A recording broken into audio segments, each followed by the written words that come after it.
Yeah. Hello, everyone.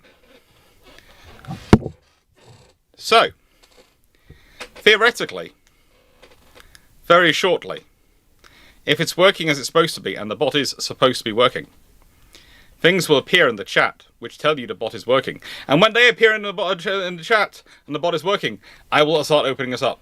I'll also say, I have said to a couple of people who were on us on today, I issued the official invites today because I don't like issuing official invites for a Sunday until it's the Sunday, because otherwise people start rearranging their weekend for me, and I don't like people doing that. I realised that Runon, Foxo, and the wonderful dragon are all here, but that's because, honestly, try to keep them away. Seriously, they love it too much. And I love having all them. I have the supply... Bah! Oh, it'll be fun. It could be Fleet going to church. Look. Good evening, everyone. And a nice... I will say this to everyone. Fleet is loudly and very abundantly atheist. He's a Reddit atheist, TM. He is lovely. But I am not the only one of the ship-shape crew who is very worried about what might end up being said in various shrines in Japan. He is very good at keeping his mouth shut most of the time. I'm sure he is very good at controlling it. But some of the shrines are very much more effusive than others. And those he might have more of a trouble with, but I think he'll be okay. He's good. He's a nice guy. There's a reason you threaten him with Bible questions and ramblings.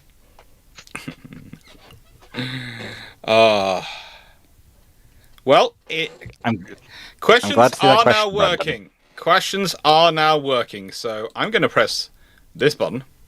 Questions are now open. And we are taking in questions on naval issues, science fiction issues, all those things. Today, we're going to be going for as long as we can to answer questions. I have a full 2-litre bottle of Iron Brew. I've gone back to true original Bruships. I have a 2-litre bottle of Iron Brew. I also, because it's a Sunday, which, as we all know, is cheat day for your diet of the week, because if you eat all the calories on a Sunday, they ain't going to affect you the rest of the week, and your body can only absorb so much in a single day, so they won't overwhelm you. Tell that to my thighs. Also, that's Terry's Hot Chocolate Orange. Well, you see, the thing is, this is the advantage for me, Runon. I do every day, currently, as part of the regime I'm on with the doctors, a 2-hour hike with 40 kilograms of weight on me. Which means... yeah... I burn calories quite quickly. Can someone keep an eye on the questions store, and when we get to about 30, I will pause taking in the questions. Also, I am loving some of these questions. Just to very quickly answer, Dragon, yes, I am, but unfortunately, because playing a game of Helldivers, even on level 4, is not conducive to setting up your streaming. Right. I am having to do that after the start of Bruships. So it is coming, much like Christmas. But yes, my stream will be. Don't remind me. Marina Carey's already escaped SCP containment again. I don't want a lot for Christmas. There is just one thing I need. It was genuinely a thing. It made parts of national news in the UK. Yes, should we start celebrating Christmas earlier? No. My personal rule on this subject is the Christmas songs do not start until the Thanksgiving turkey is in my belly. And I realize that's very Amerocentric. I don't care. I'm an American currently. However, if anybody in the UK is looking for an electrician with roughly 20 years experience, I am hiring, and I will work for food and a work visa. My rule is it shouldn't start until after Halloween has finished. Now, that's one I agree with. Otherwise, you're taking away from the spooky season. See, I There push it are out to questions Thanksgiving. coming in from Foxo. She is rigging this Oh one. no, Temu has a She really edit is, that isn't they she? want to make to their question, and I'm going to copy a question out of the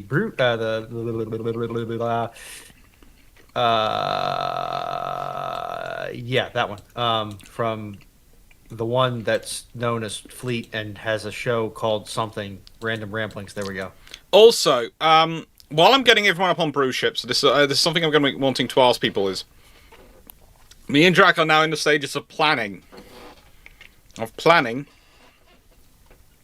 our live UAD session. It will probably be a week on Wednesday, so it'll be about 2 weeks' time. And the question is, whilst we're taking all the submissions which are coming in beforehand as comments on the section on part 2, do we say that during the live only super chats will get made? Now the reason we're doing this is because, and I mean this in a nicer way, there's going to be a lot of them coming in, so there's only so many hours in a day. But also, something Drac has noticed about my channel, which is more about my channel than his channel, apparently, is that people turn up with a large list of prepared questions. Sometimes with only very small variations between them. And to stop those overwhelming the various options, we could do it. We could basically make it a pay to, you have to do a minimum super chat to get it in. And the other option price is we nominate a single admin who has veto rights over them.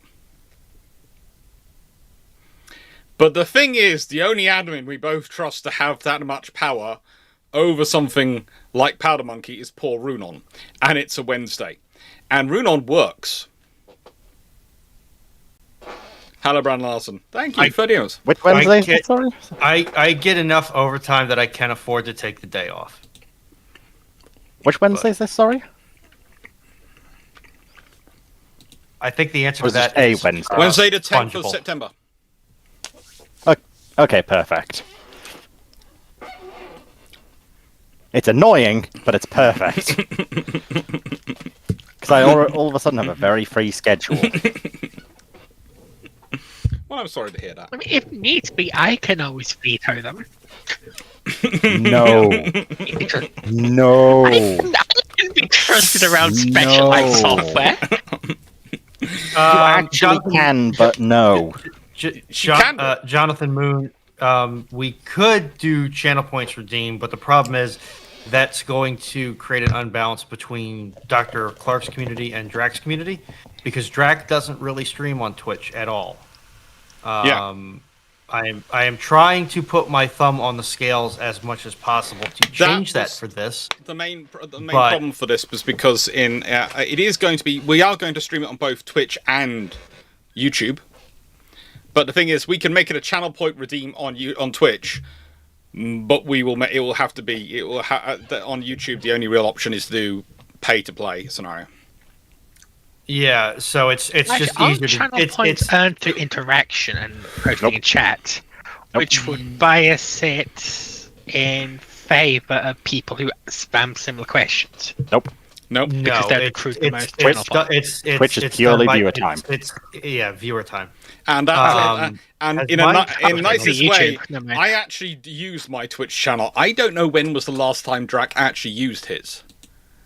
I am the greedy, heartless, illustrious individual who has suggested the pay to play scheme, or at least I'm the one that I know has suggested it. And I was thinking, my suggestion was something like $5 to $10. I'm just going to set it up as going in this way. People can put in what they like, but it's just going to be a super chat. And I don't know what the cheapest super chat you can do is. Like 50 cents, I think. But the nice thing, it's at least £1 The But nice the thing cheapest one about you can put a message in is like 5. the nice thing about super chats is the more detailed your description is, the more expensive it is. Well, my thing is, mine. The minimum one you can put something in is £2 on mine. So yeah, So that's about $3. it should be US. $2, etc. Thank you. Oh, how Brian Larson? How's your week been? And what was the best thing that happened to you this week, Dr. Clarke? Well, I will show you the best thing that happened to me this week. Because it has been the funniest thing as well. You might notice my poodle looks a bit weird. He's got to have his ears tied back at the moment so that they dry out. And I have never seen a more depressed, upset, but also more, please, Papa, can you stop doing this torture to me, face from poodle. Go on, go get your food. So that has been the source of, well, we started off with using various forms of hair bands. He shook them out. Anything which we put in which would have been nondescript and invisible, he shook off. So now he has tubular bandage around his head. Now he has tubular bandage. Yes, he does the third PC, but at the moment he's eating his dinner.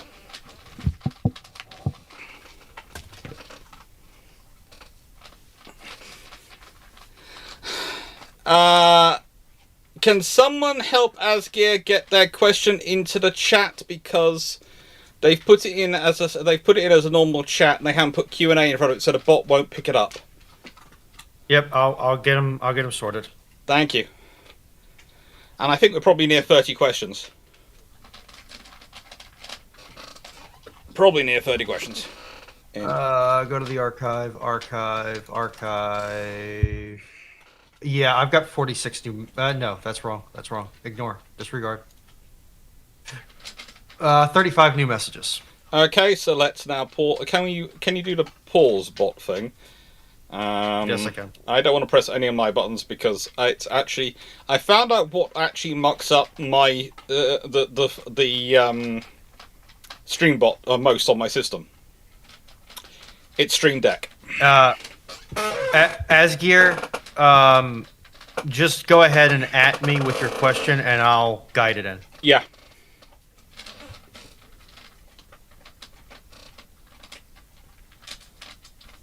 So at RUHNON in the chat, Yeah. just like Steve Clarke has done. So yeah, it's a let's. Okay. So Robert Dan Duvan. Would it have been better for the war effort if all the Wildcat Martlet production went to the US Navy? More fighters early in the Pacific War is my thought. The amount that actually goes to the Royal Navy is not that great, and realistically, the Americans don't have the carriers to be able to use them all. So basically, once you started to get a large amount of carriers coming online, that's when you've got the Hellcat and other productions going on. So at the time when it's Martlet, Wildcat, and they're starting up production, honestly, it's fair to share them out because neither can use more than they're getting. And realistically, the Americans get priority anyway. So it's an interesting time. There's a reason why the Royal Navy ends up getting the Corsairs when the American US Navy doesn't want them, and then after the Royal Navy's fixed them, then the US Navy goes, "We'd like this." So no, that doesn't really change much because again, you can only carry so many fighters on a carrier at a time. What would have potentially changed things, and this is the big thing for the Americans, is if they'd listened to their own fighter pilots' concepts of operations, which they'd been putting forward in the 1930s, and had actually paid more attention to what was going on in the Mediterranean. That would have helped them out a bit more.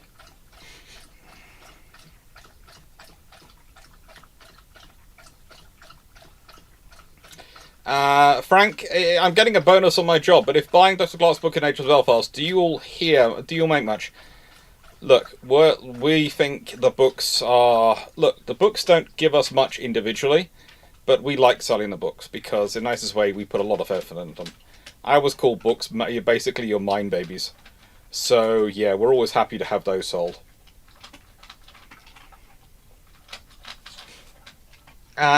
Yeah, can and make that drink stream. yeah, and we'll be reopening questions as soon as we're through to 30 questions. Seneca Nero, how similar are Star Trek original series and Hornblower?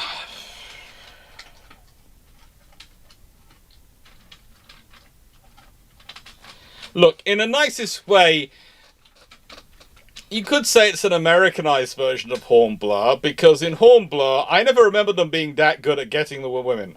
They were there was no James T. Kirk, and there's no real. It's sort of to extent the camaraderie to an extent, I suppose, but no, not even the books. Certainly not the television series. Hello, gorgeous. Thank you, Brandon. So yeah, it's a case of they've got some similarities, but they're not overwhelming. What do you agree with that, or? Sorry, I've just had to go run get something out of the oven before it started burning. Are you cooking Foxo's dinner? No, she wouldn't eat it probably. Well, yeah, she might eat it, but she probably right, would I go, need I'm to not eat. hungry. Exactly. Food. Eat the food. That is why I asked the question, because that was a subtle way of getting us on to come off checking if Foxo had eaten. So, just to confirm, this is the Brandon Larson one. Or is it? Yeah, yes. Or the Van Laar- Seneca Nero? The Seneca Nero Carve one. on. The Seneca Nero one. Right. How similar are the Star Trek original series and Hornblower? As in the books Hornblower? I wouldn't say even in Or the am I- books. Even in the books, there's a similar level of camaraderie going on there, but there isn't. If it is, it's an homage rather than an actual similarity. If that makes sense. I'm just trying to, as in Horatio Hornblower, I'm just wanting to Yes. make sure I'm getting the right one. Yeah. I wouldn't have said at all. No. Yeah, I'd say No. it's the concept. I think the whole concept of the 5-year missions comes from the idea of the ship sailing around Earth solo, and some of them doing that and thinking that's a wonderful thing in space. You sit there and go, "There's a difference between sailing around Earth as a single ship and sailing around in space as a single ship." Space, on the whole, is actively trying to kill you. Earth, on the whole, is not actively trying to kill you. It's also just scale of setting. Have Like, you- if you're setting where you don't have a lot of ships, it makes sense. Runon, that sounds like fighting words for the North Sea. Yes, but the North Sea is not the whole of Earth. Don't tell the North Sea that. The North Sea, Australia. The North Sea is corgi. It's the corgi of the world's bodies of oceanic bodies. Australia is, on the whole, not Earth, or is not Earth on the whole. Mm-hmm. Space. I wouldn't call them. This is what. This is why I look askance at any Space Force or Air Force proposals to put crude might be shot at vessels in space. Because I'm like, you all don't have the institutional experience in operating in an environment that wants to kill you just as soon as it looks at you, do you? Those Well, people how do you get the experience? usually wear dolphins on their chests, not wings. Brandon Larson, what if the Galactic Empire never fell and ended up fighting the Yuuzhan Vong? How would things like the Death Stars and other strategic weapons do in a full-scale war against the Vong? So again, Well- how do we want to do the Empire Never Fell? I would say... Well, sorry, I'll let you go first. If we're going to do the Empire Never Fell, that's what I was going to clarify for you first, because I thought if I clarified it as a basic standing point, if the Empire doesn't fall, they win the battle against, Luke goes over to the dark side, let's say, and they win the battle. That's the most fun way to do this. We could even have fun if Darth Vader still becomes the Emperor, because Luke kills the Emperor and Darth Vader takes over. Well, I think genuinely the Empire's political structure will be interesting as well, because that will be different. So Yeah. actually had the time to build it up. Yeah. So what do we think? Overall, Logistically, they'd be in a better place.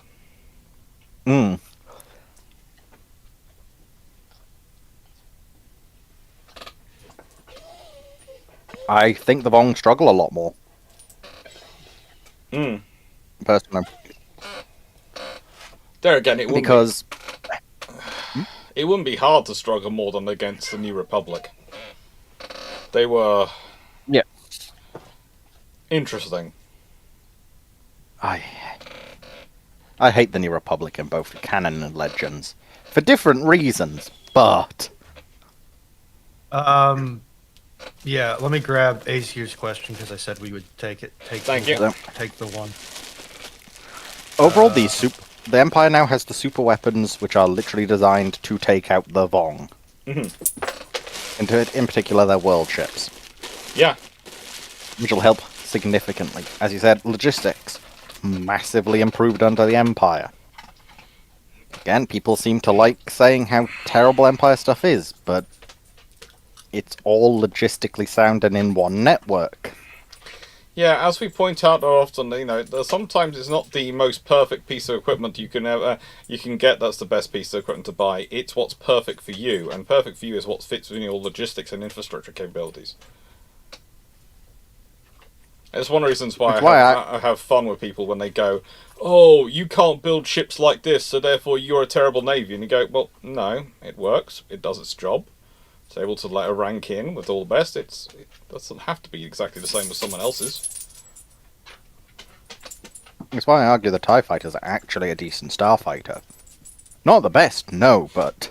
It's a decent starfighter. When you're it's terrible from a crew. It's going to be terrible from a crew survivability status in the versus the Vong, but it's not terrible. It's not bad fighter. You'll have a lot of them. I would like to think by the time of the Vong, you probably don't see standard TIE fighters as much anymore. At least the bog standard variant we're used to. You probably see an upgraded variant. I'm not going to say they're completely phased out by the more advanced variants. But potentially after, 20 years almost of almost peace under the Empire, I could see them upgrading them to maybe at least now give them basic shields and such. Yeah. But when your fleet has tens of millions of starfighters, if not hundreds of millions across the galaxy, a simplified supply system is wonderful. Oh, it is. I'd say, how would they do? They do okay. They probably do better, at least initially, and that could make a big difference. But the war's going to be very different. Castanea, to answer your question, did King David have a navy in biblical Israel? We don't have any discussions about him having a navy, just an army and a militia. They might have had naval capability, but they don't mention it. Wayne's World of Science and Technology. What do you think of the combat in the Uller Uprising by H. Beam Piper? Don't look at me, fam. I am trying to remember this one, because I think I did read this a long time ago, because I remember the name H. Beam Piper. And if I remember correctly, it's some reptilian natives going up against the Terran Federation, who have a charter company in charge of the planet or something like that. I'm going from memory here. It's based on the Sepoy Mutiny, if I remember correctly, and it's pretty good. It's a pretty good work. But I haven't read it in a long time. No.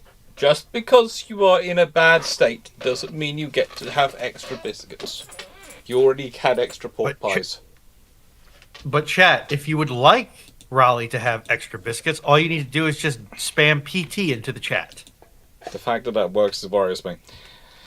Asgeir, the ship-shaped crew have been sent back to World War II, and in honour of Tony Curtis' role in Operation Pettipoke, you have been assigned a squadron of PT boats with responsibility of supply. Who? Who am I supplying? Okay. Also, Doc, I did send you the invite link for. Yeah. Whatchamacallits. Thank you. I have got it. Yay. Join chat. We are chatting. No. Yeah, you see, they're all going with it. But, in a nice way, your mother is worried about your weight. You are 31 kilograms.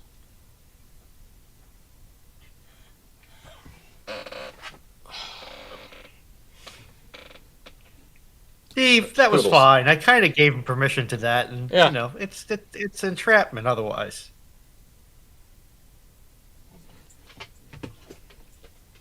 What was the reasoning for? What was the timeline for these from Egg?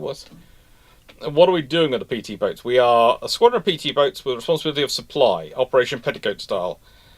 Operation Petticoat, if I remember correctly, that's the submarine, isn't it? I think you've skipped a couple. No, that's the next one on my list on the screen.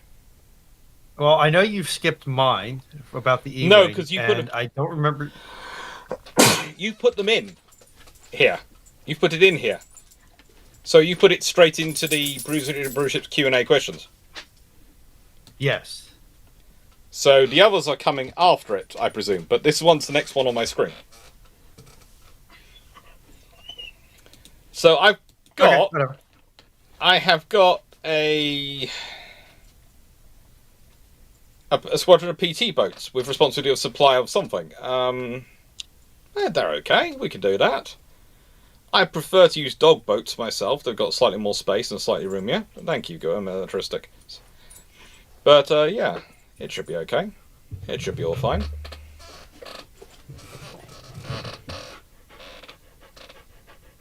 Jonathan Moon, you're not immune from Nightbot. It's just they are nicer to you.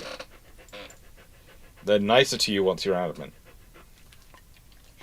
But yeah, Ega, in two parts. Oh, there's a second part from Ega's very question. How will your boats look or be equipped? How will they look or be equipped? Well, how would I equip my PT boats? I'd go for a dog boat for starters rather than a PT boat if I get it, because I prefer them. And about as many 40mm as I can put on it, because that's about the right size gun for that boat. And probably depth charges, just in case a submarine comes up and I want to be annoying. Would I want to have torpedoes? I think I'll go motor gunboat form. I will go motor gunboat form.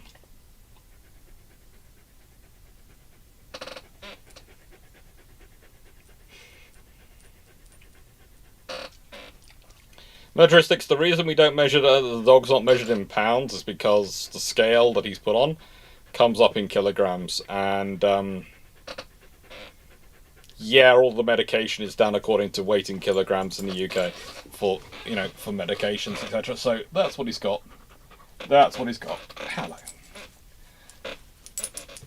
And Also, he's been having a lot of done medication. that way in the US as well. How about everyone else? What do we think? What would you be doing? How would you equip your PT boats if you got the chance in World War II? For supply runs? Yes. Take off anything that isn't self-defensive and pack on the speed. I basically went gunboat form with the dog boats, but what about you for a Dragon and Foxside? Think of how much supply can I actually deliver in a PT boat? It's not great.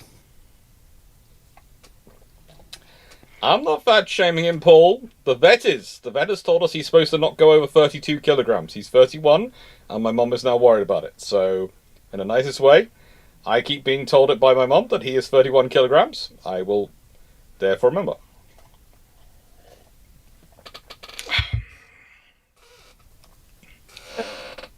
They need to make 0-calorie dog treats. No. No. That would be boring. Foxo? Or has she gone off hunting food? I'm not sure. I'm just trying to look at the various VOSPA MBT or MTBs. Very good. Because I know you've got some very good ones there.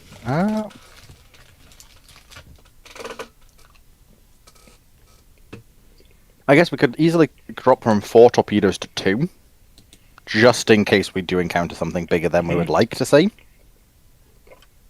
Because as much as I would love to drop all of them, again, if something bigger than I'd like to come around the corner, we can try and put a torp into it. Beyond that, yeah, the idea of giving them some decent guns isn't bad. I preferably like to give it something bigger than Orlican, so maybe try and get one of the ones which has the Bofors mount on them, or even a pom-pom mount could be good. Yeah.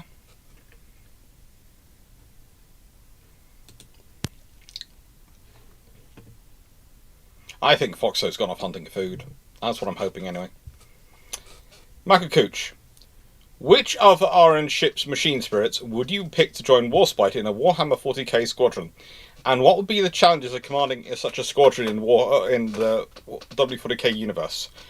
Well, it's got to be, and nicest way, pretty much all the tribal class destroyers from both the Royal Navy, the Royal Canadian Navy, and the Royal Australian Navy.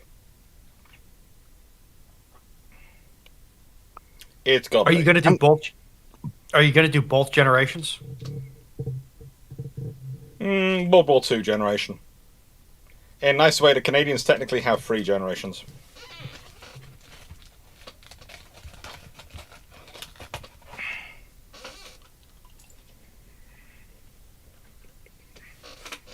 Now, this might sound odd, but Hood.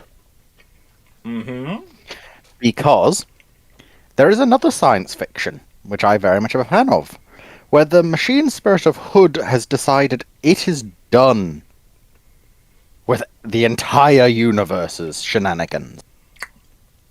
Okay. So if it follows along the lines of that Hood machine spirit, Hood in Warhammer is horrifying. I can imagine her being a Long Serpent class battle cruiser of some description, which will make sure I do not care what you are, I am hunting you down. I would also add in, if you have Warspite, you have to have Queen Elizabeth, because the two do go together. The two machine spirits do work together quite a lot. And I'd say Ark Royal as well. Because she's a literal god in some universes where she's put into, so you know. What ship do we think Ark Royal would inhabit? Because there's not that many dedicated Imperial, what's it called? Carriers.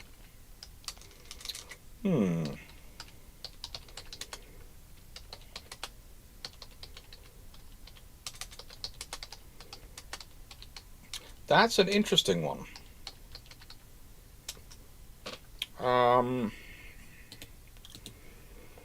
suppose she could be a Nemesis class.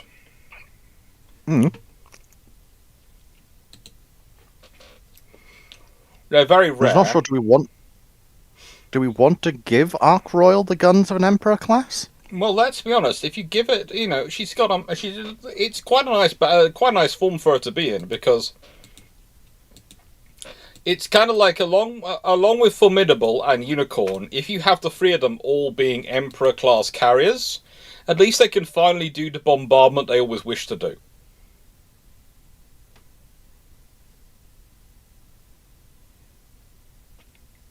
Because Unicorn gets involved in shore bombardment, Formidable gets involved in a fleet action at Matapan, and Ark Royal occasionally likes to try and fire her guns at things.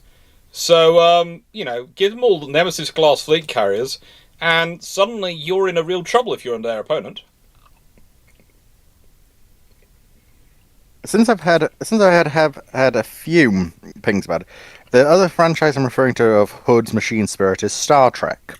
Because for some reason, in Star Trek, the USS Hood has survived stuff no other ship has.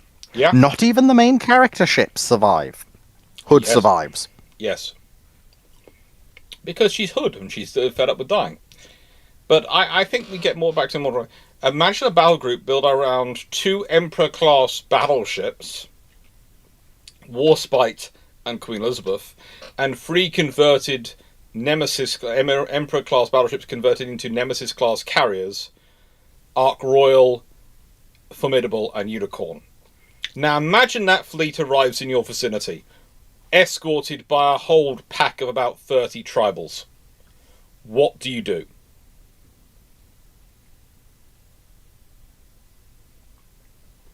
My suggestion Panic. is you quickly leave. You vacate the vicinity as fast as freaking possible. Add in a third battleship, the Hood, and you've suddenly we've got 3 Emperor-class battleships and 3 Nemesis-class carriers. I would like now to withdraw from this life, and I feel that I am leaving now.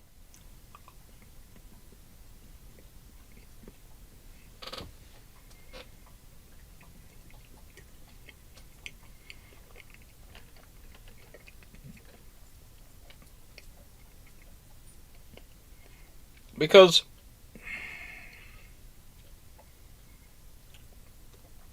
let's consider this.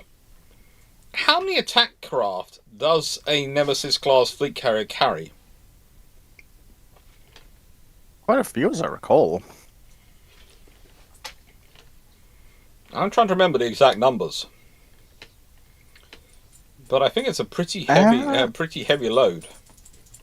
I want to say we've not been told, apart from it is a completely staggering amount of fighters and the current attack craft, which, if 40k says it is a staggering amount, It's anywhere between 100 and 100,000. it's usually a lot. Well, you know. 40k does not do numbers very well. We actually even have a named one called Indefatigable. So the machine spirits might feel at home knowing that their sisters have been honoured. I myself would think any scenario where you're committing that much firepower to deal with me means that I am going to be in trouble. And also that whatever planet I'm on is about to cease to exist. Now, I would say that you might run into an issue of if you have incorporated steel from a warspite into a Emperor-class battleship, as well as her machine spirit, you could have. Well, and that's like you will have a machine spirit which will literally fight its way through the warp, and you will never have any trouble in the warp because the warp will go. Nope, not today. I have better things to do in my time. I mean, look, I might be a chaos god. I might be, Call himself. But there is a scenario which I do not want to take on, and that ship's machine spirit is that. Anyone else wants to take on it, that's fine, but I, Khorne, have other issues I'm going to do, and I'm going to go quickly in the opposite direction and find out what issues those are I need to be doing now. Plot twist. Imperial ship Warspite is responsible for enforcing Determinus degree. Plot twist. Warspite is the thing which the Emperor used to actually burn Nurgle's garden. All it did was have a slight burp from its engines and go, "Oh, did I do that? I'm sorry."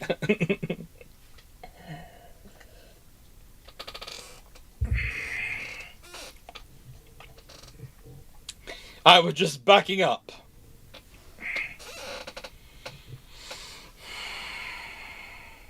Unexpected charger is unexpected, and now I'm dead.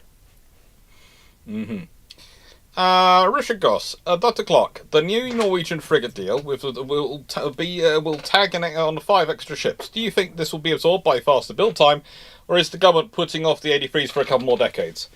Well, the 83s weren't going to be able to even ordered till we're in the late 2030s. So, in nicest way, good luck. It's already a decade and a half, decade plus away. Secondly, they've got the yards up. They can do a slightly faster build time. We were paying them to build slow anyway, so yeah, it should be absorbed mostly by that. But here is the real serious thing, and I keep trying to explain this to people. The Type 83 is jammed tomorrow, okay? The jam today are the Type 31s and Type 26s. I want to get the Type 83. I think it's going to be a greater concept. But so far, all I've seen is concepts, pieces of paper, and people talking.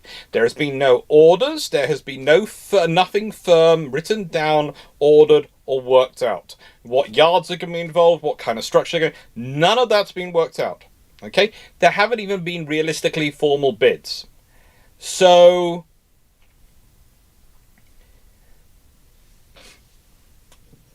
there is no point worrying about it at the moment. This comes up far too often in modern defence discussions. Will this delay a programme which we haven't even ordered yet? Should we therefore curtail this? What should we do? No, just keep building what you're building, and when you get something you can actually lean on, then you shift over.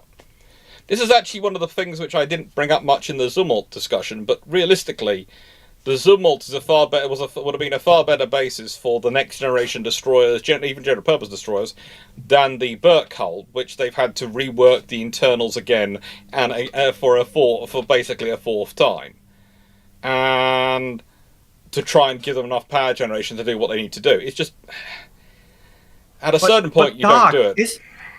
Isn't it more governmentally efficient to just rework an existing design instead of having to build an entirely new design from scratch? That is what they could have done with the Type 20, with the Zumwalts. They were an existing design, they were under construction.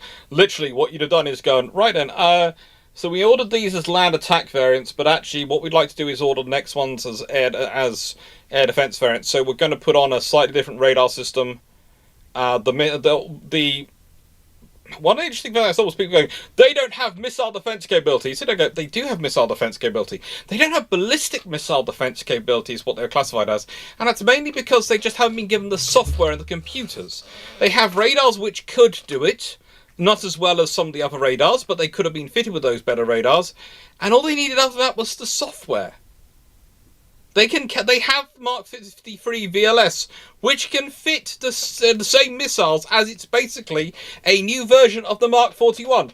All the Mark 53 is an updated variant of the Mark 41 with a new label. That's it. I was told by someone, no, it's a massively different system. And I went, it's made in the same factory and has 75% commonality of components with the Mark 41. If it wasn't for the desire to slap a new number designation on it, it would have just been called Mark 41 Flight 2 or Next Gen or something.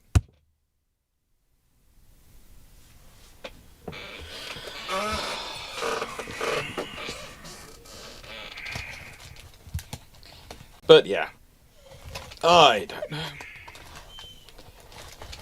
So yes, it's a case of we'll see what happens. We'll see what comes. For the moment, let's worry about the Type 26 getting down into service. Enough of them into service is going to be an issue.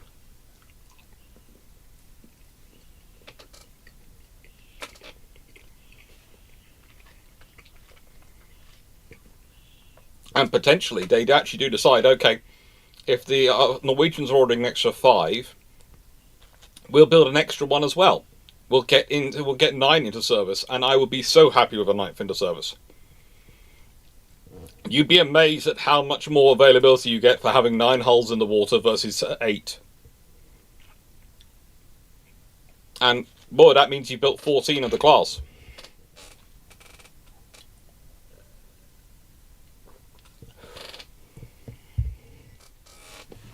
It all helps.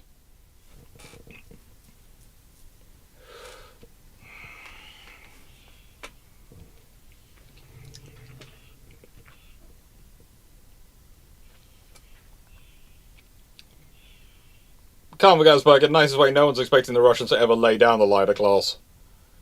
If they do, I'll be very... listen to me. I have the same policy with every government in the world. I am universally the same. Until it's actually built and in service, it's vaporware. It has the same value. It doesn't... Until then, it's a theory. It's lovely. It's cool. It's an idea.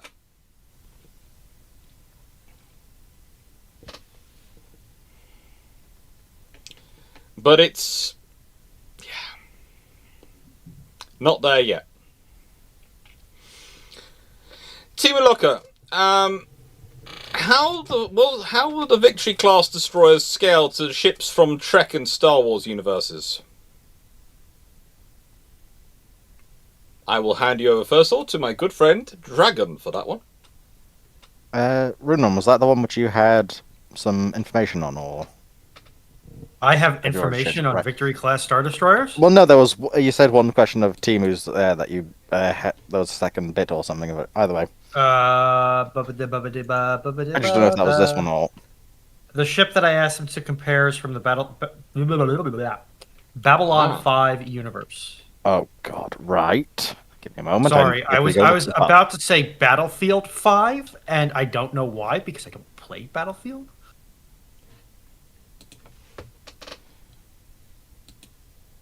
Oh Why are God! you It's adding me? them. Yes, Also, I know. Also known as the White Star. Is it because it's got very clean living spaces? No, it's just that's usually what most people call them by. I haven't actually heard them referred to as Victory class.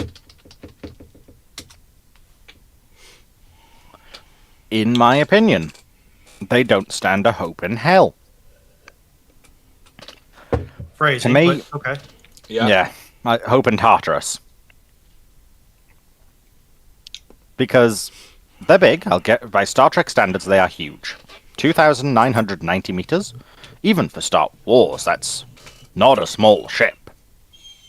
Not a big one either. It's approaching executor levels, if I remember correctly. Crap.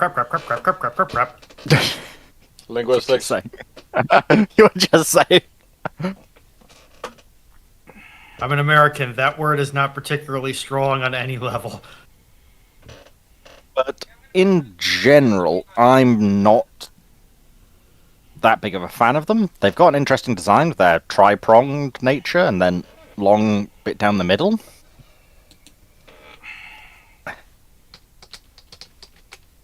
As I recall, once again, like Babylon 5, I don't know if they actually have shields. I don't think they do, off the top of my head.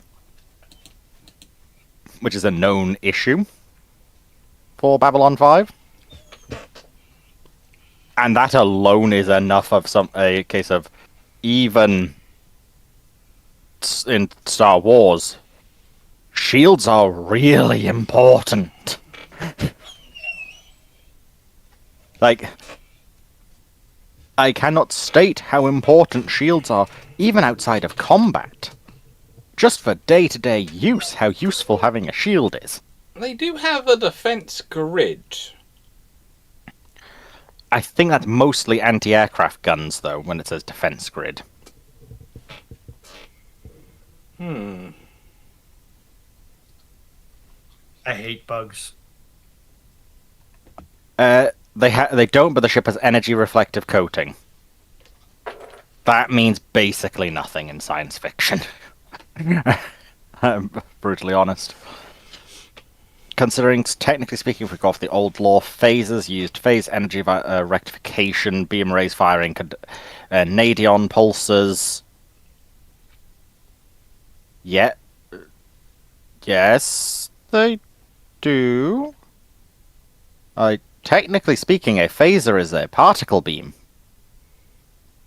Phasers use particle. Okay, so phasers are particle beams. The Lost Fleet series explicitly uses particle beams. I'm pretty certain. I know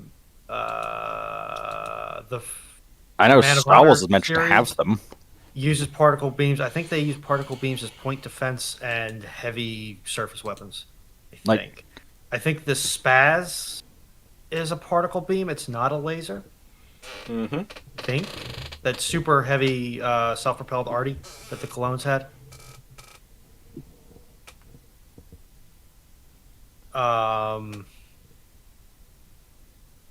Who else do I know has them? I think a lot of Glenn Stewart's non-antimatter based ships have particle weapons.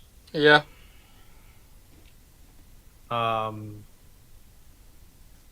I think most universes have them. It's just a question of, is this the main battery, the second battery, or the CWIS battery?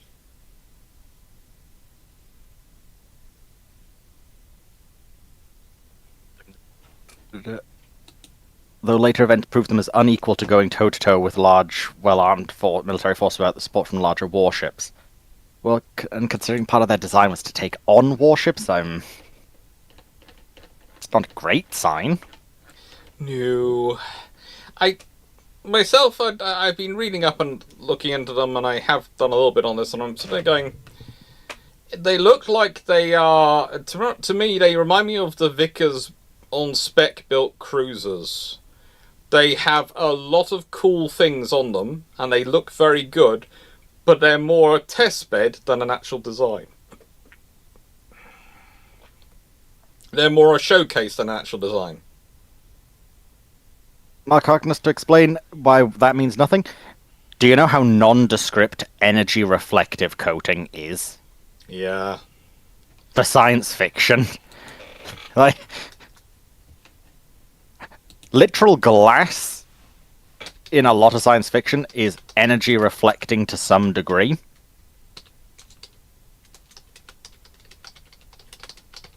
So, yeah, like, mirrors are energy reflective coating. Very technically, if you're pasty white enough, your skin is an energy reflective coating. Now, what you're referring to is the MIGO coating of the Gamalas and the fact that the United Nations Cosmoforce did not have that. No. Which ended badly. So let's move on to next question, yeah. I think, because we've done that. Hi, Foxer. Yeah, I'm back. Has mine been asked yet? No, not yet. Don't think so. We were wondering if you went to get some food.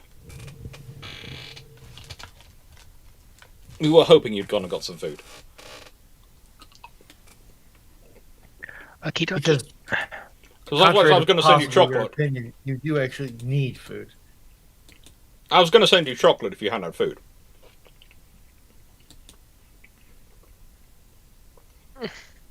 Please don't incentivize me not to eat food.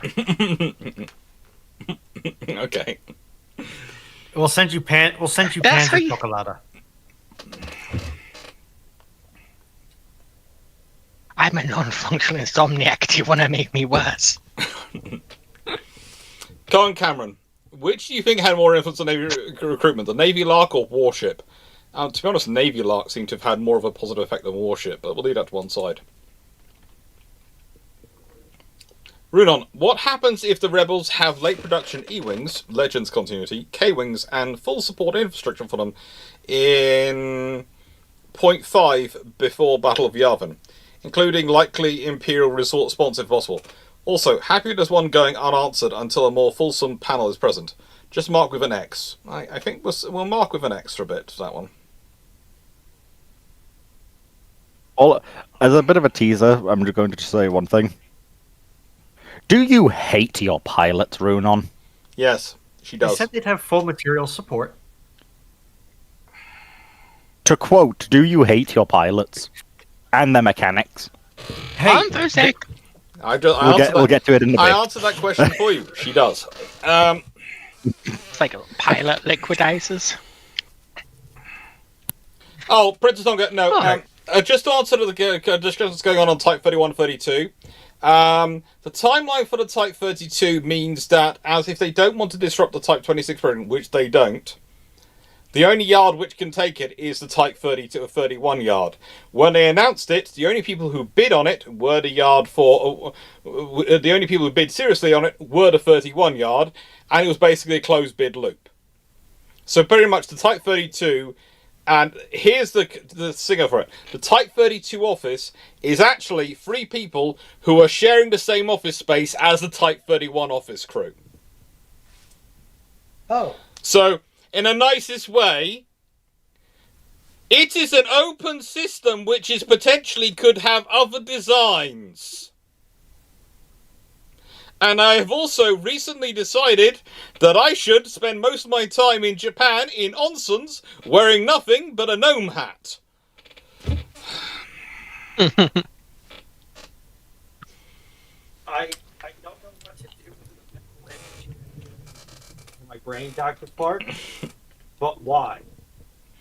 Because sometimes I like to talk to you too. Hendrik Bofa. I don't like to torture you, though. That's the thing. I just do it sometimes. Right, It kind of just happens. Ronan, if you need to calm down, just remember the rings. Or I'm alternatively, going to look up a gnome hat. See how much it covers. when I get over to your side of the Atlantic, I may make it my life's mission to team up with your siblings and annoy the ever-loving bejesus out of you. Be warned, she does have a crossbow. And she's not afraid to use it. I will welcome death with open arms. Okay, Hendrik Bofa. Some 4.5-inch shells have spiralement in the front. Any insight into the purpose? Sounds like something to do with the terminal ballistics when it hits something. It's to do with maintaining rotational. It's to do with the accuracy and maintaining their accuracy and their spin as they're fired. And I'm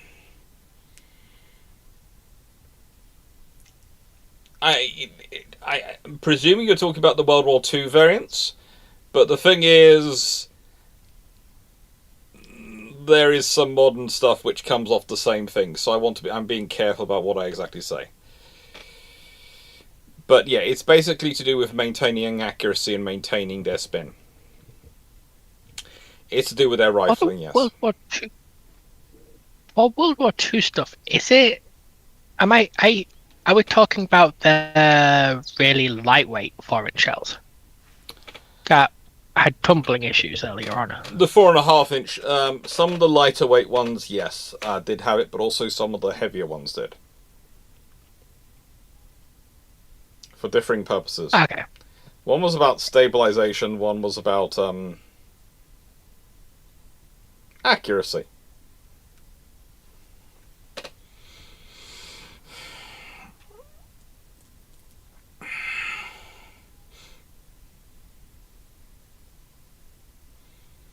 Ramol, what is your opinion on the Tacoma-class frigate and the Evertson-Buckley-class destroyer escorts? Well, let's consider this, shall we? Tacoma-class frigates are a class of 96 vessels, which all displace roughly 1,500 tons, so do fit into the frigate category in World War II, roughly. So, the criteria for them to be a corvette would be they only have a single shaft. These have two shafts, therefore they're a frigate. But they can only do 20.3 knots. The Everts and Buckley class. Well,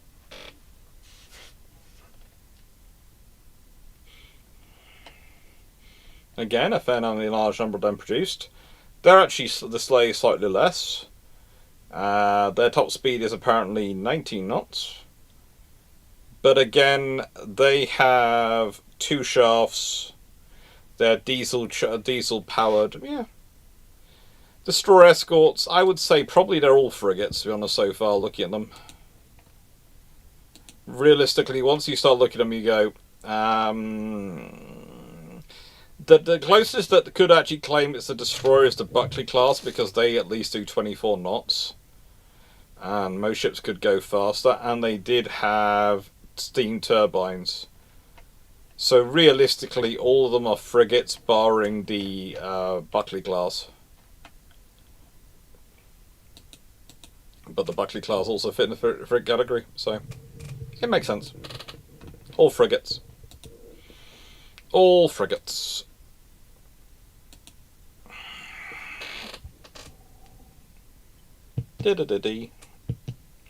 And let's see what's coming out. Question. Oh, this is a fun one. This is a fun one. This is a fun one.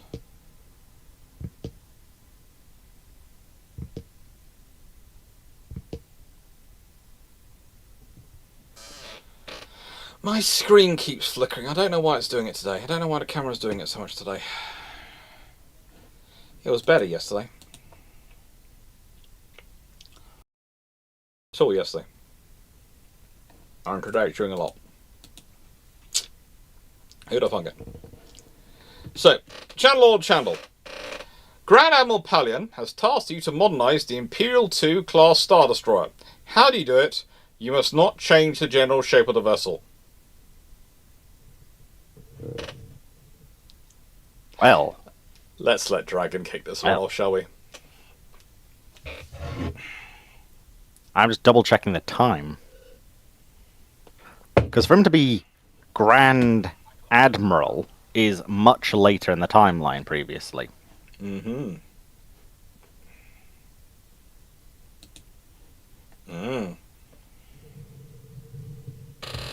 What year was he actually promoted to that? No.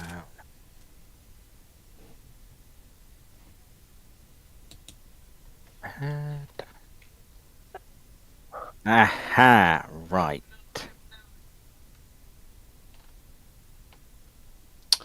Okay, so Dragon is digging deep into this, and Foxo's going, this could become the next 2 days of conversations. No, we've got other things for that. So it's at least in the next 2 weeks of lullabies. It's at least after the Jabong attack is where he's next listed as a Grand Admiral. Mm-hmm.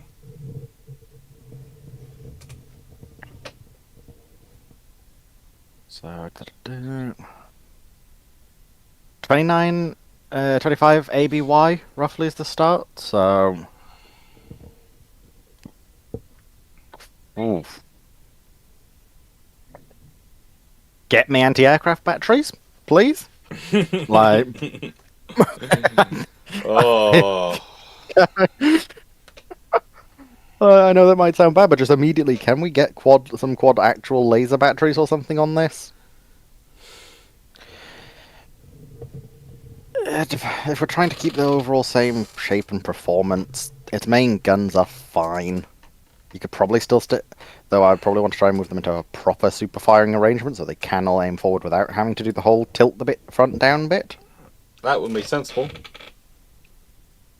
We could probably install another row of heavy batteries, Procusator style, down the middle. Still keeping the rough effect, but having the same capabilities. Upgrade it to the same engines that are seen on the Executor and later Impellor, Compellor, and a couple of other ships. Notably the deep red ones, because they are much more powerful engines. Sounds so cool. Get more speed out of her. You'll need to reinforce the hull to take that, won't you? Yes. But we do have that capability at this point in time. We also probably want to look at reinforcing the reactor housing. We also want a better reactor. Which again, thankfully, Advance of Time to give us that, but still. Beyond that... Really, it's just upgrade the weapons across the ships, give it some more ion cannons, give it a whole ton of actual anti-aircraft cannons. Giving it some of the communication software of the communications battle cruisers, so you actually can have these as proper command ships if needed. They're never meant to be the ones that take over a fleet, but they can at least, if something happens, act as a subsidiary. Yeah. And that's going to stay a bit useful in that role. Yeah. And honestly, a surprising one would be give them concussion missiles. Give them the, not concussion missiles, but proton torpedoes again. / concussion missiles, I guess. Because they're a surprisingly useful tool. Sometimes it's not the most powerful weapon you want, it's the flexible weapon you want.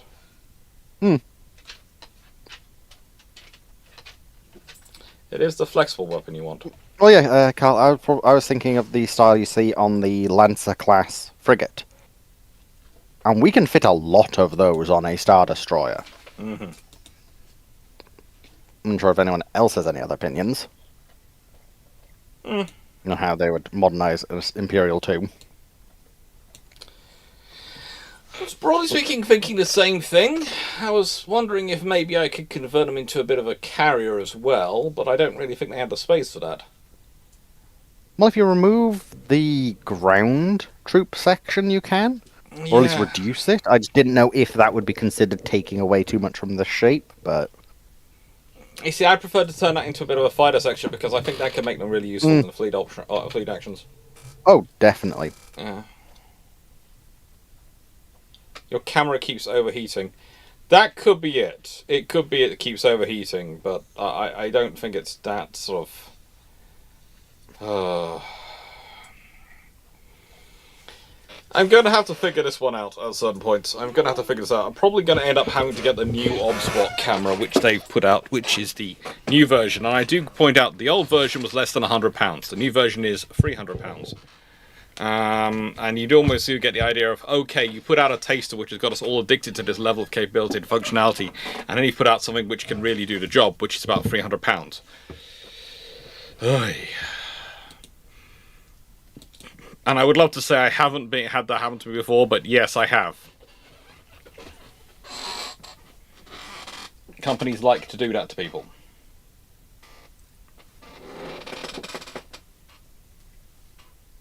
You trying to pull your ear through?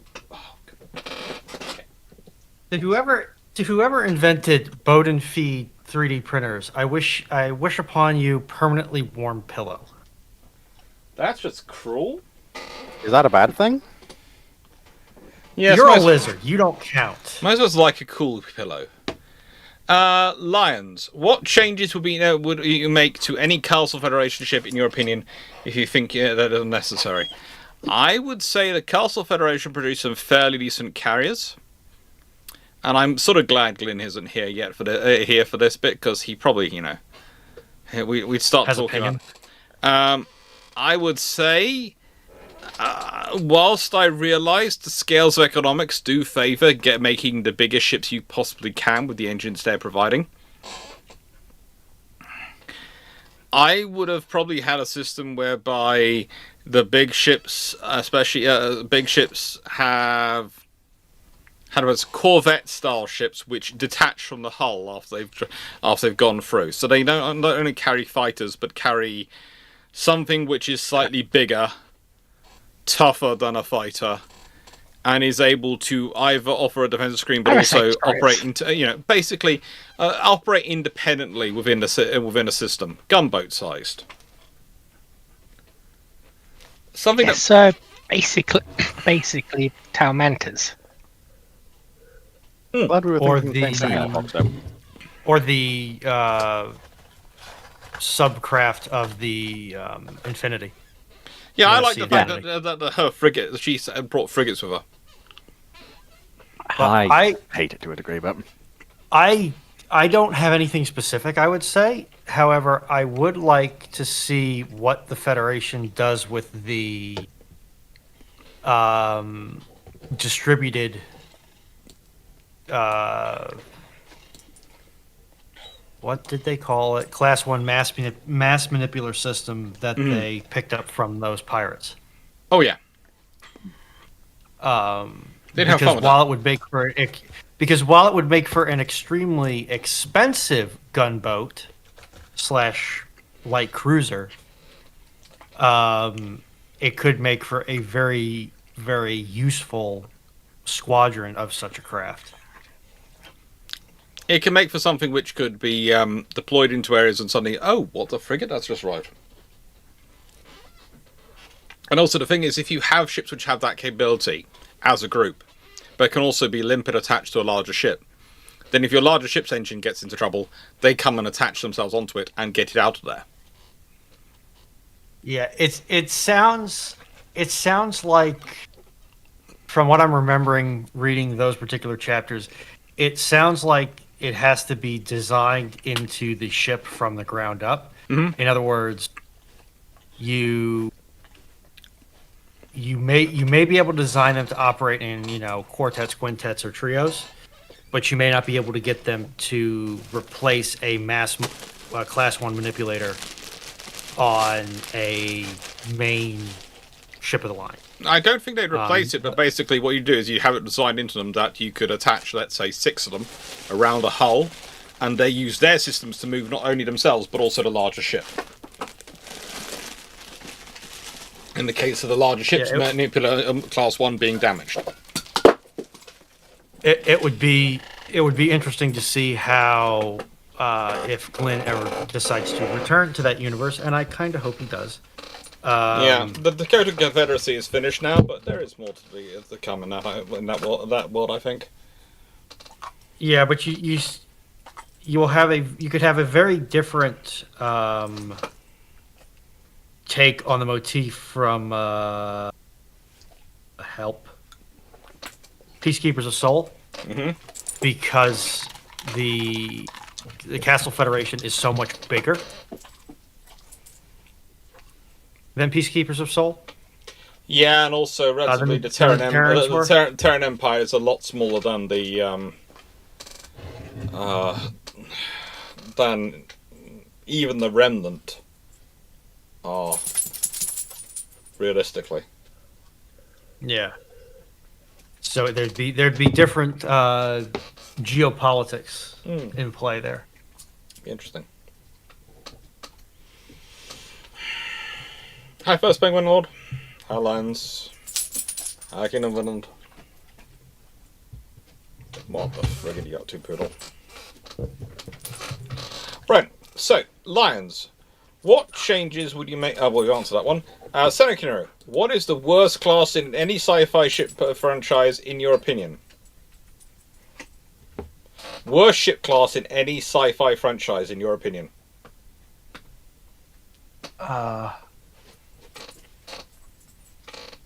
Is hard. Okay, I just want to do quick clarification. Yes? Go Foxo. Are we talking... Like, are we talking just sci-fi, or are we including more sci-fantasy stuff? Like, what's it called? The sailing ships and space ones. Treasure Planet and stuff. I would I say could say a lot of about Treasure Planet.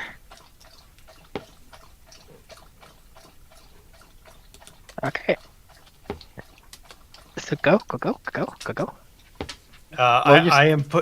I'm putting forward the Type 7 from Elite Dangerous. It does not offer a significant cargo advantages over cheaper ships in that class.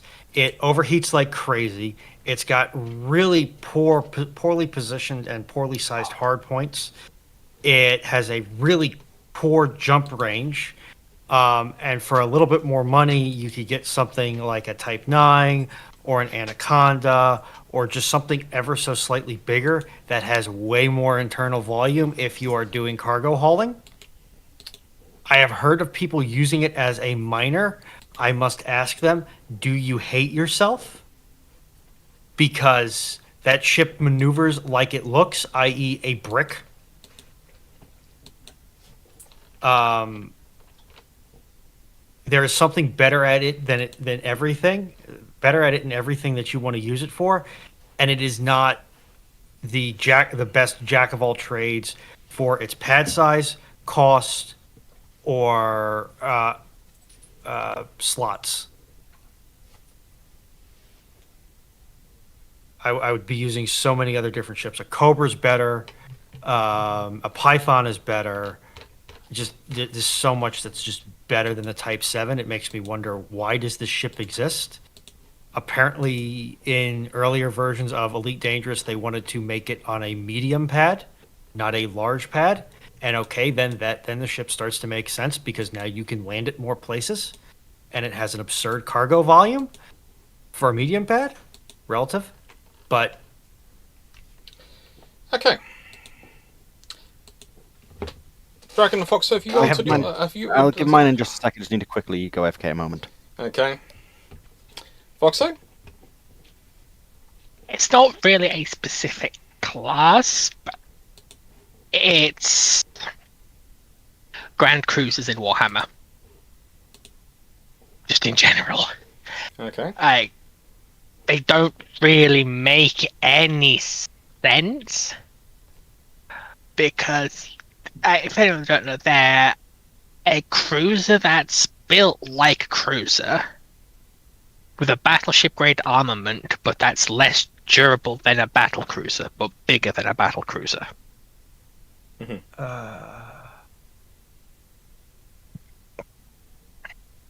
Who's the other? And Sorry. they just don't really, because a lot of them canonically share hulls with Arc Mechanicus's, and they just don't make sense in setting. Like, you've got the bigger version of a cruiser. It's called the Strike Cruiser and the Battle Cruiser.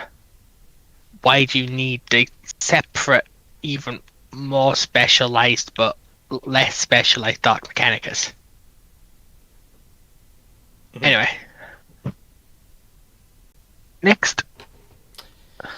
Well, my response, because I don't think Foxo's back yet, is... Dragon's back, I mean. Sorry.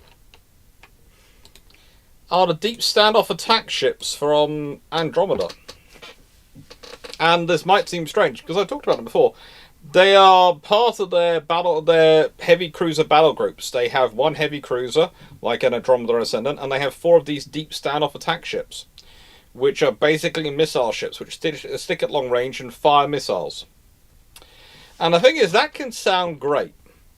But then you start thinking about it, and you go, realistically, they do have an advanced missile capability. They do. That's nothing I'm going to argue against, or say they do not. They have a massive capability when it comes to their missile capability, but they also have a small problem in that these things literally are designed to stand off and engage in space, and so you have to have a whole fleet of frigates and other things to defend them, including the heavy cruiser.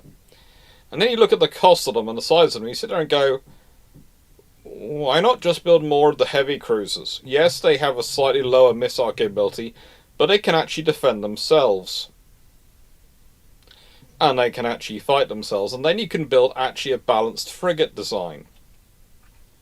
What you've instead constructed, and this is the thing with the whole battle group structure, which is what I have the problem with, is they have a heavy cruiser, which is an all-round ship which can fight everything and anything coming in and survive quite well. 4 of these deep standoff attack ships, which basically is supposed to sit at range and just launch missiles from long range. 16 group defense frigates, which are basically there to defend the deep standoff attack ships. 9 long-range surveillance ships, which are basically there to find targets for the deep standoff attack ships. And 4 supply and maintenance ships. Okay. So I like the long-range surveillance ships. I would like a decent number of frigates. But actually, for the price of the 4 standoff attack ships, I could get 3 heavy cruisers. So 4 heavy cruisers, 16 decent frigates which are actually balanced rather than just being orientated around defending me, and some surveillance ships and supply ships. That's actually a decent group. The standoff attack ships, they sound so cool when you go, they can fire this many missiles and they can overwhelm opponents. Yes, but if their opponent gets close or bashes into them, which is what happened in the war when the High Guard were taking on the traitors, they get in close, they take them out. And the thing is, deep standoff attack ships only work if you're attacking somewhere like a planetary system, whereby your enemy is going to be defending the planets and is going to be tied in location. If you're actually doing space battles, it's not a sensible idea. So that's the thing. They are these ships which look so great on paper, but once you look at them and go in reality, go, no, that doesn't work. That just doesn't work.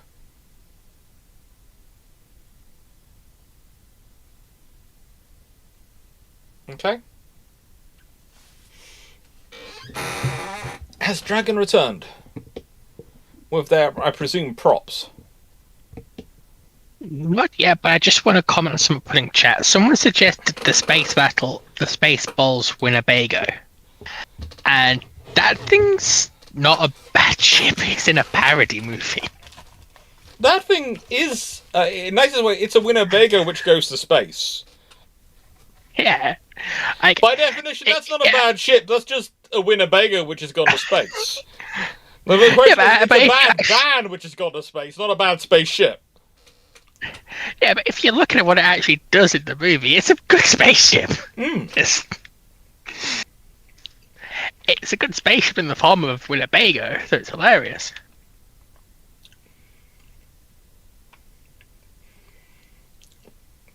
Now, Brandon Larson, what if the USNC Infinity had been built in bulk halfway into the Human Covenant War? How does the war go? Do you mean it's majoritively finished? Or there are a lot of them available? Because bulk can mean you're ordering a dozen. Bulk can mean it's majoritively done. Brandon Larson, which way are you going? And while I'm waiting for a response to that, Henry Buffer, did any naval shells in Model 2 have boat tails? No. I don't think any of them had boat tails. Sort of. The 16-inch 50 has a slight taper to the rear, but I wouldn't call it a boat tail. Well, They're usually pretty minier ball size shaped projectiles once you take the ballistic cap off of.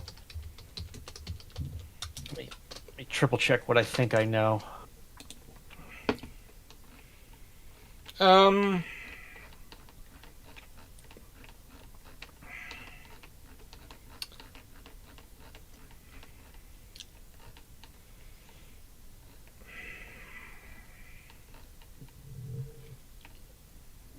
Not really. They actually have almost an inverse boat tail. Yeah. They swell up when they get to the driving band, and then they kind of taper back down. But I wouldn't call that a boat tail. No, that's to do with that's all about rifling pressures and gas pressure, and how you're going to have the gas affect it, and also you have to consider how the shell changes in flight. So, no, I don't think any of them really have a boat tail. What's the question, Dr. Clarke? Brandon, you've asked if the UNC Infinity has been built in bulk halfway through. Do you mean that the ship is mostly completed by halfway into the Covenant War, or if they've built like half a dozen to a dozen of them? So do you mean bulk as in there's a quantity of them, there's multiple ships, or bulk as in it's mostly done?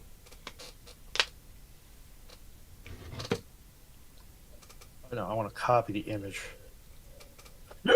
I don't want to do that. I want to open the image in a new tab. Cool. Now I want to copy the image. Okay, Brandon, did you hear that? And I would agree for the runabouts being the most useless in Star Trek. So that. Mm-hmm. Oh, really? OBS. Well, they are They're because not they really spaceships. The thing is, they're the most useless because the way the writers use them. Because the writers are always breaking them and not using them sensibly. So I've always just seen them as like a car equivalent, honestly. I've posted a picture of a boat tail rifle bullet in the Bruships log. The taper on the back of a 16-inch shell is not really enough for me to call it a boat tail. There is a taper there. There's a downwards taper, but There you go. There's some pictures. Wouldn't call that a boat tail. No, it's there are some pictures from some of the earlier ones, and you start going through them and go, no, there's not really a boat tail going on here. I think some of the 3s and 5s might. I'm trying to remember because I remember something that was vaguely shell-like, i.e., you're not firing it from the shoulder.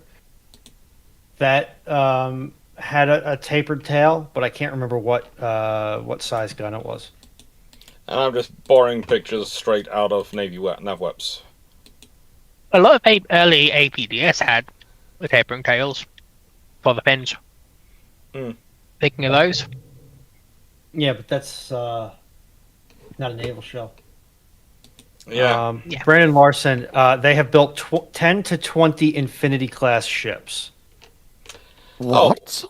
Yeah. I wouldn't call okay. them super carriers. They don't really fall into that paradigm from my knowledge If of they them. have between 10 and 20 Infinity class carriers, that means they also have roughly between 60 and 120 frigates to go in them. Because if I remember correctly, they pack 6 frigates each. And if you 16. have 16, Yeah. If I okay, remember my numbers right. in the nicest way, the Covenant are about to get their behinds taken out. Because if you've got that many Infinities wandering around at the point halfway in the Human Covenant War, then suddenly the Covenant goes from, yes, we're rocking, to, oh my god, what is that frigating armada coming towards us? We have superior technology. Not that superior.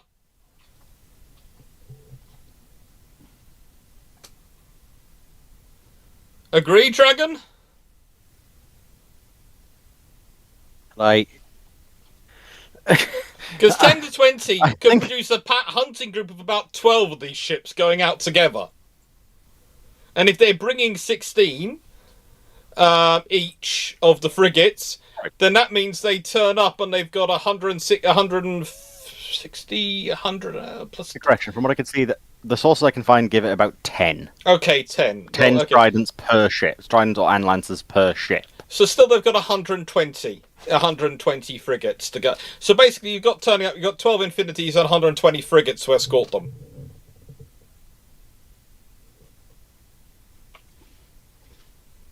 That's a lot of firepower heading your way. And considering every Trident also has the Mach gun, Yeah. yeah, that's...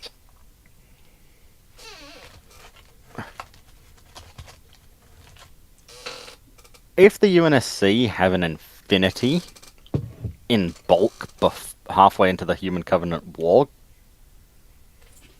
the Covenant don't do very well. No. Or losses. But Covenant does have receps. But Covenant's also spread out over a much larger area and can't just take from one theatre and move to the other. Yeah, it's going to be painful, but the Covenant does have the spare. Yeah. It also depends... You might actually see the fracturing of the Covenant occur sooner. Because all of a sudden, the Prophets aren't so inviolable. Or multiple. Like, this heretical lesser species you keep going on about is, weapons-wise, able to fight us quite reasonably. And are winning Also, reasonably. imagine, it's going to sound strange, where do you bring out an affinity force like a force like this? You bring it out when there's a Prophet's fleet in the water, so a Prophet gets killed. Could you imagine if they dropped all... this would be a dangerous operation, but imagine if they dropped all... Say they had 10, dropped all 10 of them onto that one fleet and just targeted, we know that's the command ship, fire all of our S-Max at it? Yeah. That ship's not having a good day. That ship's gone. And if they have got the 20, and they've got a hunting group of 12 going out there, that means then you go, well, yeah, we've got a hunting group of 12 here. We've also got 2 other squadrons of roughly 4 each, which, if we think a planet is likely to be attacked, there could be 4 Infinities sitting above it with their 40 frigates waiting for you. And even if you aren't getting kills on the ships of the Prophets, imagine the morale and internal politics impact of the Prophets having to flee the battlefield every time one of these things show up. Yeah. Because from what I remember of Halo, most Prophets are not exactly the most self-sacrificing of individuals. Well, nice way. The thing is, they're gonna, especially if you have a pack hunting of 12. If they detect one, are they going to presume it's alone or one of the groups of 4, or are they going to presume it's the group of 12 they're about to face?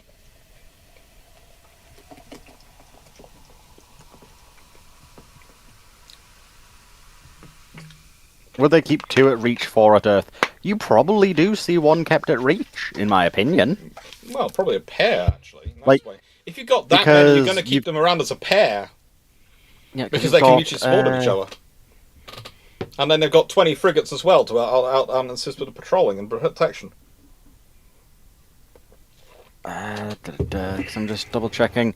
In particular, the battle group that was usually kept at Reach had a Punic. Mhm. Which, yes, before Foxo says, yes, he's going on yet another Punic rant. I do like the Punics for many a reason, but the Infinity's kind of the Punics, but better. Every way. So, instead of having, UNSC Trafalgar at Reach, instead you've got, well, I don't even know what they would call them all, but either way. The Infinity class. Well, yeah, you've got the Infinity class, but you've got Infinity and Eternity as the 2 named examples. Infinity, Eternity... Oh... Yeah, it's like, where do you go from there? There's definitely options, it's just... One of the proposed names was the Invincibility. I guess I keep Inevitability? Could work, but... Um... Or they just go to that weird naming scheme Immensity... again, You could go for Immensity, you could go for... all sorts of things if you want to do. Lines, just drop all 20 on High Charity? No. That's a suicide mission. Like, 20 Infinities is good. But... They need a lot of gods Charity will is snap them big. in half.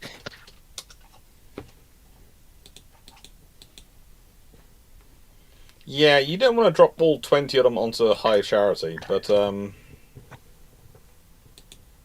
a nice way you also wouldn't need to. Because basically, in a nice way, you could set up because at a certain point, the Prophets might decide the only thing they can use to guarantee winning a battle is to actually bring High Charity into the fight itself.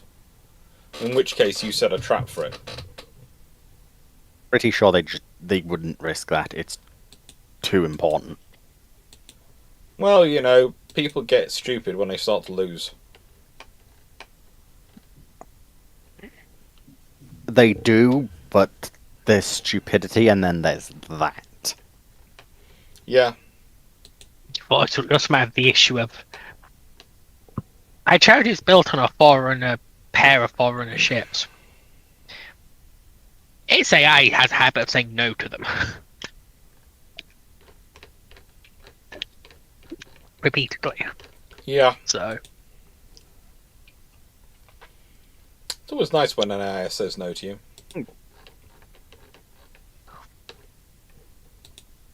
Yeah, I feel that might not... ChatGPT. I was about to say, I feel that might not be accurate at the moment. ChatGPT refused to tell me what 7 plus 4 was. It kept trying to tell me it was 12. Well, it refused to age identification Foxo properly.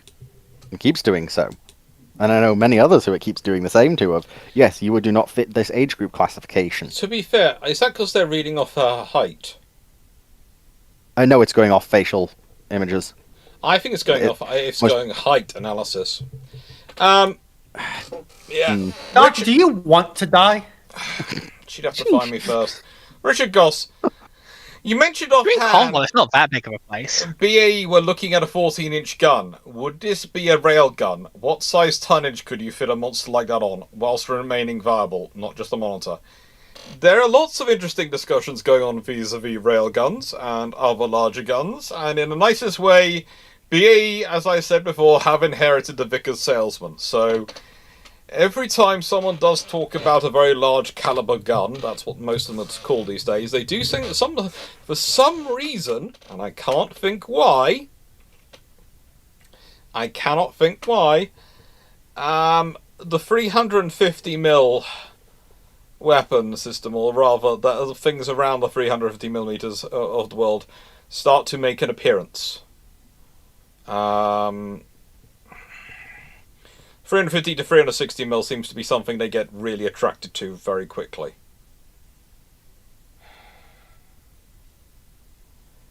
Don't ask me why.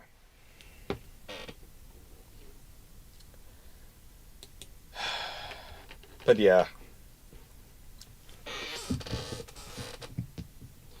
I've tried to get them attracted to the 15-inch gun. It doesn't seem to work out as well. Foxo, can you list all the Gloriana-class battleships and list them in order from best to worst? Ooh, well. I think, realistically, we should let Dragon go first on this, then Runon, and me and Foxo can quite happily sit there and giggle at them. The only one I know is McCragg's Honor. So How do you only know McCragg's Honor? You've been Because around I live- enough You've been around enough VCs where I've mentioned another one. Okay, Dragon, half the size of a goldfish, 3 times as smooth. Okay? Gloriana There's nothing going on up here. Gloriana is a very large battleship from Warhammer 40k, and pretty much they are all built for the how do I put it? They're all built for the Primarchs. Though there was He's also a number talking in the children of Navy the Emperor, service. not the British clothing store. Mm-hmm. Although I'm sure Primark would love to have a Gloriana class. Oh, good lord, no. Just imagine what they'd be talking about it. Okay, so we've got one. McCragg's Honor. Alright. That's one. Anyone here remember the Dark Angels one? Which Dark Angels one?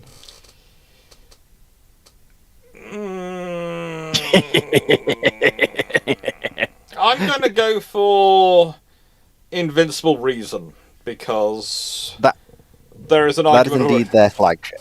Yes. I'm also, while we're doing this one, I'm going to quickly deactivate my camera and turn it off for a second and let it rest for a bit and cool down, because that might help it work. So the other 2 Dark Angels ones I remember off the top of my head is the Paradigm of Hate and Truth's Razor.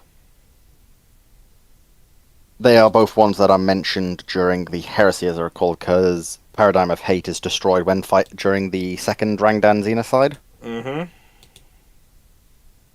which me and Fox have discussed a fair bit. You've got the Eternal Crusader, which was formerly Imperial Fists, now is Black Templars, because Sigismund.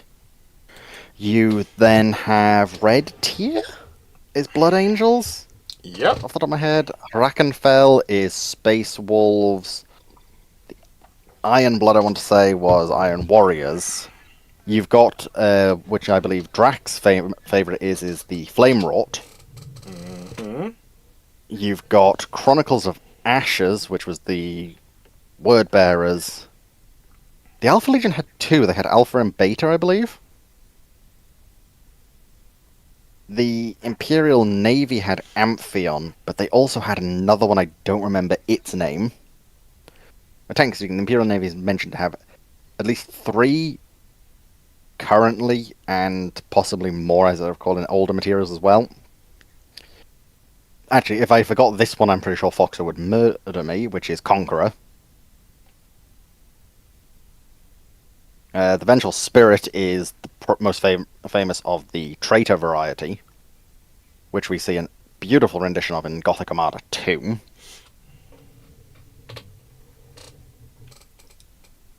The rest I would probably have to look up to a degree to make sure I get them as the right ones. And I don't necessarily want to do that at the moment, because I believe that would be classed as cheating. Okay. Shall we allow Runon to redeem herself in any way, shape, or form? See if she actually knows any more. There's no point. I can't. We did mention the Harbinger of Doom, didn't we? No, that one wasn't mentioned. But that's... Or Fidelitas Lex of the Wordbearers region? Nightfall, Night Lords? No, wait a sec. Conqueror, World Fidelitas Eaters? Rex we might have. We did mention Conqueror. Is Fidelitas... Do we mention Endurance? No, it's Lex Talonis is the other one I was thinking. Because Well, Chronicle of Ashes, Word Bearers... Chronicles of Ashes becomes the Lex Tyrannus because it's captured by the Yes. Ultramarines Legion. Yes, that's one of the ones I was thinking of. That was the different ones. It was from the word bearers, no. Yeah, and Harbinger of Doom, it was the Magna Tyrannis, which was interesting. Mm-hmm. I mean, you're missing one, I think. Which one? But there's a good few which I can now, which I will admit now that I have said which ones I was talking about, I have now double checked the list. But which one, Foxhome? Have you mentioned the one named after a horse?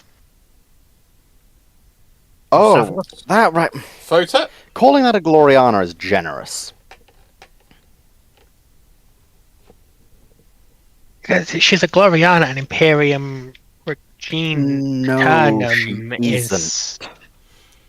She isn't? Imperator Somnium is the one you'll think of as the second one as well. Yeah. Bucephalus Imperium Somnium's not, is but the Walls of Ultramar says she is. Not Ultramar, Olenor. but the Custodes say it isn't. It is described as a golden battle barge or a golden battleship. It is never specified exactly. Well, battle What barges it is. are converted battleships, but we're not sure if they're converted Glorianas or what they are. It's the whole problem with battle barge is a very generic term for 40k. Yeah, battle barges basically, most legions have 2 to 3 officially, which are basically battleships which have been converted into a battle barge. So they could have been a Gloriana, they could have been, but they also could have been another type of battleship. And let's be honest, a Gloriana is special enough on its own. You might not convert. You probably wouldn't convert it into a battle barge. I know sometimes Macragg's Honor is also listed as a battle barge, but it really isn't. Although the sheer number of battle barges the Ultramarines seem to go through, I do wonder if they sort of consider them all like Eskimo. Sacrificial. Also, even honestly, even Gloriana is being considered a class as generous because Invincible Reason contains a 28-kilometer long grand processional hall, and that doesn't even. That's not even the full length of the ship. Yeah. That's just part of it. Whereas the Iron Blood and Iron Warriors Gloriana is 15 kilometers long total. Are you expecting standardization in the Imperium of Man? No, I'm explicitly stating the Glorianas are specialized to the Legion. Yeah, but So- Invincible Reason's a bad example because she specialised to the X degree for the First Legion. Yes, but this is why I'm just saying in general. We know Harakenfell is one of the largest and one of the first. So it is probably up there with Invincible Reason in the probably around 25 to 30 km range. We know Macragg's Honor is 26 kilometers, which once again adds to the fact that Harakenfell's probably a bit bigger than that. Now, the interesting thing is End of the Death Volume 3 states only 20 Gloriana class ships have ever been built. Except the Horus Heresy books contradict this, of we know there are at least 25 named Gloriana battleships in canon, Yeah. with a number of others that are unnamed. Well, the Imperium Man, in nicest way, I would say that probably one is listed. One is only lists the number of ships which were built for the. There's 20 were built for the Loyalist legions. Don't forget all the ones they built for the legions which weren't loyal. Now, I will be biased here. Because and the will- issue is that the End of the Death does count Conqueror, who is traitor by this point, so Yeah. that's part of the issue. It's, in my opinion, it's just at the End of the Death writers not realizing how many Glorianas have actually been canonized. So, And and there's let alone also, I think GW has explicitly stated that their stuff is written as unreliable narrator. yes, which I utterly despise, but It makes it fun. It does. it does. In regards to the second part of it, I am going to be biased and list the Invincible Reason as the best in certain categories. Notably because it's got all of the Emperor's fun toys on board. Here we go. Dark Angels, Fanboy To be alert. fair, no. Like, if you're wanting me to go beyond that, I would genuinely say for just normal ships, the McCragg's Honor is an excellent command ship. Oh, it is. It has done brilliant service. It just doesn't have the same capability as Invincible Reason in other regards. Invincible Reason has a face only a mother could love. And I wish I could McCragg's Honor deny that. has the cruel inferior built into it, so it is kind of interesting. Now it does, yeah. I'm And pretty Vengeful certain Spirit's that this pretty is scary. not what you said, but my brain parsed that as the crawl inferior. Inferior. Crawl inferior. And I just find that funny. Yeah. Ramal, right, in terms of the video of the Zoomots, do you think the Zoomots would last long in the USN servers? Do you think the fitting the Zoomots as hypersonic missiles to replace the guns is a good idea? I think they'll last quite a while in America, in US Navy servers, because they don't have the same issues the LCS does, and the third one's not even really entered service yet. So I wouldn't be surprised they're going to be around for a while. They're going to be interesting status ships for them to have going around, and they're going to look... They're going to look modern for quite a while. And fitting the hypersonic missiles, replace the guns. Either replaced one of the guns with hypersonic missiles. I'm not sure I replaced both of them. But this is not me running it, it's the US Navy running it. And to be fair, I'd have built a lot more of the class in the first place than the US Navy. So they'd be far more. I'd be working things more from a Zumwalt hull than a Burke hull. That's what I'd have done. I'd have produced an air defense version of the Zumwalt. In the U.S. Navy's defense, they were going to build 30 of them. Ish. Yeah. And then Congress happened. Yes.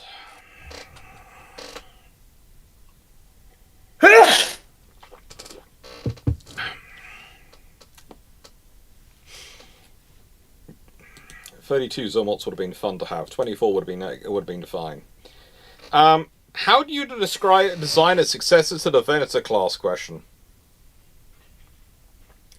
How do you design a successor to the Venator class, I presume? Yeah. Right. Well, if I was designing a successor to the Venator class, I would have a line of main guns down the stem, which would be stacked so they could all fire forward and also all fire to the side, so they could all super fire over each other. And I would have the hangar set up so they could exit out both sides, because that makes sense to me.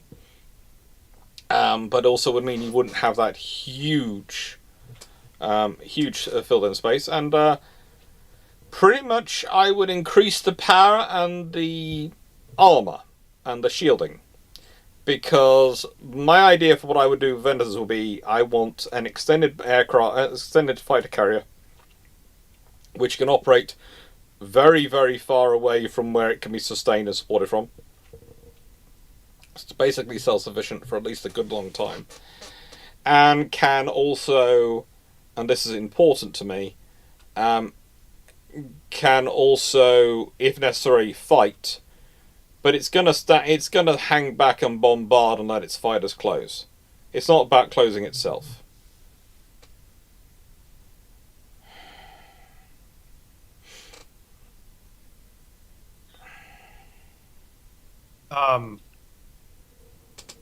I'm cutting the eye stalks off. I can understand that. I think the design overall is pretty good. Obviously, update and in some ways kind of supersize the parasite craft handling facilities to deal with modern designs. Mm-hmm.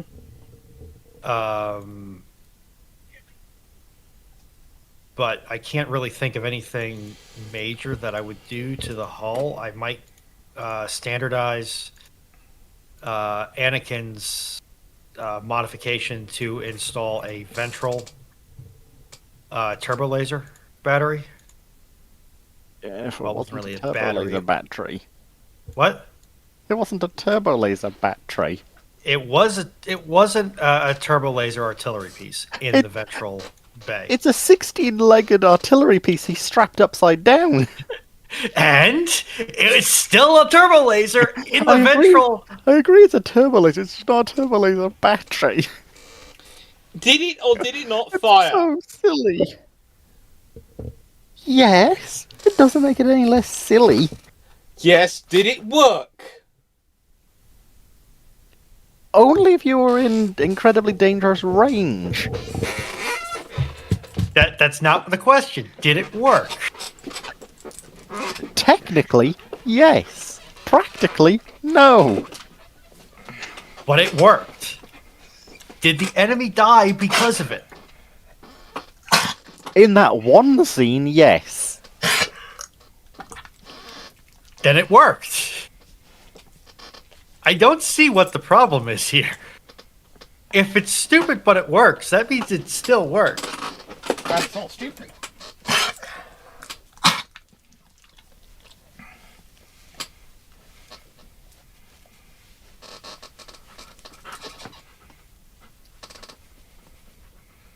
So, yeah, I think we've gone broadly down the same route.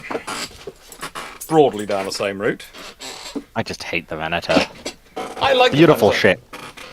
Terrible actual use. Well, that's because, in the nicest way, they were trying to get away with only having a one-stop shop for their capital ship program, and they wanted to use them as traditional capital ships, not as carriers. And realistically, you need to stand off and let your fighters do your job. They have improved that. It's just we've never seen the other variants on screen. We know they actually have a whole bunch of other capital ships. Yeah.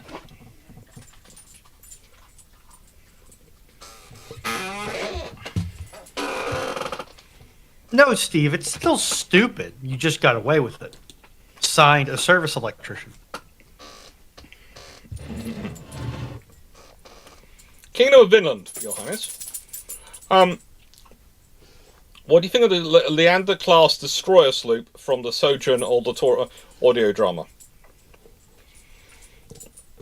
It was designed as a counter to the Frontier Union counter-outrider fast attack ships. I mean, based on their naming, it sounds like they got that much right. Because a destroyer is exactly what I would want to counter fast attack craft of any variety. I'm worried about anything that's called a destroyer sloop, because those are two mutually exclusive roles. We'll have a look. They look cool. They do look cool.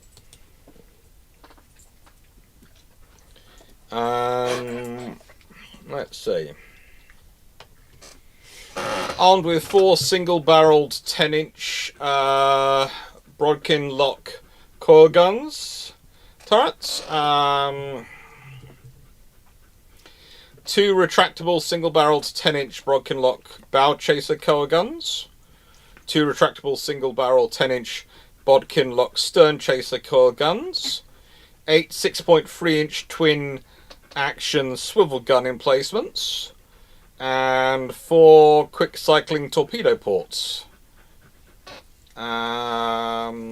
I'm looking for shields. I'm looking for anything which is just defensive other than armor.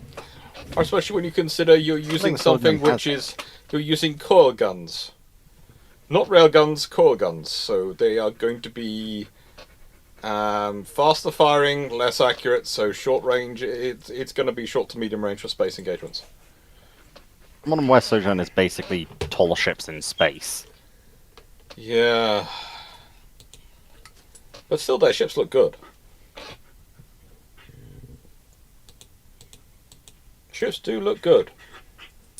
When you look good, you feel good. And when you feel good, you win. No, but it does help for diplomacy. I keep trying to explain this, and the amount of people go, but no, it doesn't. And I sit there and go, no. The nicest way, the people who you're doing diplomacy against are not people who are going to be watching my channel. So actually, does Glenn have commissioned artwork of his ships? Mm-hmm. Or at least approved as canon artwork? Matthew Williams, does anyone know when the questions will be opened again? How many questions do we have to go, Runon? One momento. Somebody has very helpfully been questioning things off. Checking things off. Vaguely, somebody's. We're looking at 16, give or take. Okay. So it's not too long. We've got a nice speed up going on now. See, Clarke, the party get to choose a bridge crew of up to 6 people from sci-fi canon. Who are you picking for which role?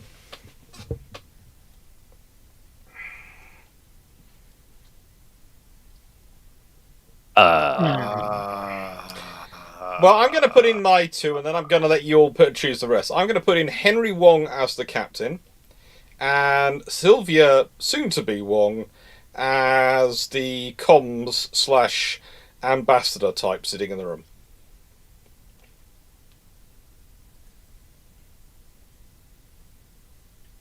Okay?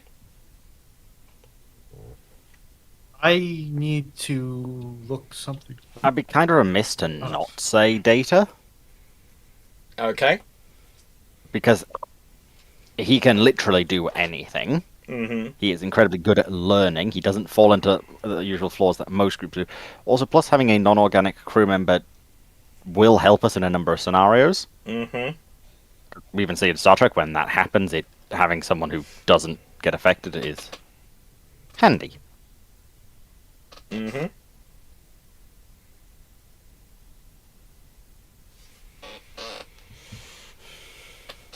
Foxo? I think Dragon's probably the only one that would get this, but Kitsu. Okay. Oh no. In what role? Not the ship? The ship, the AI, and the Avatar. Like I feel like, Kitsu's like kinda Romy, cheating. like Romy from Andromeda Ascendant. I will accept this. Yes. I will accept this. Where are you? Where are you? I need the book because I can't remember names. Oh God! Why? What setting are they from? I doubt you've read it. Because I'm not even remembering the series name. Man of War series by H. Paul Hosinger, who had the bad taste to die while ending his last book on a cliffhanger. Yeah. Ah. Awfully inconvenient of them. Really annoying. Exceptionally inconvenient of them, and they were doing really good too. And this But, seems to you know, happen. Apparently, Too often. COVID was a hoax, and I'm not going to wear a mask as a result. And then he died because he's a moron, or was a moron. Actually, okay, so for my Marine Corps major, not technically bridge crew, but I mean, if we're going to institute a diplomat, I feel like I can do this. I'm going to take the lead character from Empire's Core. God, I can't remember names to save my life, can I? Luckily, I have the books right in front of me. I'm just looking for the right book.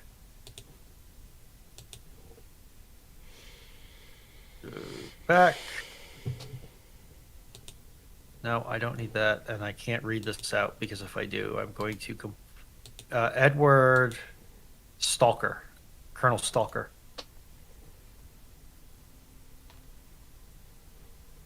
And then I'm trying to get the engineer out of Man of War. But that means I have to find the first book of Man of War. And I have a lot of books in my Kindle library. I also apparently have quite a few comics in my Kindle library, which I've kind of forgotten about.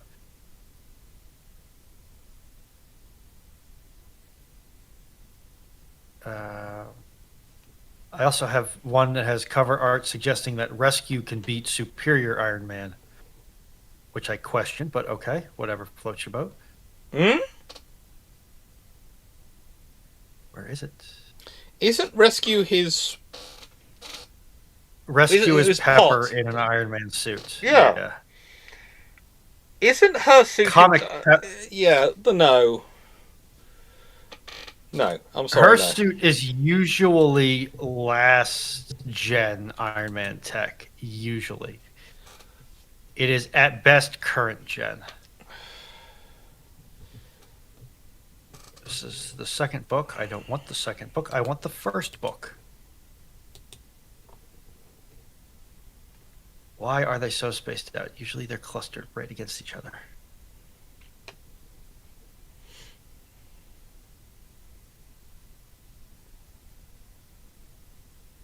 I'll find it. Nuttall has good characters. Hosinger has good characters. I'm thinking of the engineer specifically from Yeah. Hosinger's series, and I cannot find the book that is going to be the easiest. So let's do this then. I hate my brain because it never seems to actually remember names unless I'm constantly interacting with them. Well, you know, you are human. You're allowed to be human.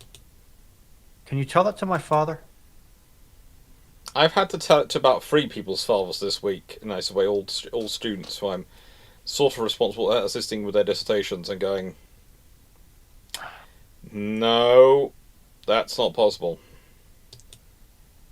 One of them was asking, you know, basically, couldn't their son do what would have in effect been groundbreaking work? And it would have been groundbreaking work. The trouble is, it's not actually possible for them to do that in the time they have available. Because in the time they have available to do it, to do with the groundbreaking work they need to do, they need to hire a ship, go and do about 6 to 12 months of deep sea marine archaeology, then reconfigure all the data, and then bring it back into availability. Because the sort of stuff you need to do, you need to scan about a dozen or so wrecks in full 3D and print up 3D models of them and do full examinations of them. There is no way you can do that before the deadline of handing in their dissertation, which is September the 30th. So, great idea, Pops. Sorry, not physically possible. I got the guy's last name at least. Chief Engineer Werner, who's actually British.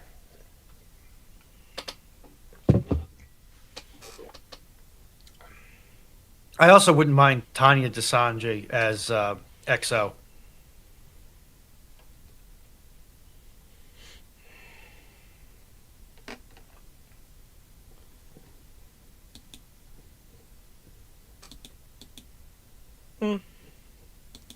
Alright. With that being said, let's carry on. Steve Clarke. We've answered that one. Next question.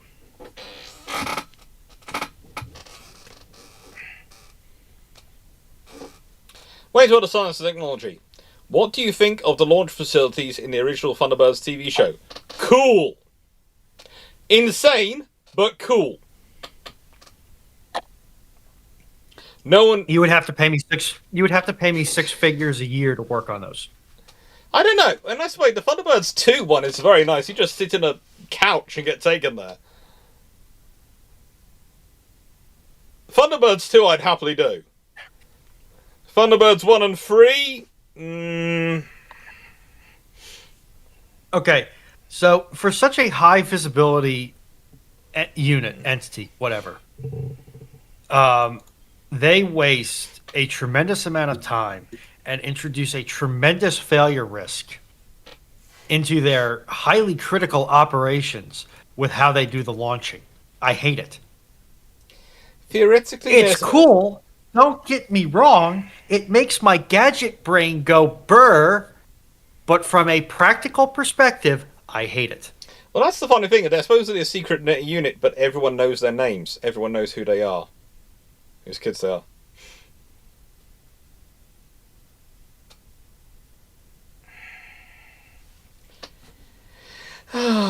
It's cool, but no. Desert Foxo. Any opinions on using nuclear and/or antimatter shells as APHE shells? Armor-piercing high explosive shells. I mean, they definitely match the high explosive element. They do, and antimatter especially could be quite interesting for armor-piercing. Because antimatter combined with matter tends to create a very big hole. The issue I see is a weapon at that is a standoff weapon. You want to have that deployed from you as far as possible. Mm-hmm. But usually in a space combat setting, that as far as possible gives your opponent force ample time to intercept. To be fair, let's be honest, the distances in space we're talking about, which are engagement ranges, we could be talking 50,000 kilometers. Yeah. Well, we could be talking light years, so yeah. Yeah, but like, what I'm getting at is you want something which is going to be. You want that to use it as a standoff weapon. And if you use it as a standoff weapon, that increases the chances of intercept.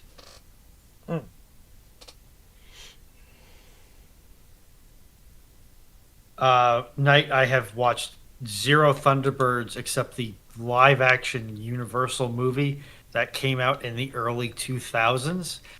And I watched it roughly contemporaneous with when it came out. And so I remember nil of it. All I know is that I would probably find that movie unbearably cringe today. It is.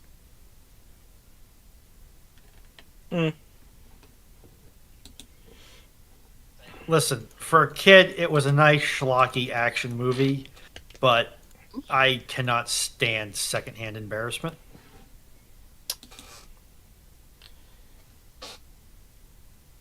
I don't know why. It's something to do with how I'm wired. I don't claim it to be rational. I just claim it to be what it is.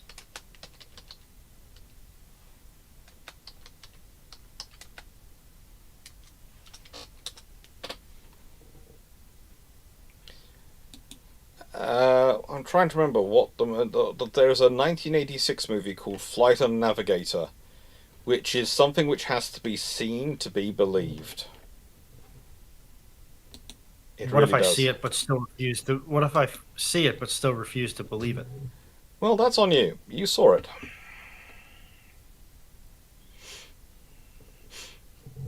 Now, I like the fun police. I like the concept of a bomb pumped laser. I know you do. It's a very cool system. I like that system. I'm not certain how you are going to create a containment field that will take a antimatter explosion and contain it so that it can be focused into a laser or used to power a terawatt laser array. But you know, yeah. Romeo boy, this is a sci-fi. Yeah, Bruships, it's a sci-fi Bruship. It will be heavily biased one way. It's literally in the title. Okay, I'm not hiding it from anyone.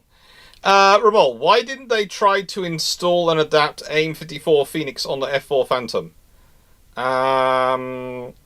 Phantom can carry a large amount of munitions on board, yes, but I don't think they could maintain the necessary data supplies to support the AIM-54 and all the other systems they need to do to make the AIM-54 work. Basically, the Tomcat is built around the radar, the control systems, and the missile launching capabilities of the AIM-54. Basically, the Tomcat is, in the nicest way, the Tomcat is the answer to the question of what's going to carry the frigating AIM-54. Not, we're building a missile, we're building a great fighter, let's build a great missile for it. It's, we've got this missile, yeah. We need something that can actually use it. Alrighty then. Chandler, would charcoal be an effective and practical replacement for mineral coal when fueling ships? No. Let me answer this with a clarification. If you've got no other options, yes, you can theoretically fuel your ship using charcoal. Is it going to be efficient or get you anywhere near the range or power density you need to move significant distances? No. But if you've got no other option, and you're trying to move not a long way, it could probably work. If memory serves, isn't charcoal just wood with all of the not combustibles cooked out of it? How do I put this politely? Charcoal is usually it's either wood or sometimes other animal and plant materials, which is heated in a low oxygen environment that removes water, volatile constituents, and anything else like that. and it provides you with a more consistent cooking system, heating system. But it also retains a lot of sulfur you get from what you burn. Yep. So it's very sulfur heavy. Yep. Which I don't think is good in steam engines. No, it's not. But the point was it could be used short term, but good luck. Take care, Tanif.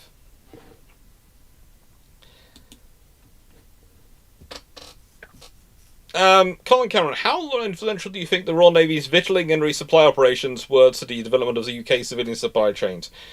I would love to say they were heavily involved and it was really modelled on it, but the realistic thing is the most of the civilians involved didn't take any notice of it until far later on, and by the time you do, you've got onto just-in-time logistics, and no one's taking any notice of naval supply and logistics because, let's be honest, the armed forces don't like to work on last minute. It doesn't tend to work out well for them. Somebody's joining with a lot of background noise. Sorry, I'm out and about. Hi, John. Just walking home. Hi, Dan. Hey. It's the sci-fi session. Yay. Sorry, I've been out and about in town. Moss Shaw, do I understand this correctly from the Ship Shape fundraiser that if I donate £1,000, I can get a guided tour of HMS Belfast and guided by Drac and Dr. Alex? In theory, yes. In practice, that's usually done by Drac.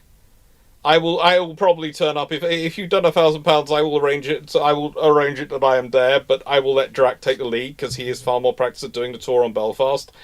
I tend to take the lead on things like Warrior, but he takes the lead on Belfast. I will be there, but the tour will be guided by Drac. But that is, I think that is the correct thing. Is roughly if you donate £1,000, that's what you get. We've been fairly good on those ones. Drac. Yes. Like Beats by Dr. Dre, but instead it's Drac. If we end up on a very certain destroyer in the Medway as well, that's also usually led by me. But yeah, I get Warrior. Warrior is mine. What's the most? I've not been to see the destroyer in Chatham. Paul Amos, what's the most outrageous?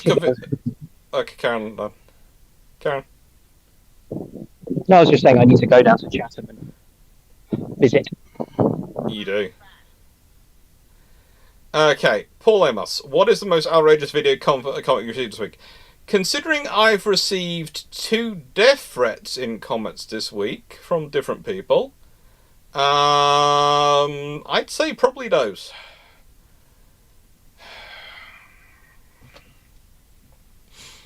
My chat's been pretty Interesting quiet. death. Up to you. To be fair, it's kind of difficult to be more outrageous than saying you're going to kill someone because of them saying that in one case, because I'm so wrong about about Sharnwash and Gneisenau being fast battleships rather than battle cruisers because they have 11-inch guns, so they must be battle cruisers. So therefore, I deserve to die.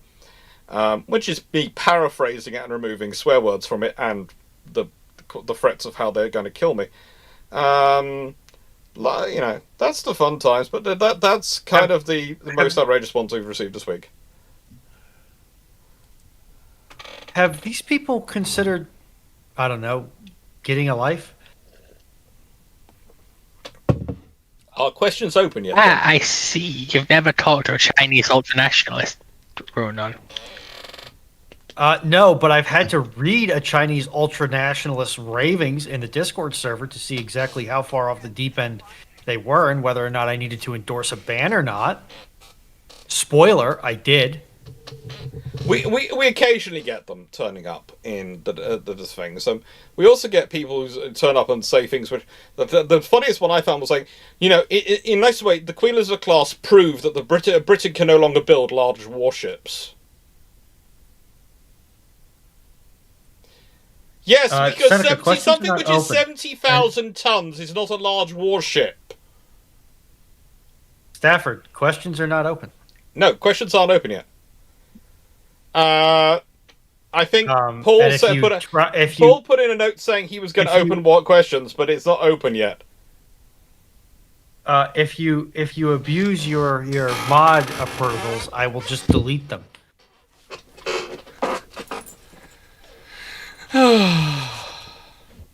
It's fun times. It is fun times.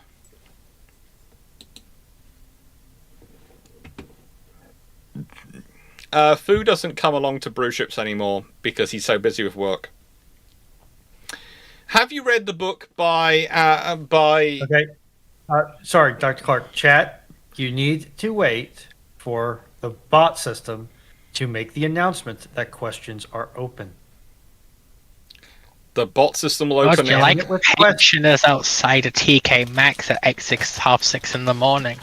This is Yes. It is fun. Black Horse. Have you read the book by Dr. Klaus Schmitter on Hitler declaring war on America? I think I have, and honestly, from memory, I came away from it with the idea that, frankly, yeah, most of my assessment of that was actually correct. In many ways, some of the stuff was even more farcical than I'd imagined it had been, but yeah. Overall, I've read that and recommend it. Mark Hartness, this is why if Dr. Clarke gets a time machine, he'll slap someone and say, for pity's sake, call them frigates or battlegroups. Yes, I would! I would go back in time and slap Jicky Fisher several times to make him call them frigates, just so I wouldn't have to deal with this. But we'll leave that to one point. No, the API is still going. They've changed the API now, so it's less intensive. So we shouldn't run into that particular problem. Paul has opened the questions successfully. But the question is, would they be battle frigates, one word, battle frigates, 2 words? You need to change the battle band, Dr. Clarke. frigates, They would be called frigates. Channel, Japanese battleship number 23. 24 41 centimeter guns, that's 16-inch guns, in 6 quad turrets at 30 knots. Forts.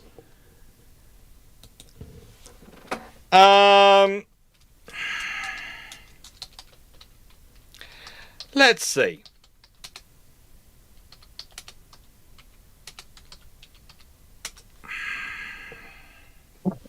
is that what they want or what they'll actually get? That's what they are talking about. I have heard of this discussion before. Now, the thing is, if you do have 16, if you do have 24 16-inch guns in 6 quad turrets, you are very scary shit. But let's be honest, you are more able of overpowering pretty much any threat on Earth with that one. Because even if you are firing no more than a round a minute, you're still firing 24 rounds a minute. And 24 16-inch shells raining down in any 60 seconds on someone is not going to be a fun experience. With 16-inch shells, though, you can probably achieve 2 rounds a minute at most regular engagement angles for your guns. In which case, you are going to be raining down 48 shells. That's basically a 16-inch shell a second on average.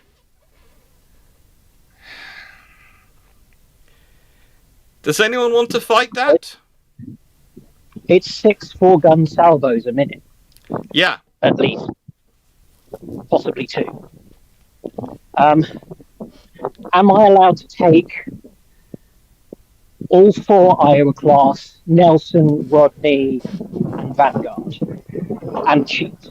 And horse fight? Well, you can do that, but you're hoping to only have one of these. I did say I would cheat. Yeah. I deploy US fleet submarines and some T-class That is that are not friendly. That are not friendly. You know, there's maybe an HMS tuner out there, or something, and HMS Tiger Shark. I'm trying to think of other fish that begin with T. Yeah, and maybe they can help us with that. Yeah. Because that's the answer. If somebody has something that big, they're not going to have many of them. So you just be where it isn't and take it on with something asymmetric. We'll get it sorted, Matthew. I have to say, I do love this bot. I do love the bot system. It does make life a lot easier, and has meant we have been able to keep. Because I think if it hadn't been for the bots, which Runon had to put, we've had to put in possibly a pay to question system on Bruships as well. Because the amount of questions we are getting in now, it would be very difficult to pick them out, and the only option would to make sure you didn't miss them would be to make them super chats. If you weren't using the bot system, because then they go into a separate chat and YouTube actually stores them properly, whereas the regular chat disappears. And I will be working on finagling timestamps with Twitch over the next couple of weeks. Now that my channel is monetized, and I am thinking of I'm going to reinvestigate some of my ways of trying to do it. So it is possible, and then by the end of the year, you could actually see timestamps get deployed. They will not work. I do not believe it will work for YouTube because of how YouTube is structured. So what if you run it for a Minecraft server? Like I said, 5 to 10,000 British pounds, and I will happily run a Minecraft server. How about a free accommodation at Hotel Freeman? Does that come with a work visa? I'm not sure. We'll talk to Dan. We'll see what Dan can sort out. But Dan has a very nice spare room,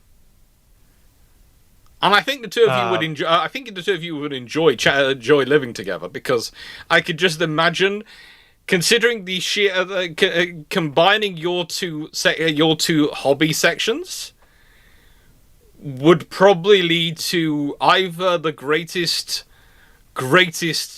the greatest ADHD cave ever known to mankind, or an explosion which consumes the world in hobbies. And why do you want to see the world destroyed, Dr. Clarke? I want to see the greatest ADHD cave in the world has ever seen. I'm willing to take the risk to see that. Your tactics confuse and frighten me, sir. Dan just gone silent as he quickly runs. Also, the fact that you want to put me in contact with your aunt also confuses and frightens me. I just said in a nicer way you wanted an option. I said she's the only one I know who streams it on a regular basis. Besides, she has more followers on Twitch than you and I combined. Actually, no, she has more followers on Twitch than you, I, Garius, and Fleet combined. This sounds like an absolute win. I'm still waiting for people to track down her and work out who she is, because I've been told I'm not allowed to reveal. I'm not allowed to reveal that she wants to see if people find her. Given the information I've given.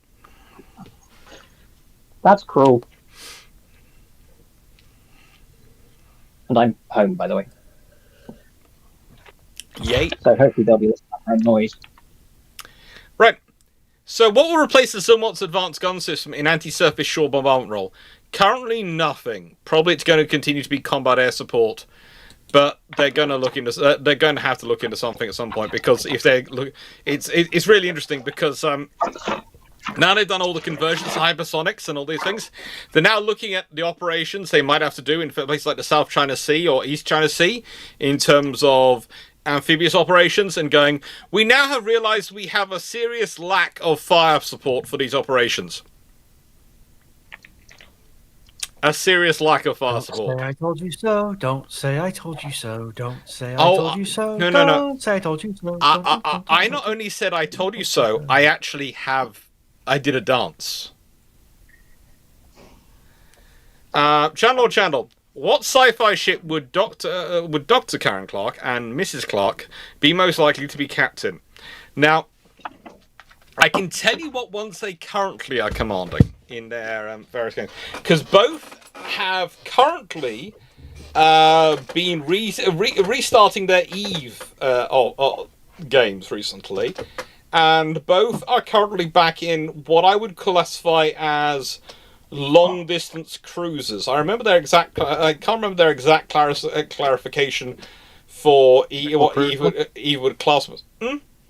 What do you say? Tactical cruiser is usually tier 3 tactical cruiser is usually the most common one for that sort of style thing.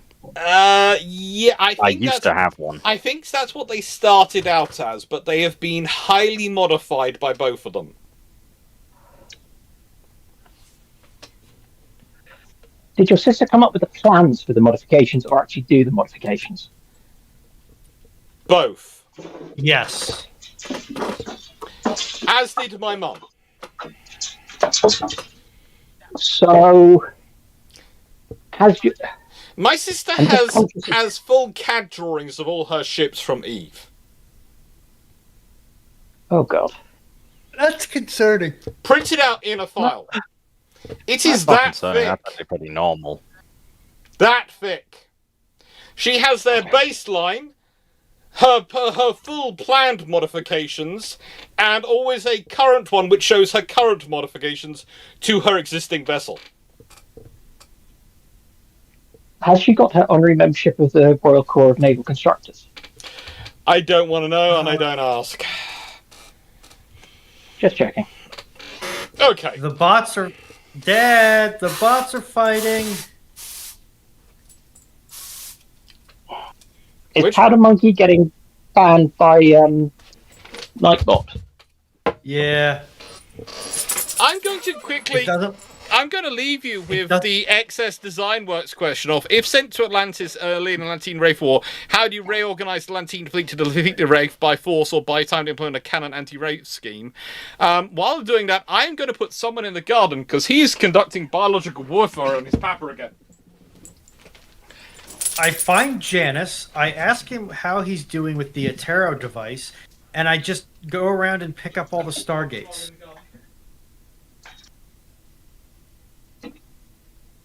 Or I lock out all the Stargates. I never paid much. I never got interested in Stargate Atlantis. SG-1, Like- yes. The spin-off, Sure. not so much. Because the replicators have issues, and the replicators have issues with controllability, and the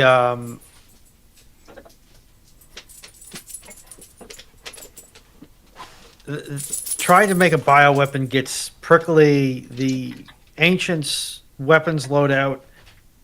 There's nothing in development that's really a golden BB for the Wraith. So just throw the Atero device at them and call it good. I think I would do something similar, but I would also want to modify Atlantis herself and other systems. I would say they have pretty good lasers and systems, so they need it can't just have drones. It also needs lasers for self-defense. It needs far more power. It needs a far stronger power supply than just 3 of those power cores located in one spot. Realistically, you should have at least 6, with 3 maybe being located in a central spot and the other 3 being divided up into solo positions around the ship. How many do you need to actually power the ship and the weapon systems? At least 1. Preferably, I would put, in nicest way, I would put 6, 1 in each of the pylons, and have 2 sets of 3 in the centre, one high up and 1 low down. So she actually had 12, and therefore could guarantee I'd have what I needed in terms of power supply. But pretty much, I'm going to do the same thing as, find Janus, get that system working. Make sure I've got control of all the gates, and when the system's working, go round the galaxy, hunting down the various Wraith fleets and annihilating them.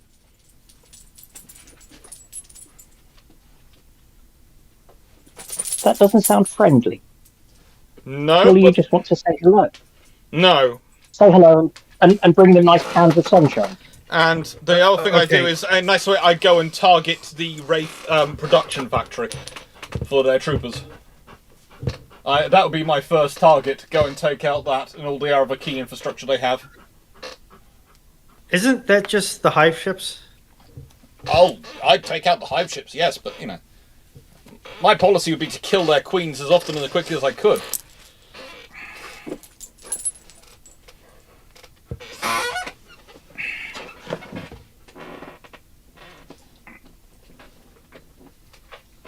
What can I say? I am. There is an argument that the ancients that go to Pegasus are not the ancients' best and brightest, because the best and brightest all ascended.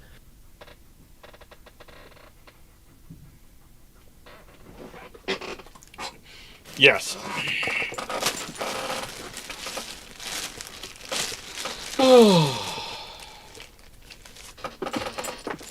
Also, I love how I've just read, and in context it's meant as a joke, but somebody added math as a content warning on a post.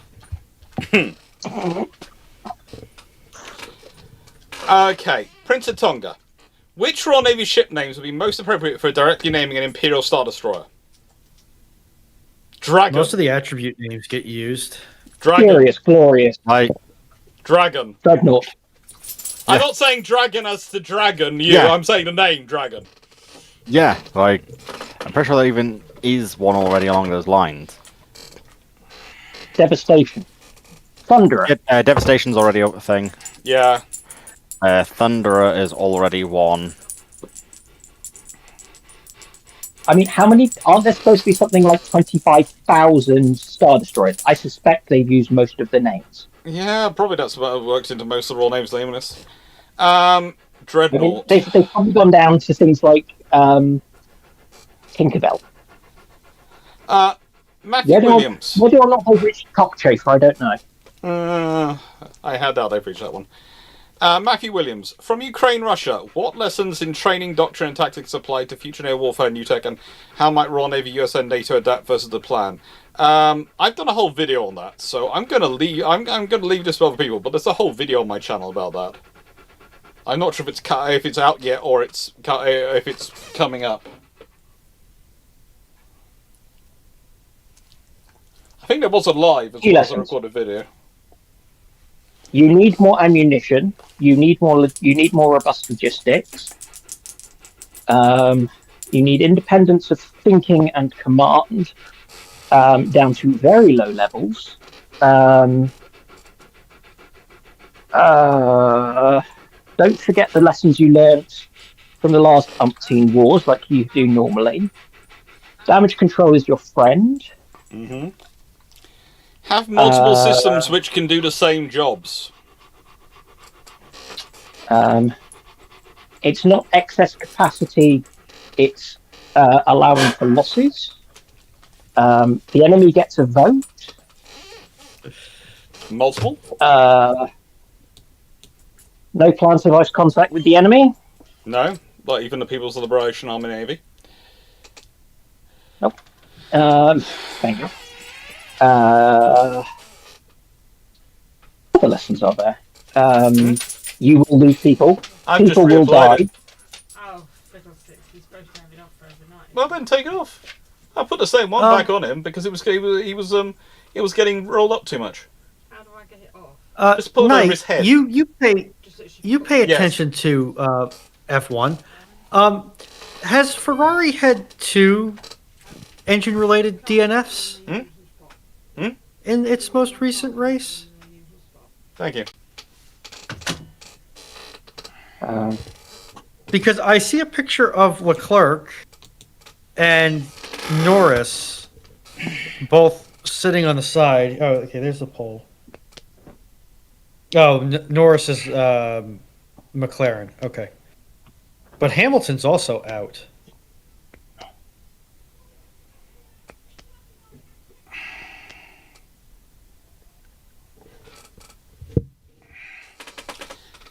Lions. In Glyn Stewart's Operation Medusa, at the start of the book, Admiral Roberts made 3 proposals.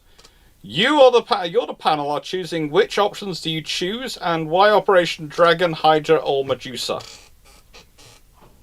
Okay. Oh, I have read that. I just can't remember what the options are. Dragon, Hydra, or Medusa? I'm pretty sure only one of those plans is actually viable if you want to win. That's the whole point of what he says then is, one of these let us win, the other's just forms of losing.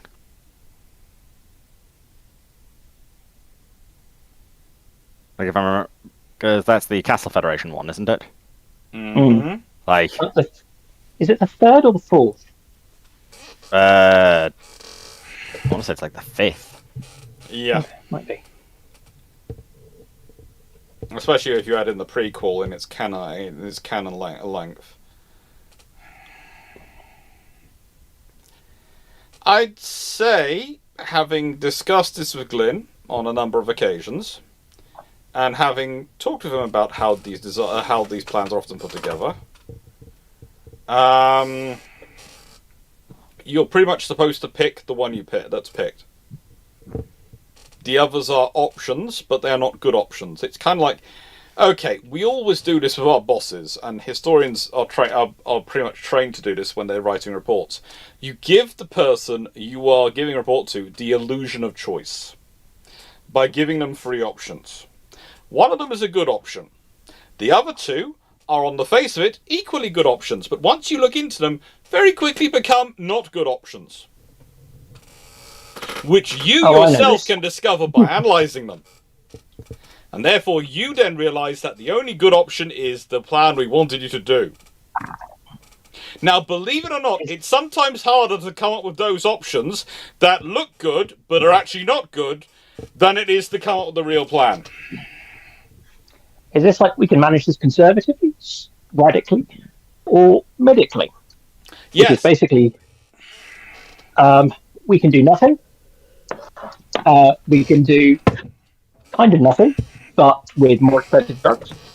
Or we can cut it off and or fix it.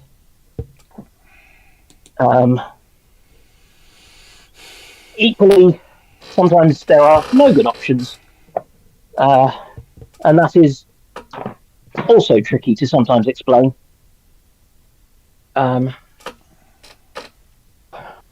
Which kind of are, you're frigated, or you're frigated. Well, I do love the way Leslie's just But what if I want to be... Leslie's just put in the chat, let them choose the plan you want them to. Yes. What if I want to be slooped? Can I be slooped?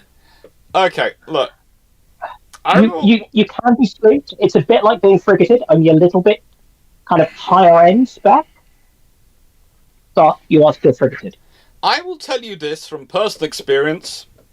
If you're presenting plans to bosses, you better hope they either like you or they hate you.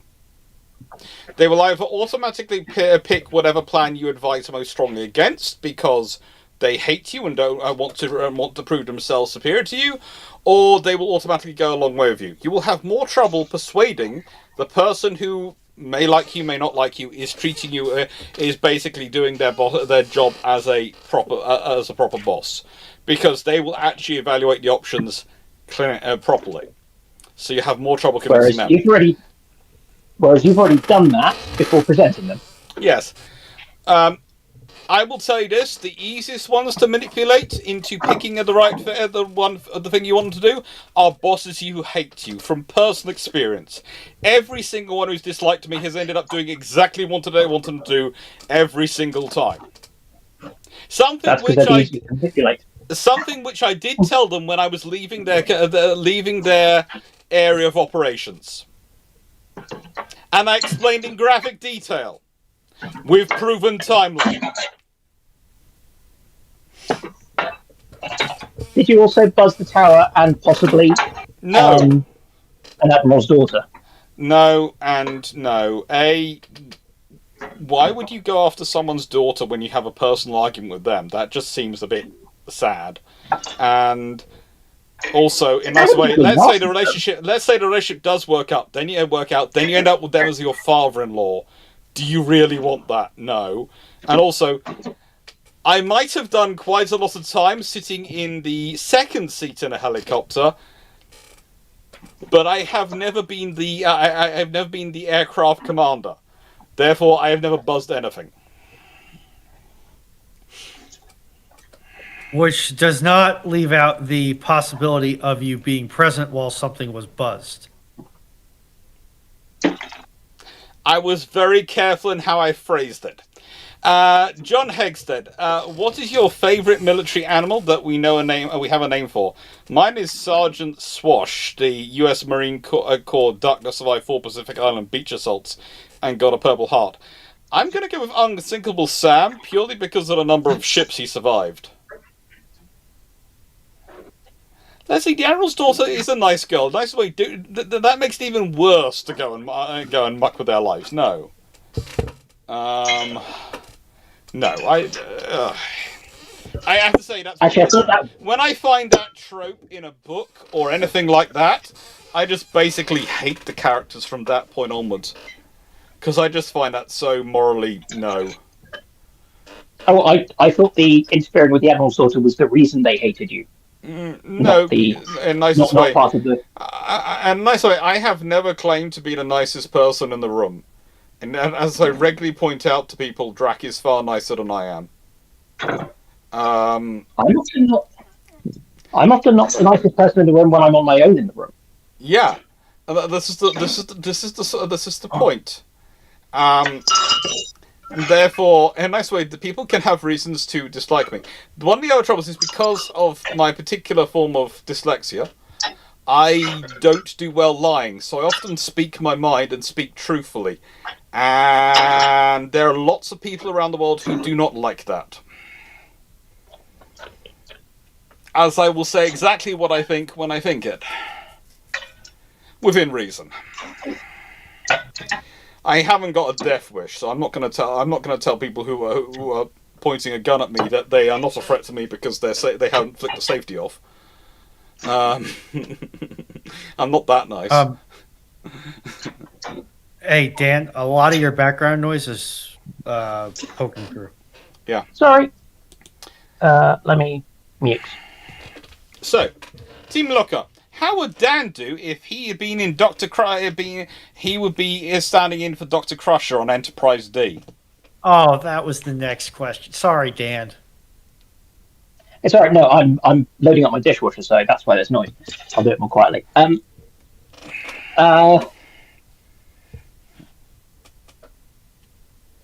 trying to work out if I'm more or less likely to fall in love with a ghost. Oh, not Is the that ghost- again. In a nice Here's way, the question. Dan, Is the knowing ghost- your love is life the- as well as I do, more likely. Carry on. If the ghost is a well-proportioned redhead, you're probably doomed. Well-proportioned, short redhead, yes, then he's lost. Height is not a factor in this. It is a fact of you, but you don't intend to acknowledge it's a factor.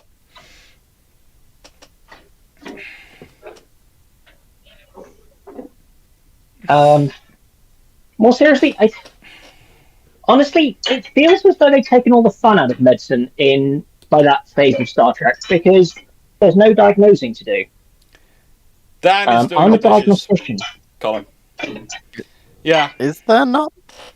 They seem to have to diagnose stuff semi-frequently of what's actually going on.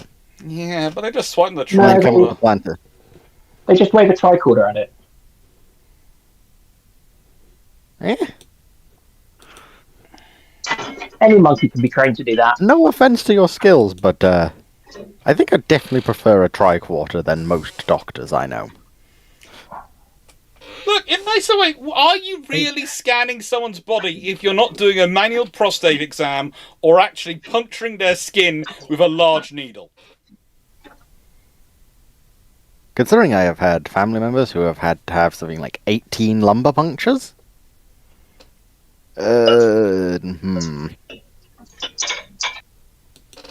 Diagnostic Yeah. or therapeutic? Diagnostic. Why would you need 18 diagnostic lumbar punctures? Somebody doesn't know what Because they're doing. idiopathic intracranial hypertension. Oh no, then they're therapeutic then, surely. No, they're not.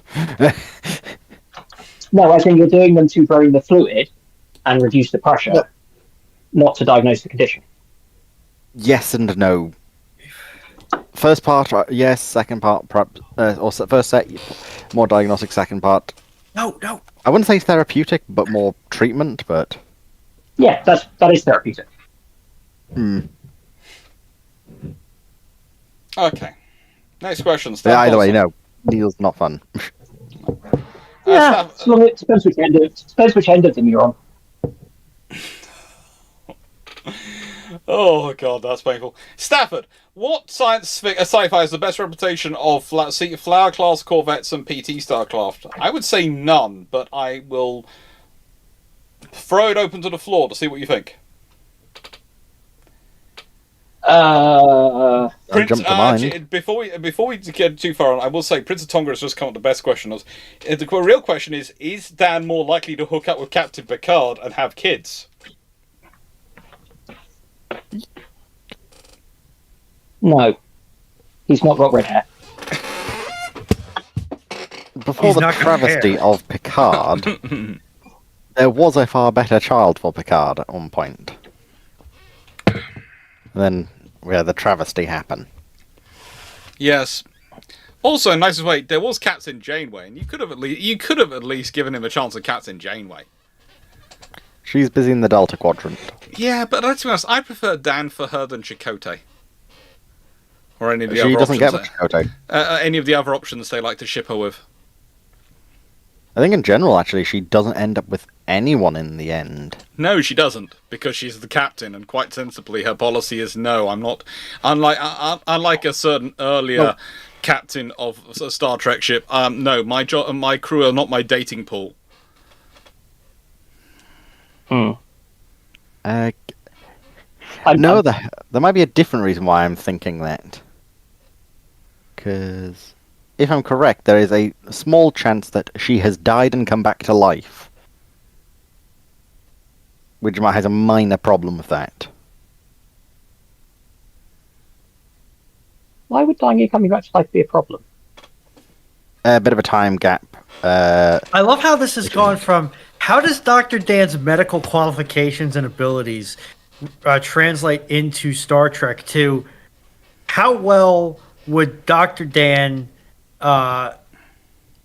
accomplish romantic interests in Star Trek? That's because effectively how it would go. that's an important role for the medical staff in Star Trek. There's either things going on where they're needed in a medical role, or alternatively, there's nothing medically going to be done in an episode, in which case they're just off doing the romance stuff. Even the Doctor in Seven of Nine in Star Trek Voyager gets romance stuff going on, and he's a hologram.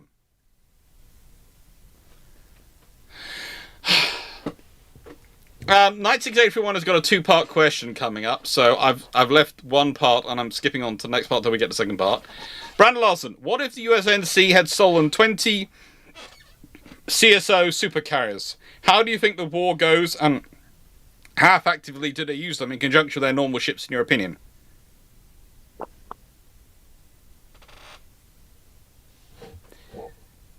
"20 CSO supercarriers. This means nothing to me. Excuse me?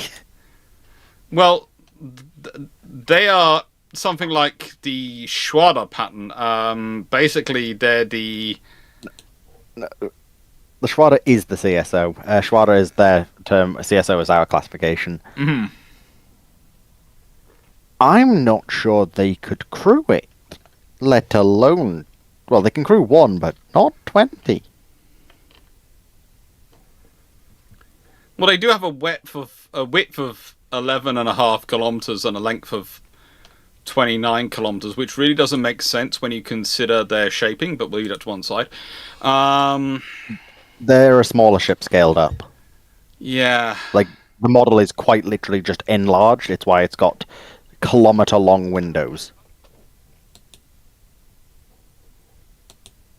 Oh, good God. Yeah. Let's put it this way. If they could actually operate them, they'd be very helpful. But in reality, I think they'd be better off with the Infinities. Post You could get some 99... interesting stuff.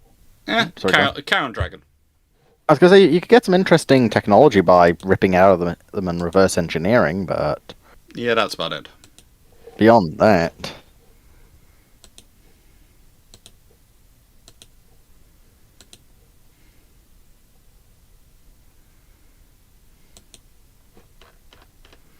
Yeah, it's just not a viable option, realistically.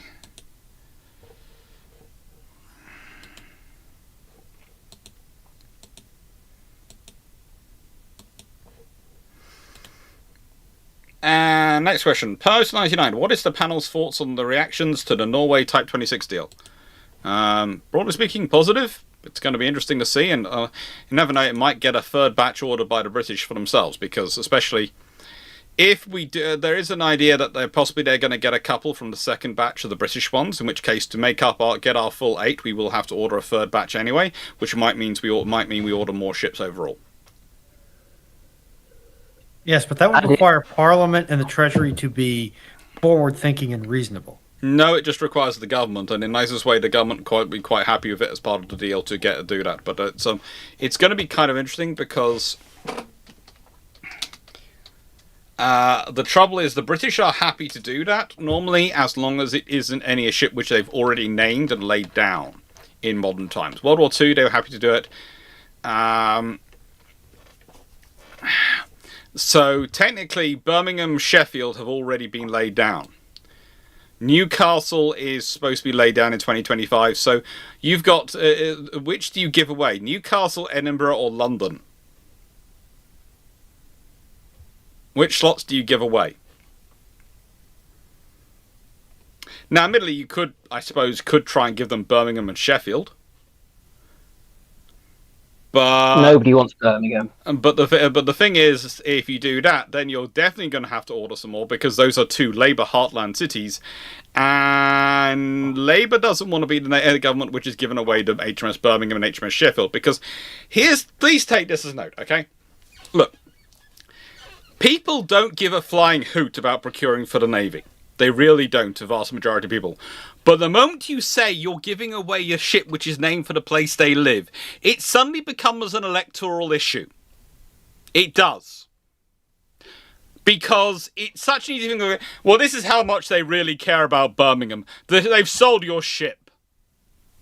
And it just becomes something people talk about on doors, and it becomes a gripe that gets added on to everything. It's not a gripe in and of itself, but it gets added on to everything else to make it into a worthwhile gripe. And it just becomes something which people don't stop talking about. And trust me, I have dealt with issues like this on the doors when I've been canvassing in elections, etc.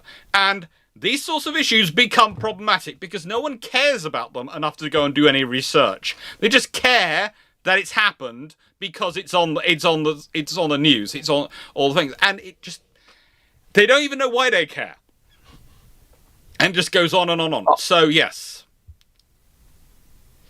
Honestly, my hope with it is that if we give them if the Norwegians take 3 of the batch 2s, they're not going to take 3 of the batch 2s.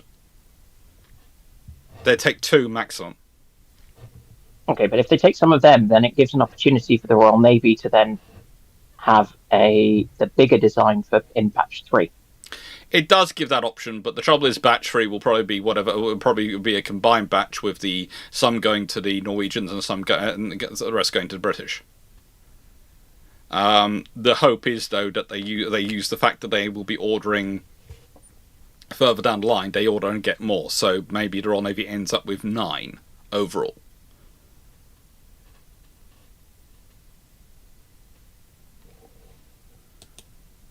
I want to go back to the days when we would order, 9 tribals this year, plus 16 J and K class.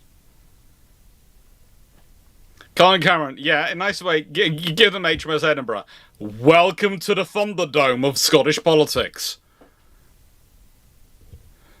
Bear in mind, they are being built in Glasgow. Yeah. So there is a reason why Glasgow was the first ordered and is going to be the first commissioned. there is a good chance that the BAE staff may simply give it to the Norwegians. Just to spite the people from Edinburgh. Hmm.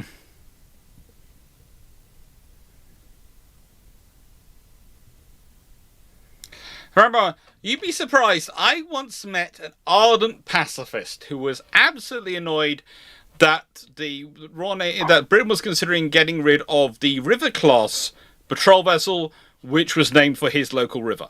An ardent pacifist who really did want to defund the forces, but couldn't understand, if you're going to pay for the forces, why are you getting rid of our river? Why are you insulting us? I'm going to be Unreal Engine 4 with you, Chief. While, yes, that is kind of ridiculous, I can 100% respect it. I know, I can too. But I also had to spend 20 minutes explaining that it was just the end of the contract because they're private finance and they were probably going to be taken up, and they were taken up again. But literally, and in the nicest way, I checked with my colleagues from other parties, and they were all stopped by the same person for the same reason.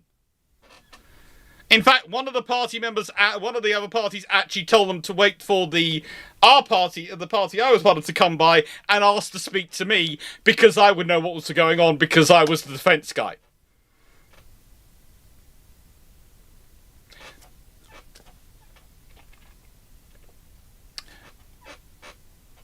I kid you not. No, what's worse is I totally believe it. I don't just believe it. I actually kind of respect it in a way. Yeah. Like, if there was going to be a U.S. Navy warship named the Rappahannock or whatever, and they decided that you know what, we're actually not going to go through and make this vessel, I'd be a bit miffed. Yeah.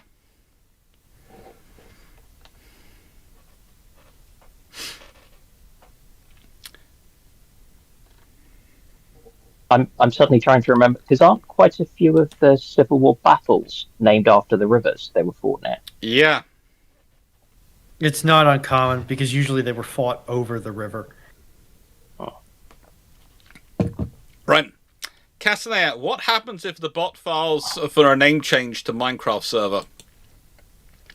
Runon starts charging money. It can't because I'm the one that has all the keys. And the bot is not a corporation, therefore it has no legal rights.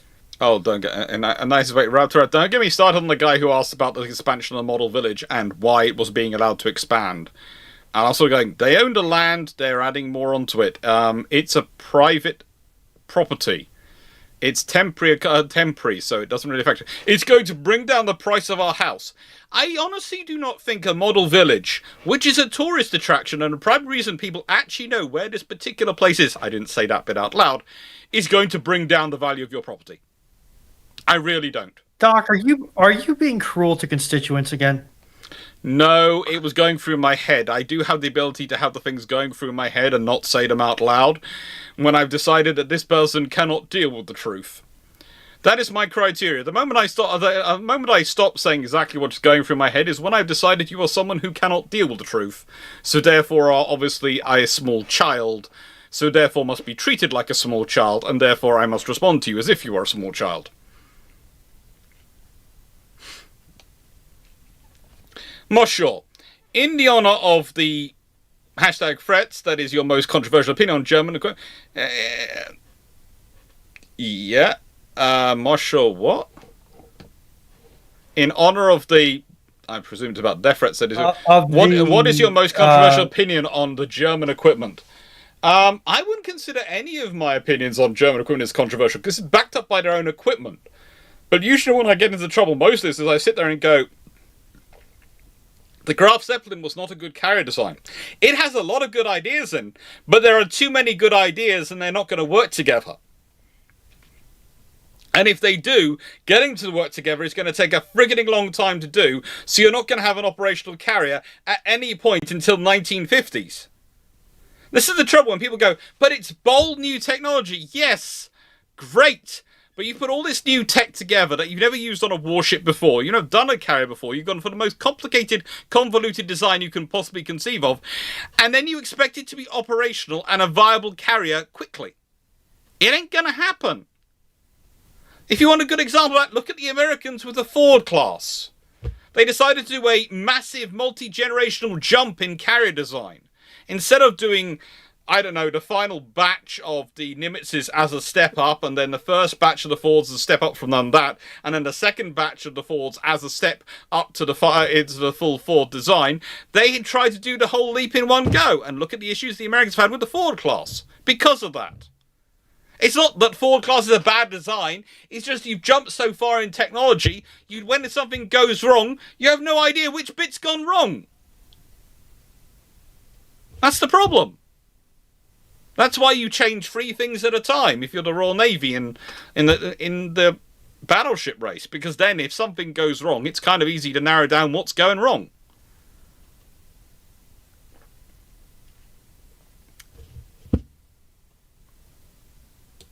Sorry. Anyone else have any controversial opinions on German equipment? It'd be nice if they actually knew what standardization was. Oh. It's like, I'm going to be real with you. You don't get the death threats by talking about German equipment. You get the death threats about talking about Chinese equipment. No, I get the death threats for talking about German equipment. When I talk about the Chinese equipment, I just get told that I can't go visit China. Which you weren't planning on doing anyway, so... No. Oh, no. It's kind of like visiting Russia and North Korea at the moment. I know that's not going to be good for my health. I'm just not going there. I know what I've said about their equipment in the past. And yes, I am correct, but that doesn't mean there are organizations which like me saying it. Oh. Controversial thought.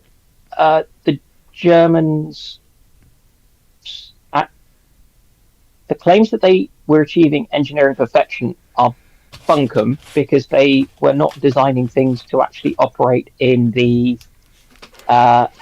environments in which they were going to need to operate. So they were achieving alpha testing standards. No, they were they were aiming for engineering perfection in an engineeringly perfect scenario. Yeah, which is nonsense. Yes. Okay. Very controversial opinion. Quite a lot of the German stuff was actually quite good. Like, the massive overswing when it comes to all German stuff, I wonder what's to everything was came out the rear end of a dog. If you look at what the equipment was designed to do, especially for the Wehrmacht, it works and it's not bad. It's not like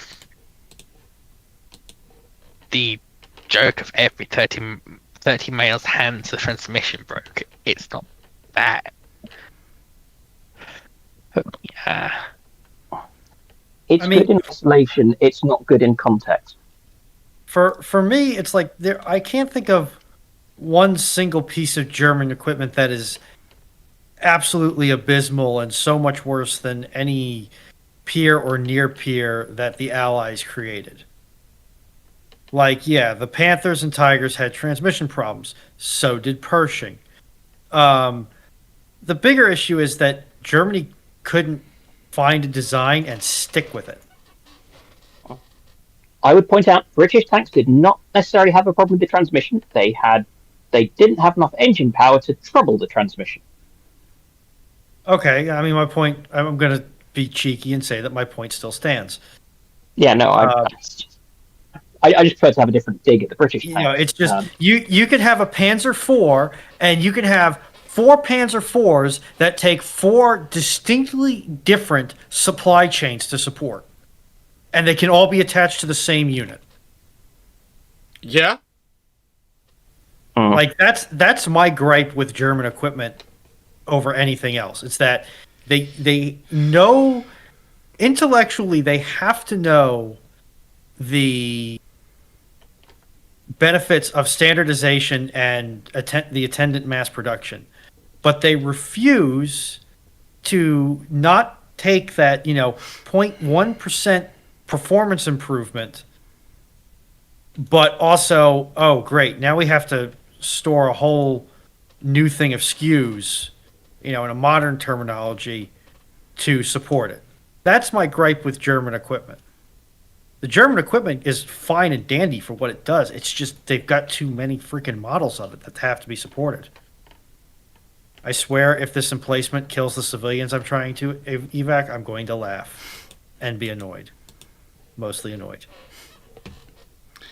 Right. Excess design. Rate Starfleet's 2376 to 2400 on procurement deployment for deterrence and conflict management. Plausible that Excelsior 2 and Neo-Constitution class arose from the Kinema Central politics. Now, whilst everyone's doing that, I am going to be looking up something. 2376 to 2400. So that would be in the latter part of this ship, because this is 2294 onwards. Carry on.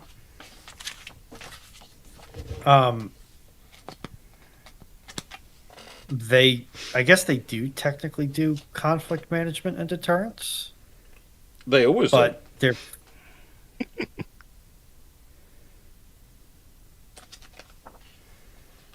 You're going around. I guess it's a side effect of the fact that it has to make good TV. Therefore, there can't be the conflict deterrence of yes, we are everywhere and we can get everywheres very quickly. That you would see in the real world. It's always the yes, the Romulans or the Cardassians are stirring the pot again. Go send a battle cruiser out to persuade them that we are still paying attention to this and we have more than you do. Whereas realistically, what they should be coming face to face with is a squadron of Defiance, and if they're still causing trouble, then what turns up is the battle cruisers to go, "Hello, you didn't take notice of my little friends. I am the reason you take notice of my little friends. Because if you don't take notice of them, you take notice of me." And it should surely be a squadron of battle cruisers turning up to go, "Were you mean to my little sloop friends?" No, one turns up first. If a whole squadron needs to turn up, that's when you're starting a war. You don't deploy a squadron them with if you're not going to start firing shots. One can maybe a pair, so they're mutually supported, but you don't need a whole squadron. You don't send ships out alone. No. Oh, good lord. Nor do you send a squadron, because that is how you get a war. Especially in Star Trek.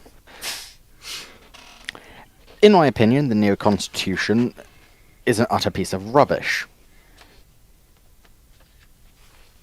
It has almost nothing that other ships haven't already done better. To be fair, I'd have been building Intrepids rather than Neo-Constitutions, but that's just me. Exactly. The fact that the Intrepid is such a better design than it, and it's older, says something. Because the Neo-Constitution is literally nostalgia bait. In the real world. It is. It's the whole point of it. Now, you could argue so is the Excelsior 2. But the Excelsior 2 is actually a much larger ship than the original, and it's basically a next-generation cruiser. More capable, Is it a next-generation more cruiser profiles, for the better next weapons. generation? And no, for Picard. Honestly, looking at it, the Constitution 2's just look almost like how the Hawkings are modernized. Am I the only one who thinks Right, that the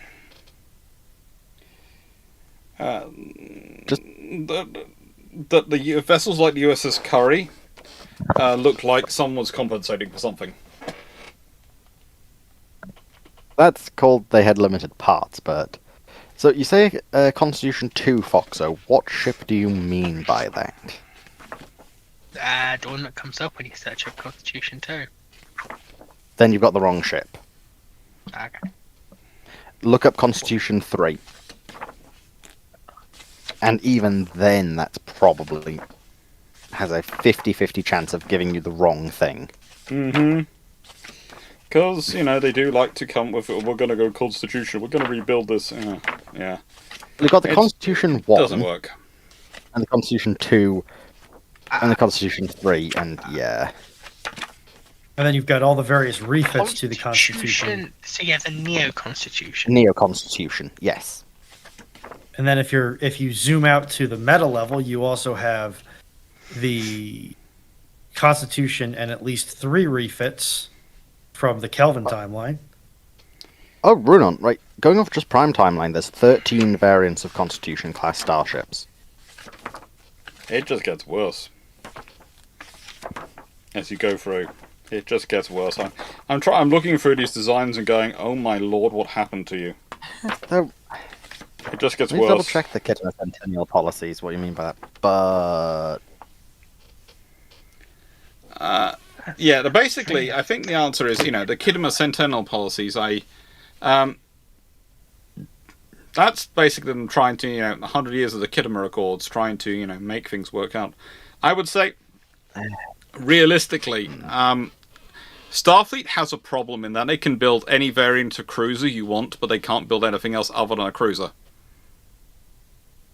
That's it. They can build cruisers, and cruisers are all they can build. And then we have the Niagara class. Created from a combination of Galaxy and Ambassador class bits because someone needed to for some reason.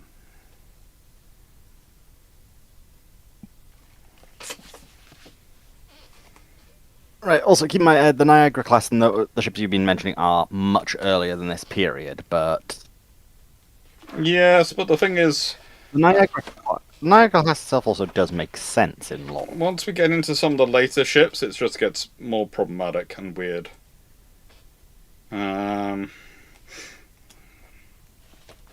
Because I have the USS Relativity here, which I'm fairly sure is not in the spirit. Yeah, that's from the 2900. Well, and there's the Enterprise J as well in here, which is from the 26th century. Yes. In particular, this is late 24th, early 25th. Yeah, I think I might need to get a new one of these. Oh god. Just found the Saber class. I actually like the Saber class. In fact, in my opinion, the Saber class is actually superior to the Defiant in a lot of regards. Oh, I agree. It's just that when I look at the design, it looks like someone forgot to design them. I can maybe see where you're coming from, but yeah. Look at these ships. Which is the Saber class?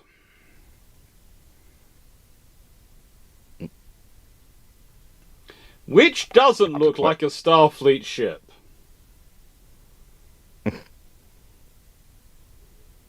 Which looks like a scaled-up shuttle?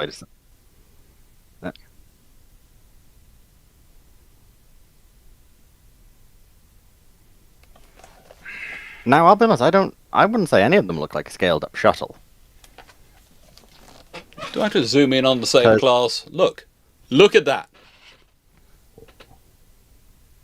So, yeah, and the thing is, I immediately identify all of these quite easily. I know. In particular, Saratoga, Latin Tree are both variants of the Miranda, with the Saratoga subtype, and the Rollbarless type. Mm-hmm. Technically, that's not actually true, I don't think. It's called...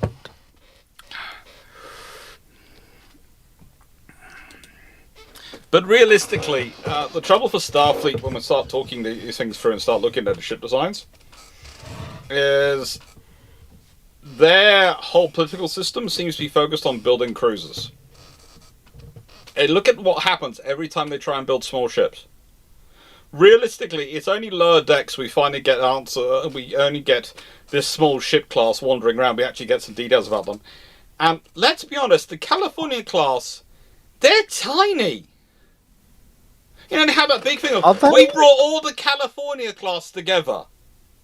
And there's 30 of them. I should point out, you say they are tiny, yet No, they are they're tiny. 700. They're tiny in number. They're supposed to be the baby ships going around doing all these jobs, right? So you should No, have because hundreds of them. you would, if, once again, this is where I get really annoyed with modern Star Trek, if the writers had a single lick of common sense, yes. Because, for instance, we have the Miranda class, the tried and true workhorse of Starfleet. Yes. It used to do exactly what the California class does. It still does. And there are thousands to tens of thousands of Mirandas. Yes. Even going off the lower bars of multiple thousands makes more sense Yeah. than, like, 30. Who triggered Nightbot? Prince of Tonga. I'm a little busy, so I can't see the message. My guess is It's all caps. Camming caps. Steamrunner class is good, but also Raptorat, the earliest Odyssey class was actually launched 2381. Yeah. Which one is Odyssey? The Enterprise F, the really good-looking one. The one that I like? The one that got sexed. Do you know how the one that, to be honest, got sexed up for the movies. Well, no, it didn't even appear in the movies. It appeared for a grand total of 10 seconds in Picard, basically. Okay. It is a beautiful ship, which is from Star Trek Online, and became a fan favorite from there, and Picard just canonized it. Oh, that's good. Yeah, Enterprise F was Raptorat, but Enterprise F wasn't the first Odyssey class. Technically speaking, if you want to talk the first Enterprise, or first, Odyssey, you're looking at USS Verity. Well, okay, yeah. Don't ask if we like the American system where you get to pick what ship your name applies for. It's the fact that we know USS Odyssey was laid down 2380. It's just the only source we have shows that USS Verity was active in 2381. Okay. Like, that's when we actually have a hard date on. It's fun times. Okay. Matthew Williams. What key skills, doctoral lessons does the plan lack that the Royal Navy, US Navy, NATO have built through centuries of warfighting? And how are those skills maintained and passed down? What does the panel think? Okay, I think that's probably approaching it the wrong way. That not all navies need all lessons. Not all navies need the same lessons. And to my experience of having met them and occasionally taught some of them, the plan are just as professional as the Royal Navy, the US Navy, and all these other navies. I think the problems they have are the situations they are being thrown into. And in many respects, they are building what I would call a warfighting fleet, not a presence fleet, and they are experiencing the pains from it. But they're changing themselves. And be worried about their evolution, because their evolution is going to give them capability. However, historically, China is kind of like Germany and Russia, in that whilst they periodically build up a navy, and it's a very strong and capable navy, they then get distracted by the fact they may have massive land borders and a massive internal empire issue, and they end up having to focus on that. That will save people. We'll see what happens. What do we all think? China is lacking actual war experience, and that's their biggest Achilles heel right now. They are getting it through certain brushfire conflicts, but I would also throw their suffer. They probably are suffering from the issues that being single-party dictatorships give you. Yes. Stuff like it's a relatively new navy. Probably doesn't have the institutional inertia behind it to keep excesses under control. And we've already seen from the rocket forces that the Army and the Air Force are full of cronyism, so we'll put it past the Navy to have quite a lot of it as well. Probably. I would say I'd be careful about the warfighting experience thing, because I hear that a lot, especially from American sources. And I asked them, when was the last time you fought a peer conflict at sea? And who fought it? The most recent one is the Falklands War, which we are now further away from than World War II was, than the Falklands War was from World War II. And in 1982, the Royal Navy had a lot of issues because they had a whole generation of senior officers and officers who hadn't fought in the World War II, who hadn't got that experience. And it's amazing how quickly you can lose that experience. So whilst, yes, you've been taking part in Afghanistan and these sort of wars, that is an experience of war, but that is counterinsurgency, and that's very different to peer conflict. You just have to look at what's been happening in Ukraine, with Ukraine versus Russia, and compare that to some of the scenarios we're talking about in Iraq, in Afghanistan. And I don't want to invalidate the experience, because it's not invalidated. The experience of veterancy should not be invalidated. But I also would like to I also have to point out that experiencing a counterinsurgency versus experiencing a peer conflict is very, very different, and especially a peer conflict at sea. And this is something which has happened throughout history. And you look at how the British Army had to be reformed from fighting imperial wars to fighting a world war in World War One, and then look at what happens in the 20s and 30s, and then in World War Two again.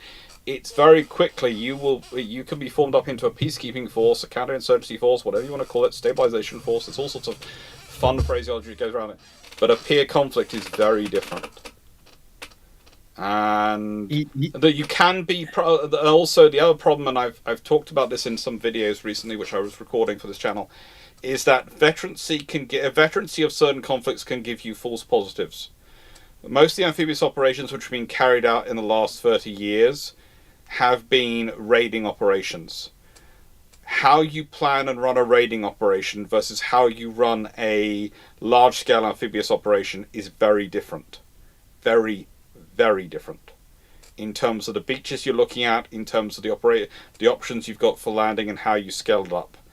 And in exercise alone, I've heard people say things like, oh, in my experience, we should be doing this. And you sit there and go, well, no, all the history says this is how you do this operation. They go, oh, no, we're going to do it. And sometimes it scrapes through, sometimes it doesn't. And when it scrapes through, they go, see, we were right. And you're going, no, because in a nice way, this operation, you landed a company instead of a brigade to represent a brigade.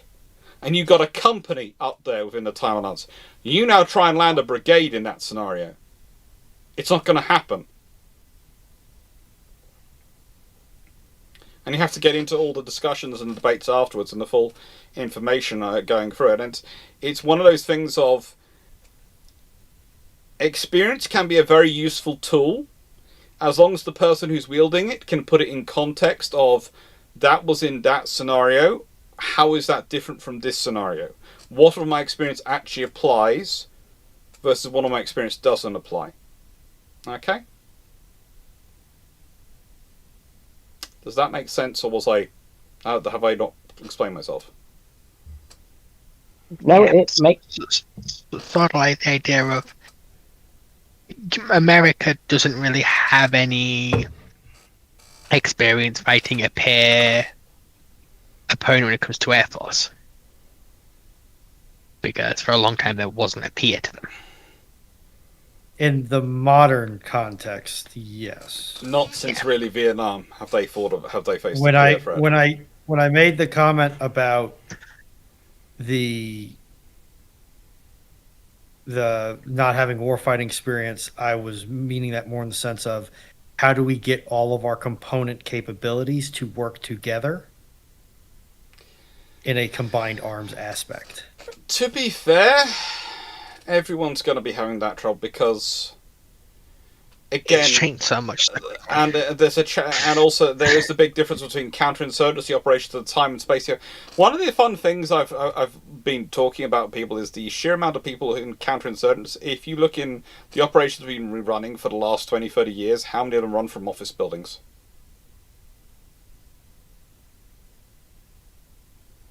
how you set up an office and you run you have everything run through offices, and you have time to talk to lawyers and consult all sorts of manners of advisors, etc. Because literally the ticking time clock is your enemy moving, not the enemy killing you. In a peer conflict, it's the enemy killing you before you kill them. Yeah.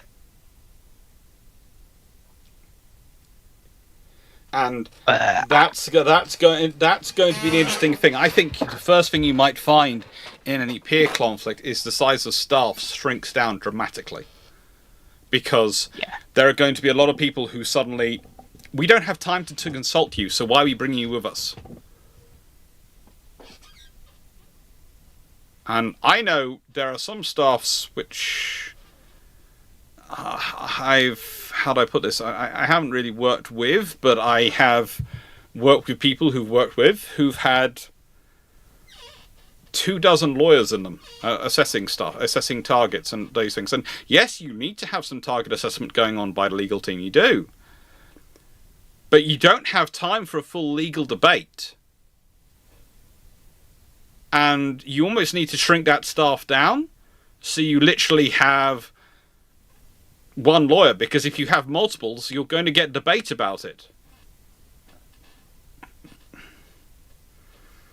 Well, no, you want 3, maybe 4 lawyers, because you want them on rotation with one on duty at all times. Frank Barmel, no, they had that many lawyers on at all times. They had about 15 lawyers on at all times. They had an entire legal force. Yeah, it was Frank. But Frank Barmel, I'd be very careful about saying Germany wasn't a peer threat to the USA in 1941, nor Japan. Japan absolutely was a peer threat to the U.S. There is a lot of debate over what qualifies something as a peer threat. If they've got equivalent technology and equivalent skill and training, then they are a peer threat. And the nicest way, if Japan's not a peer threat, considering the number of victories they did score off the Americans in 41 and in 42, yes, they lost, but then there's a big problem there for the US Navy and the US Armed Forces as a whole. If they're being beaten up by someone who's a sub-peer, then there's trouble. They were a peer threat in 41, they were a peer threat in 42. Not the same size, but this is the trouble. Peer is often taken by some people to mean exactly the same and exactly the same range of capabilities. No, it means you're in the same category. You're in the same category level of technology, just in the same category as these things. This is why I don't necessarily like the phrase near peer, because you're either a peer or you're not a peer. And I would say during the Falklands War, the Argentines were a peer, not a near peer. And using the phrase near peer is used to basically go, well, they didn't have nuclear submarines. No. They had jolly good SSKs, though. They had an aircraft carrier. They had Exocet missiles. They had nicest way, they are a peer, as far as Britain's concerned in that period. But it's a nice way to put your opponent down. But the thing is, they're in broadly speaking, the same category. So they are a peer threat. Would it be fair to say a peer threat is one where you don't pull your punches? With the possible exception of, say, nukes, but you are not going to kind of be selective about how you fight this and have nice, tidy rules of engagement. A peer threat is where you are fighting someone who, if you give them an inch, they'll take a mile, where they are actually viably able to push the fight back to you. And Japan was viably able to take the fight back to America. Yeah. So, but not, say, interventions in the former Yugoslavia would not be peer, or which isn't to say that the Serbs were not, who it was normally against, were not capable and had good kit, but they were not going to be striking back at London. They weren't going to be hitting the air bases in Italy or anything like that. No. Yeah. So you could have your rules of engagement that were allowed for a tidy fighting. And this is one of the troubles. I know where people like Frank, who studies a lot, and I reckon I can tell where Frank's getting this from, because he does a lot of research. I know, because the questions he's put on here and the comments he puts in the chat. But the thing is, there are a range of historians, authors who like to try and draw distinctions between all these things and try and make a case. But realistically, they are splitting hairs over something which really, if they actually thought about for a second, they wouldn't be. Because Japan, with the Kido Butai, being able to put that force together, being able to attack Pearl Harbor, doing what it does at Coral Sea and at Midway when it loses, but what it brought into the Indian Ocean raid, what it brought when it attacked Darwin, what it's doing when it's taking over the Philippines, etc. You can't. I have seen books which, even after discussing all that, say Japan was never a peer threat, and you're sort of going, they literally took your bases, they literally stomped all over you for about 12 months in various ways. If you're trying to call, do you not realize by saying that they were never a peer threat, they were never a peer of you, you're actually saying you were so terrible, you were so atrocious that even you weren't a peer of you?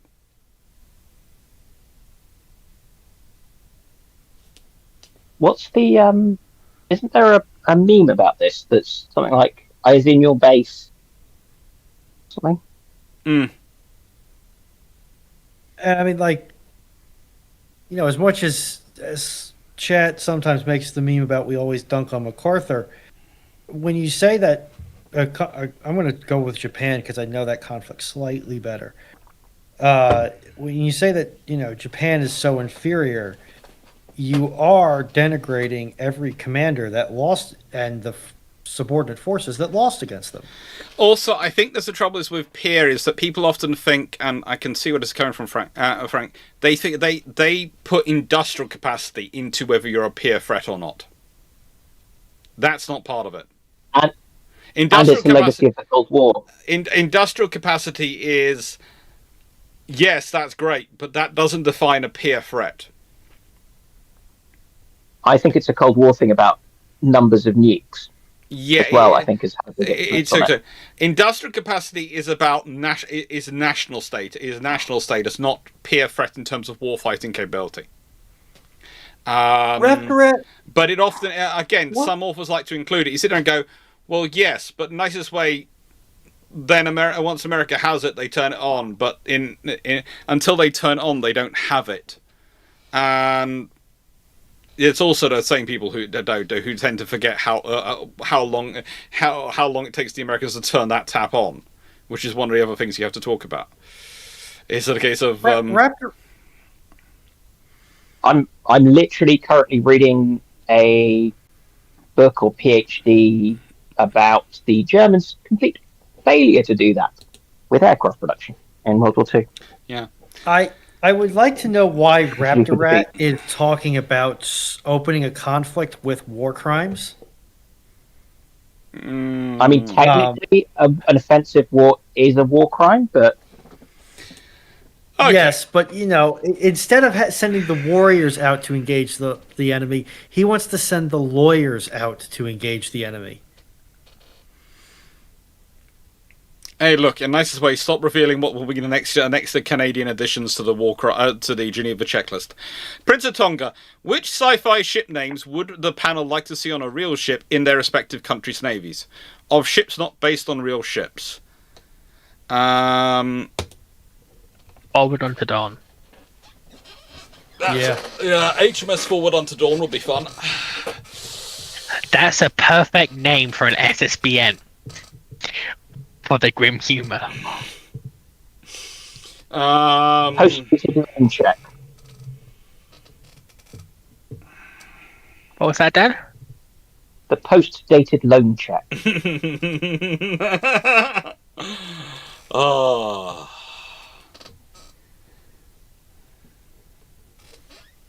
I haven't read Schlock Mercenary in years, but okay. Right. Good. I can answer Knight's question really simple because the second half of the question I will read out the question. Irrelevant.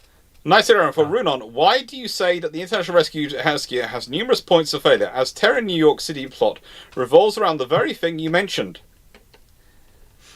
When USS Sentinel shoots down Thunderbird 2, which crash lands on Tracy Island, being put out of action for weeks, then an emergency where Thunderbird 2 is needed, putting a real life world in a tricky spot. Okay. Which one's the big green one? That's what? Thunderbird 3, I 2. think? That's Thunderbird 2. 2? Yeah. Okay. You have hangar bay doors that have to open. Mhm. I think there is a aircraft elevator assembly that has to rise up from the subterranean hangar. Not sure on that. No, there is. It's mounted on its legs, and it has a roller set go underneath it in terms of what insert it's getting inside it.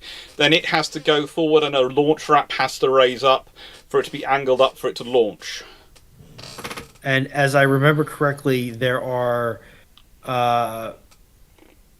ground clutter which has to be cleared. Yes, palm trees have to fall out of the way. Yep. So every single one of those has multiple motors, multiple hydraulic systems, multiple relays, sensors, end switches. There's a whole setup of mechatronics and electrical and electro-hydraulic controls, probably pneumatic systems. There's probably more automation on there in that just that one aircraft launching system than there is in some automotive plants we have today. Any single one of those components fail, you cannot launch that aircraft. And this is repeated across the entire Thunderbird's fleet.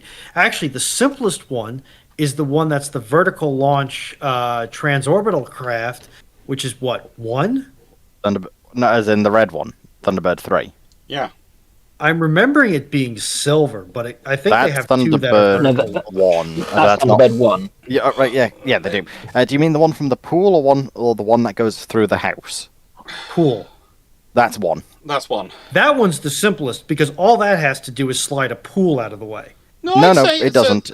It has to also be moved along NASA rocket style because Yeah. it has to first be moved along on a massive treads. I'd say I think Thunderbird- I think in the movie, I think in the early aughts movie, it was just under the pool, and you just had to move the pool. Thunderbird But- 3 is probably the simplest because that's the one which literally just has to go up through the house. No, Yeah, but, then Thunderbird you have, 5 but is doesn't the you house sitting up in doesn't orbit. doesn't the house split in 3 pieces and then separates on 3 distinct axes? Does that in the axes to move? film? Does that in the film? Don't think it does it in the original. Doesn't in the original, does it in the film, yeah. In the Yeah, film, they made it it's- more complicated. Yeah, it's all of those launch systems are just obnoxiously complicated. They're cool.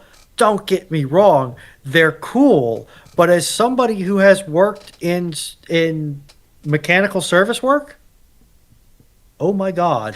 Actually, do you want to know Why? what the most complicated system is, though? Do I? If Thunderbird 4 is launching from the island, not launching from its own. Because normally Thunderbird 4 is stored in a pod in the Thunderbird 2 bay. But if it's being launched from the island, it has to be taken out of the pod, moved to an underwater launch facility, where it then has to be put down into what is basically a moon pool scenario, into the water under the island, and go out through a tunnel system out under the island into the sea. It has to be taken from one side of the island to the other side internally. There is no direct passageway, according to all the diagrams. See, this just hurts. Yeah. This for an organization which is as high profile as the Thunderbirds, there is no reason for them to have wasted so much infrastructure in trying to keep that level of secrecy. Maybe they just do this to keep brains busy. Actually, no. The suggestion I ended up coming up with for that one to answer the Thunderbird 4 scenario is there's actually 2 Thunderbird 4s. There's one sitting in a pod and one sitting in and the other one sitting in the island structure, and that way they have a spare one. But the only way they can get it round is to round to fill the pod. If the original Thunderbird 4 is damaged, is for them to take it out to sea, around the island at sea, and then bring it up next to the bay. And then somehow use one of the other vehicles to get it across land to the pods.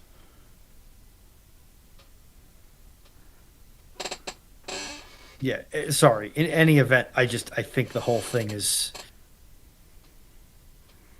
Because stupid. I once spent and this is going to sound like a great waste of my great piece of time, but actually, I once spent a good day and a half leading students through a seminar titled "Assault on Tracy Island," and it was. How would you take it if it's taken over by terrorists if you're a government organisation? Because you're going to have a plan, and you're going to have some special forces who have a plan for going and taking that island back, because there's too much technology there that you do not want a terrorist organisation getting control of it. In fact, I don't think they would have to pay a single member of the staff on that island, because they'd all be in dual pay, or maybe even triplicate pay, by foreign governments wanting to make sure, A, they got access to that technology first, and B, no one else got access to that technology. Yeah, it's not, Thomas, it's not a PTSD-like reaction, because I have some stress disorder reaction that is interesting at times. But I'm not saying traumatic, I'm just saying stress related. It's just the whole thing of I am looking through there and I am pulling apart in my head how I would if I was going to assemble a device which just moves the palm trees in the way that they move. And I'm thinking, okay, that's pistons, that's trunks, that's pistons, that's motors, that's hydraulic pumping, that is sensor switches, that is redundant sensor switches, because you don't want to damage the fuselage of the aircraft if one of them is stuck up in the upward position, nor do you want to have the aircraft stranded in the middle of its launch path, because there's a tree there now that the pilots didn't see until after it was out of the hangar assembly. And cool, that's everything that has to be maintained. The amount of maintenance personnel alone, just guys running around with torque wrenches and grease guns, that you would have to have on Tracy Island is going to rival some small cities in terms of numbers. Yeah. No, they have one butler, I think.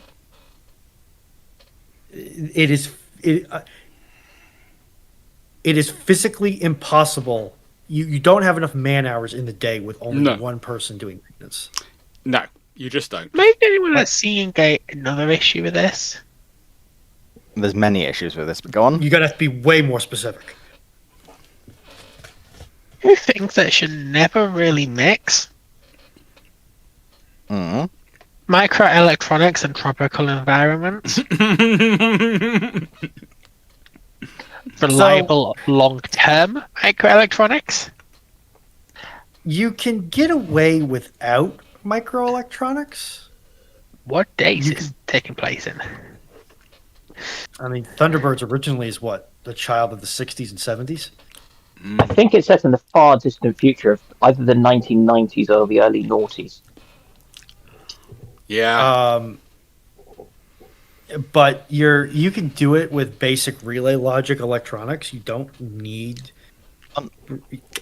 PCBs are more efficient. What's the fun thing is that Runon hasn't yet got onto the fact which Tonga has just raised, which backs up what Foxo just pointed out, that all of the original aircraft are nuclear powered.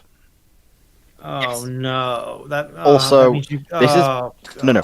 Almost everything is nuclear powered, and also the year Thunderbirds is set in is 2065 through 2067. Means you've got to have a whole set of systems in the aircraft and spacecraft, which not only maintain the reactor coolant to be at the right temperature balances and dump off the waste heat.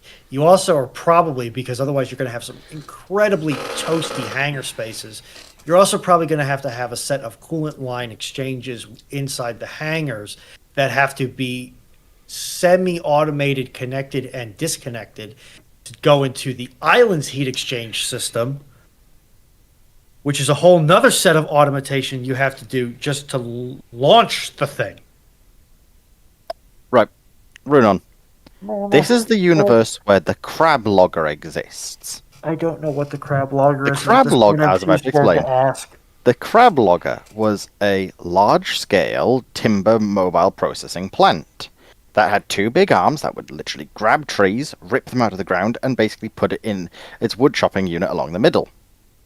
It is powered by, who would have guessed, a nuclear reactor. Would you like to know what a problem with the crab? Would you like to know what a problem with the crab logger? Where do you want me to start? If the two main grinding units at the front of the crab logger ever get jammed, the nuclear reactor detonates. That's a bit of a design oversight. Yes, it is. They do correct it later. If Why any did of they its even machinery build it in jams, the an first explosion place? of superon-fueled atomic reactor ensues, resulting in everything in a 50-mile radius being annihilated. Who approved this? You've not seen the... Oh, God. petition to make Runon have to watch Thunderbirds at some point No, with us? So we can no. Fleet has tried, and I cannot shut Now- my mechanic brain off long enough to even remotely begin to enjoy that show.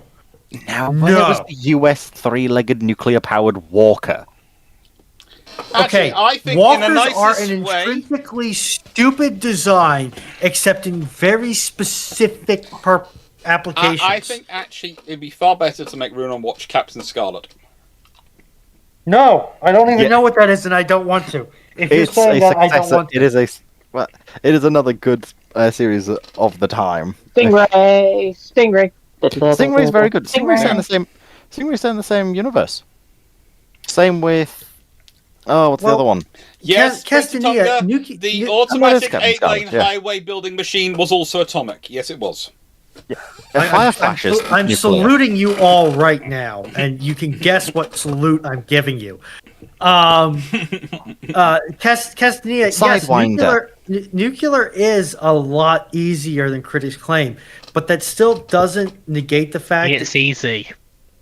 if you are going to have something which is going to have a very short ramp up time, it is probably going to have a very high idle temperature, which means you are going to have to heat exchange it with the outside world, which means you now have to have at least a secondary coolant loop that is docking with the spacecraft. Oh, it's fun times. Right, let's Yes, go but to... Secondly, nuclear reactors don't like getting small. Before I have a stroke, can we move to Stafford Thompson's question, Oh, please? because this is going to be... but I should warn you all, this is going to be even more fun. Sam Thompson, Oh, the no, main I'm- sci-fi franchises clash in a battle. Whose fleet or ship survives as the ultimate sci-fi warship? Kron's. Not doing this. Like, unless you've got about 8 hours that we are all going to sit down and carefully go through things and agree upon set limits, what things can do, what the universe's setting is that this battle is taking place in. Yeah, no, you can't.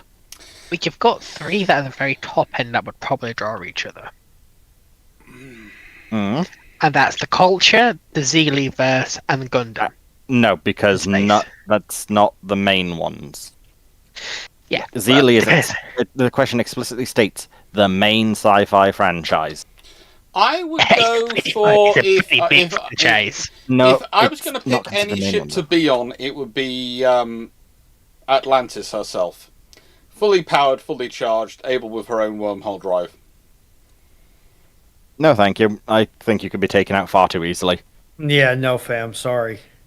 She's got a Atlantis very is good shield. actually not by most other science fiction standards. It's not. Okay.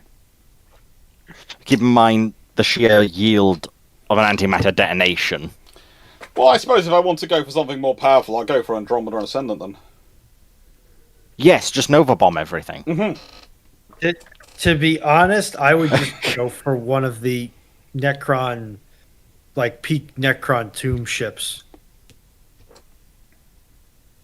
Can I take the Death Star, but re-equip it with guns that work, Its guns did guns work. that can shoot,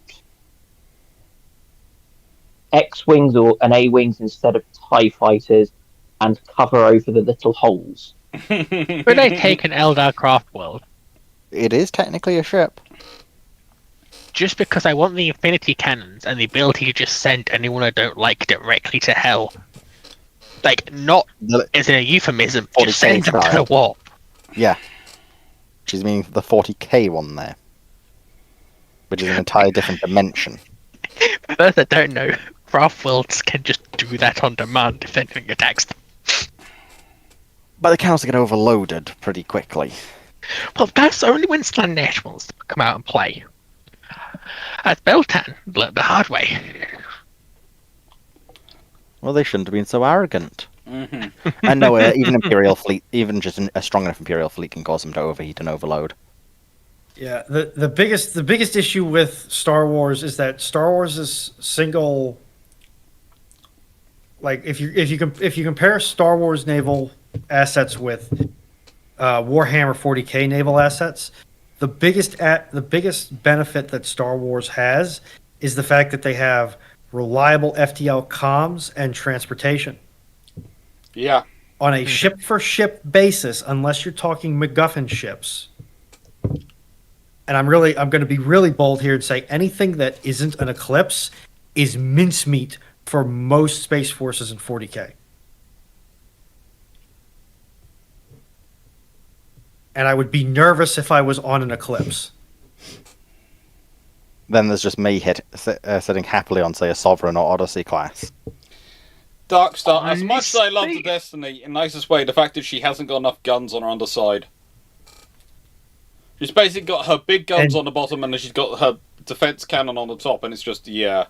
In nicest way, there are issues with Destiny, and which do come and do demonstrate the ancient design philosophy, but literally anyone sensible designing Destiny would have changed certain aspects of her design and construction. And also, Destiny is... I wouldn't even want to take Yard Fresh Destiny into combat with some of the contemporaneous or near contemporaneous Big Five powers in the Stargate world. No. And nice way, one of my BC 304s could wipe her out. I think you would need more than one, but I certainly wouldn't want to take him up against the Asgard. Oh no, one could one of the Asgard improved ones with beam weapons on could wipe her out. I was waiting for someone to mention that nuisance. Define Sun Crusher, because I've heard of two different variants of it. Sun Crusher is a literally unkillable starship with 14 stellar destroying torpedoes. Yes. Okay. So it's the one from Legends with the Kipter, and which I actually read those books. Same. It's the one that the entirety of the Star Wars fan base just went. No. You've ruined good books here, and just no. You know what I hate the most about the Sun Crusher? Mm-hmm. It's licensed and approved canon design. The project is. The actual thing currently isn't canon, thankfully. Yes, but before Disney took it over and scrapped Legends. Yes, but a lot of stuff was officially canon with Legends. The Sun Crusher is a MacGuffin, but even then, it's only one ship, and if I remember correctly, it actually has quite a slow hyperdrive for its size. And to be frank, if the only way to stop first off, when Warhammer, making a sun go away is not exactly an unheard of occurrence. So... Ratchet's got one of the fastest hyperdrives in the galaxy, Runon. Mm-hmm. It's got a class 1 hyperdrive. By the look, if I'm reading this right. Much slower than that, but okay. I want to say this, but I think it might just be the statistics being weird. Yeah, it had quantum linked armor, so it's essentially don't give Fisher that armor because then he will literally be able to build Invincible. And even then, it's still only one ship. It's one ship that is apparently invincible. Yes, but it can only be in one place at a time. And as I recall, just because the hull/fuselage is invincible, does not make the drive units, sensors, and weapons invincibles. well, all of those are protected by said armor. Like, it's the whole point that it is genuinely invincible.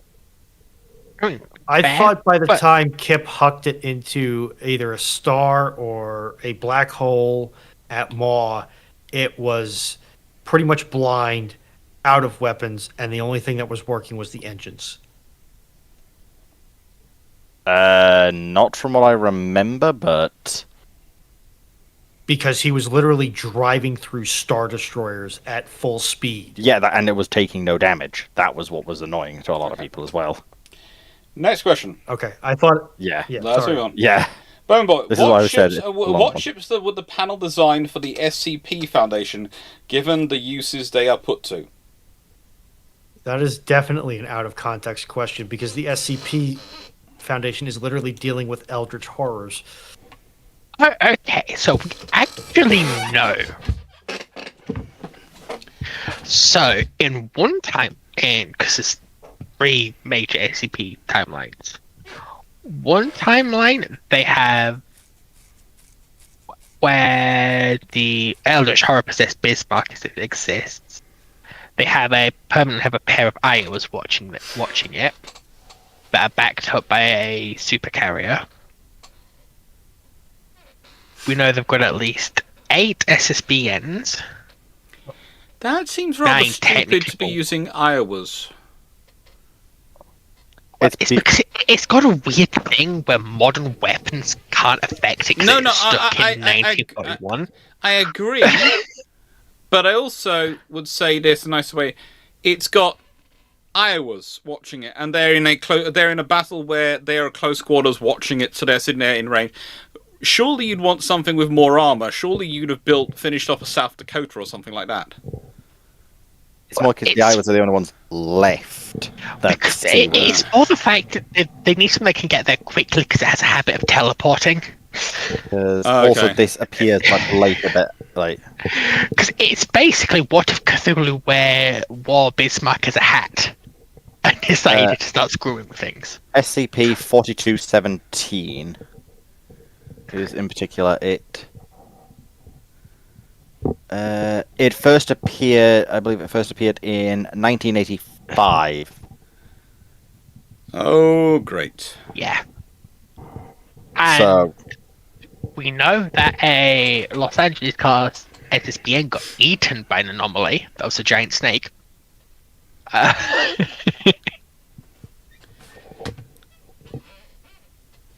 It's a snake that can erase your memories of the snake. They pretty much use modern equipment unless they have to use some strange. Mhm. Like the 2 Iowas, because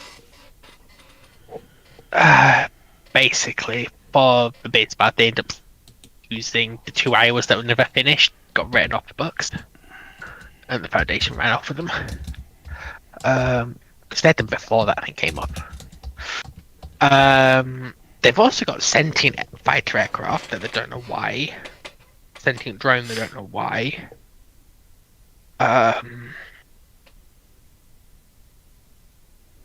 They've got several oceanic research vessels. yeah, we've got Oh, yeah. Nemed, Caesar, and Partholon are currently observing 4217. They basically have fun, the SCP. I would say if I was designing a warship for them, it sounds like it would have to be something which was a cross between a battleship, an arsenal ship, and possibly have also a bit of an aircraft carrier going on, or at least a decent amount of helicopters and F-35Bs. Yeah, it'd be a fun thing. They pretty much throw SSBNs and Arleigh Burks at it, unless it requires some specialist. Why would you throw an SSBN at something? Surely you'd throw an SSN, not an SSBN. Oh, good lord. Okay, let's go. Let's Well, move on. Before I get worried okay, about now this even one's more worried about- interesting. before I- Foxo, Because Carry on. it's really funny. The SCP Foundation use SSBNs, so if things get out of hand and there's a broken masquerade scenario, they can just nuke the anomaly into oblivion. There is several timelines where things get out of control, and the local SSBN and their control just volley fires nukes at the anomaly to kill it. That's some of the Foundation does. It's a methodology. Chandler, I'm not going to answer this question for reasons that it might prejudice the forthcoming video. Although they are all looking quite fun. Castanea, in the universe of Space Battleship Yamato, what would HMS Warspite become? A space battleship. Space battleship? Yeah. Probably a quite scary one. Seneca, the USS Bureau of Ordnance is being replaced by a traitor. They might actually do a better job. We'll leave this one. Who suitably suddenly tried to sabotage U.S. war effort? What changes and how much? What changes and how much changes? You're trying to subtly sabotage the U.S. war effort from the Bureau of Ordnance. So let's see. I'm going to do the wrong gun. Take the wrong idea on the gun turret size for the Iowa class main battery. I'm going to not test the torpedoes, which they did, exploders. Which they did. And then when I hear complaints coming back from the field, I'm going to deny that those complaints are valid and that the detonator and torpedo work perfectly fine. The only thing they could have mucked up if they'd really tried, and then of course there's the whole 1.1 inch gun, but we'll leave that to one side. The things they could have mucked up realistically, which would have caused even more trouble, would be the 40mm Bofors and the 5-inch 38. And the easiest way to muck up the 5-inch 38 is to muck up the shell design. And the easiest way to muck up the 40mm Bofors is to not select it. Go for the pom-pom. Which is still a good gun, but it's not as good for the cyber fighting you want to do in World War II. But if you go for the pom pom, it's going to be just that tad less effective for the US forces. Because the very thing which makes the pom pom the better gun for choice in the Mediterranean is also the thing which makes it the worst choice for operations in the Pacific. I just point out tonight quickly. I know the Los Angeles class aren't SSBNs, they're SSNs. But I more meant that explicitly one of those gets eaten, not that they're SSBNs. Yeah. Because he's being snarky in chat. No, don't be snarky to Foxo. Trust me, she's far better than you will ever be. She will, in a start battle, she will win. Runon is still feeling the trauma from when she tried to challenge Foxo to a start battle. It was not funny to see. Well, actually, it wasn't funny to see. Me and Dragon enjoyed the popcorn. Fleet tried to get in the way. Fleet got annihilated. That was so traumatic. I've deleted it from my mind. Me and Dragon remember the popcorn. Help! I don't remember this event, which makes me very, very concerned. It was a very interesting ramblings. It's your age. It's worked. Help. It's your age, don't worry. It's just a bit of dementia. No, the funniest thing was when Fleet tried to stop them. And Fleet got in the middle of it. It was just fun to watch. Doc, does the UK allow for medically assisted euthanasia? Not Because currently. I'm not going out with dementia. Not currently, no. But you can always you can get to Switzerland if you really want to. It's going through the courts. I thought you were going to assist Foxo for being cheeky.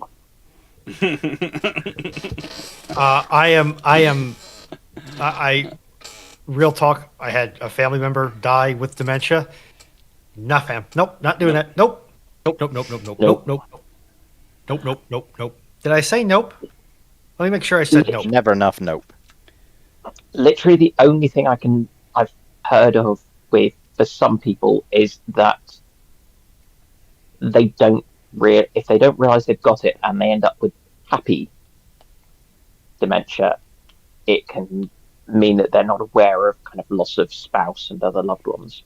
Yeah, I'm not putting other people through that.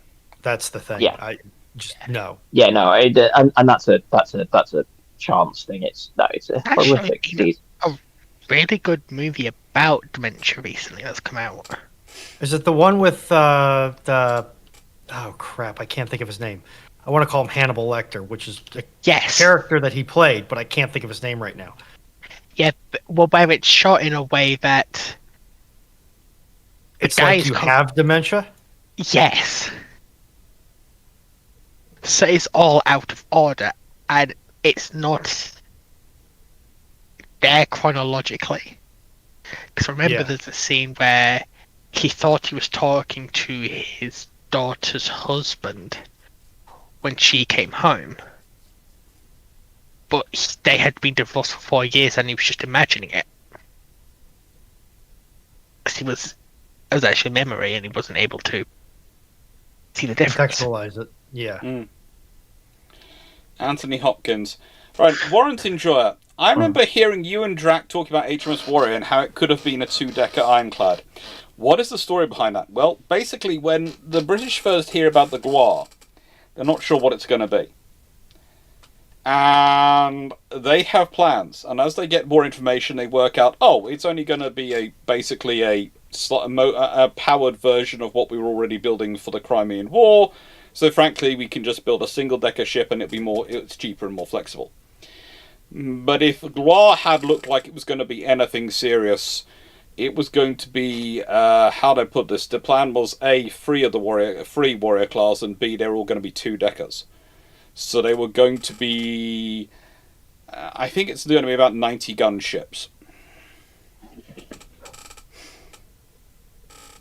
Nice. So yes, that would have been intriguing. It would have been, they would have had to be slightly longer and slightly beamier. But yeah, that is the scenario. That was what the British, and I have had many guys go, would that have really been possible? Yes, it would have been. The example to look at is the Great Eastern and the Great Western and all of the various Brunel constructions.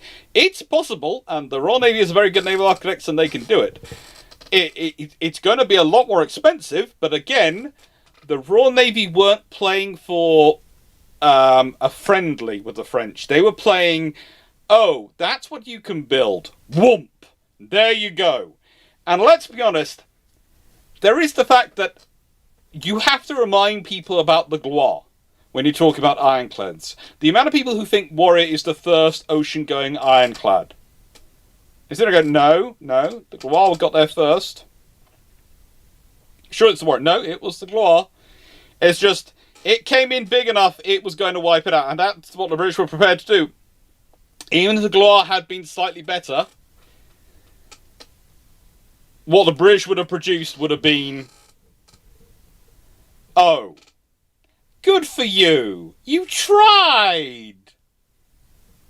Because that's the point of a Warrior moment. It's to make your opponent feel like they are completely useless. By any chance, is YouTube Minecraft Watch is the last question in this set? Renan. I can't check right now. I'm a little busy. Okay, that's fine. Let me just press Q release and see if anything pops up. But after it, nope. So enough. Yeah, in looks simple like it's terms, the last one. I will do that, and hopefully that works. And if that works, Okay, I can then just answer a quick question. I'll have to get Dragon to answer it. So, what Watara Enjoyer says, what's Snark Dragon? What? What is Snark? Sarcasm. Making snide or other random comments. Well, just being generally mischievous about when talking about things, yeah.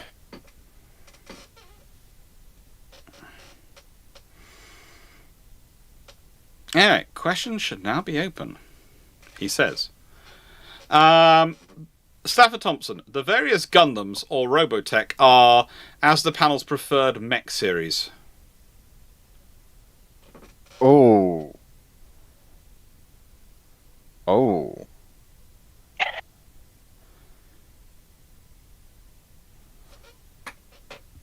Code Geass is probably the mech one I always have to go to the most. Followed probably by Seed Destiny, which is a Gundam. Though Battletech's also been a fun one. Okay, since we're talking mecha specifically, does Titanfall count as mechs? Right, it says Robotech, so sure. I'd have said so. Stand by for Titanfall. I just think it's the most interesting use of mechs since Titans. I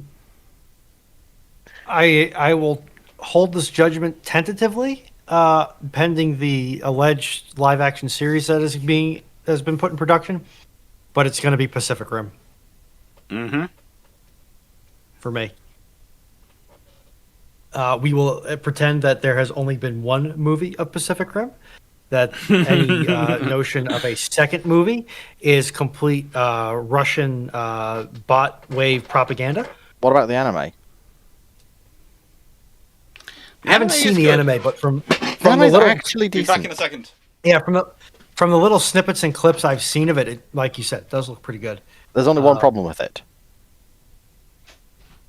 It canonizes the fact that the second film exists. They don't exist.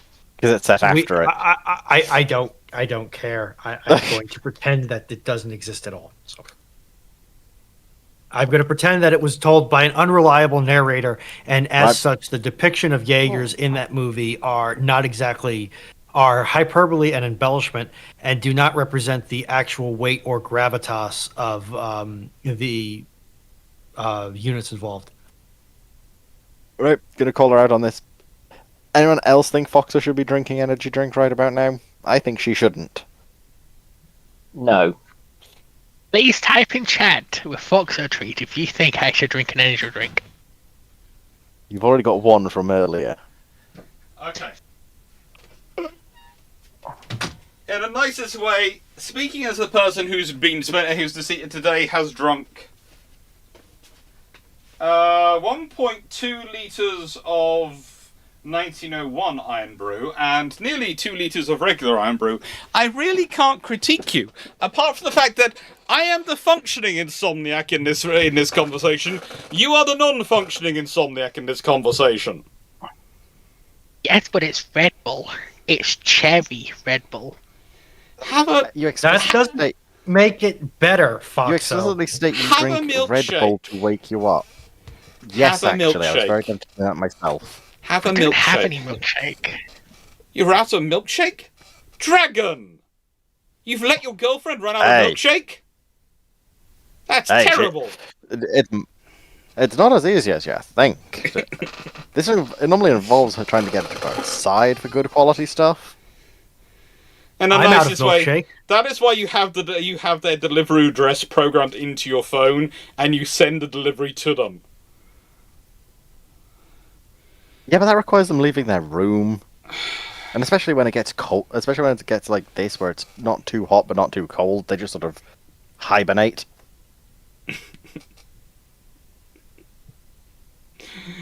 But what? I'm not making a competition. No, I just I'd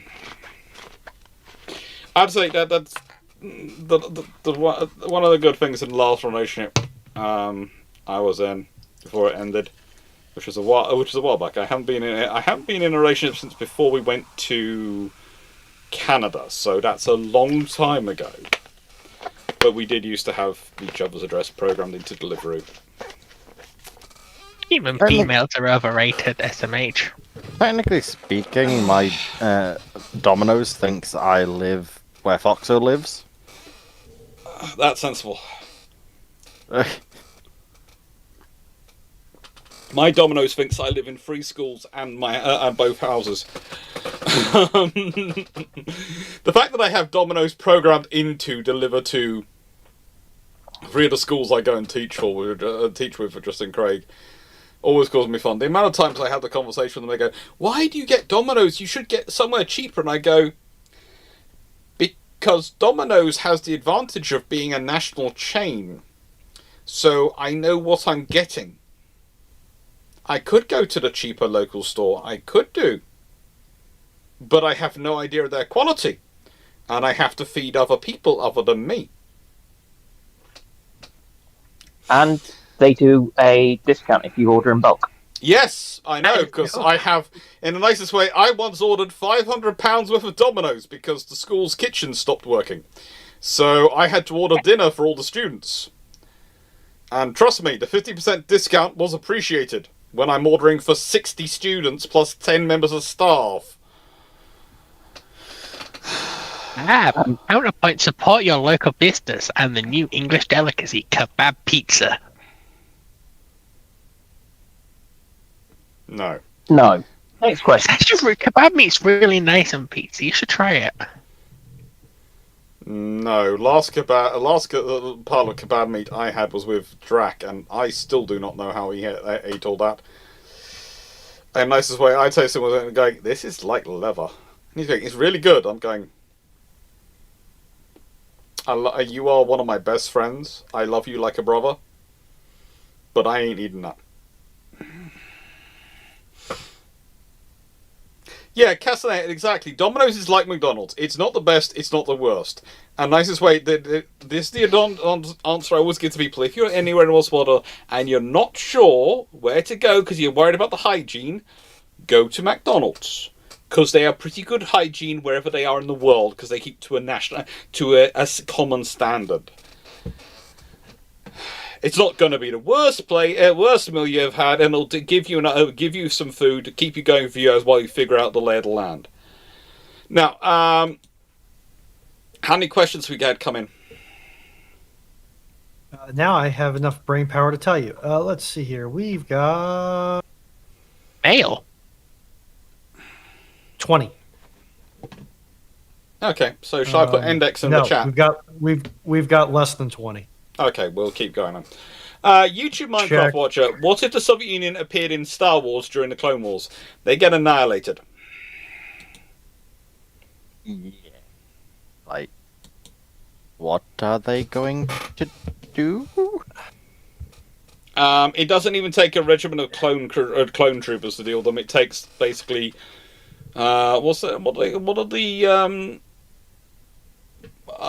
a small group to say a bunch of commando clones who could wipe out the entirety of Clone Commando squads. Yes, clone commando squads could wipe out. It could wipe out the entirety of the Soviet Union.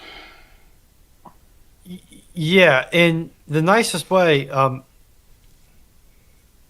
The reason I want more context here is not to just change the Soviet Union's fate.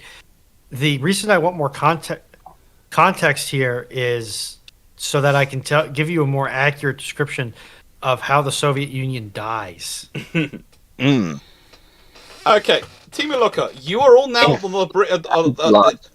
you are all now the bridge crew of the USS Defiant. What positions would you be manning? I guess by default I'm engineering. Okay. Or No, ship mascot. I don't know. Since I do have a decent knowledge of the warp theory and things, but to make sure you definitely have a place, sure, we'll give you engineering. We could give you operation. Okay, then you'd be chief engineer then. Gibbsland ship's mascot. All I have to do is look cute. Yeah. So you're counselor then. Okay. Yeah. You don't have to talk to everyone on the crew. That sounds like responsibility. No. A nice way. I've worked out what they can. In a nice way. Here's the thing: Dragon can be the engineering officer. Runon can be the engineering chief, as in Chief O'Brien would be Chief Runon. Yeah, I think that would be a. That's why you just have engineering and operations. Dan is the doctor. Actually, yeah, I could do ops. Yeah. Okay. Yeah, that'll be fun. And by default, I suppose that leaves me with the sitting in the main chair, having to make the decisions. Okay. To be fair, can you think of anyone in this group better qualified for the CO role? No, which is annoying. He's going to stab the arm of the chair with a knife when he's bored. He's only going to do that once? Stab the arm of the chair. The nicest way I'm going to be figuring out how to fix it. So I'm firing more quantum torpedoes, and I've got better phasers, and that the engine's more sustainable. Don't touch my engines. Don't worry, you'll be in charge. You'll be in charge. I've got no responsibilities at all. The end. No, you're manning the comms desk and the counselor position, so you now have to talk to everyone as you're the ship's mascot. I have Although, answer. So to an extent, you've taken on the role of Esri Dax. Can I become boarding crew? Right, Foxo, everyone likes Esri Dax, at least visually. I could probably That's find a the couple issue. shades. The thing is, I find fun with Esri Dax is, I actually prefer her in the books than I do on the in the TV program. In the series, she is literally played up as arm candy. And one of the problems they'd had trouble with the actress who played Jadzia is she just wouldn't let herself be played up as arm candy. At no point. And the actress who plays Esri was cast as that much younger for that reason. Because it was bad enough dealing with the actress who played Kira without dealing with the one actress who played Jadzia. Having both of them refusing the arm candy role was apparently causing the producers a nightmare. But you know what? Good for them. But the thing is, Esri Dax is just you get these hints of you could be a really good character, but they're not going to let you be one. To a degree, I place it down to the fact that she's also meant to be really confused because, yeah, you were not the intended host, so it's very confusing. Mm-hmm. It's not a perfect excuse, but it at least allows some form of why it doesn't quite work properly in the show. Versus when we finally get her in the book, she's actually had time to settle and actually becomes a really cool character. Yeah. Alright, Stafford Thompson. I just like my queer-coded characters that are well written otherwise. Yeah, I like it when the characters, when their whole personality cannot be summed up in one title, in one headline. That's the thing is, I like them when they're real. It's one of the problems I have with modern Star Trek. They've gone from it was part of them, but not all the whole of them, to this is my everything, and I sit there and go, okay, that's not humans. No human is like that. That completely destroys it. It turns a 3D character into not even a 2-dimensional character, a 1-dimensional character.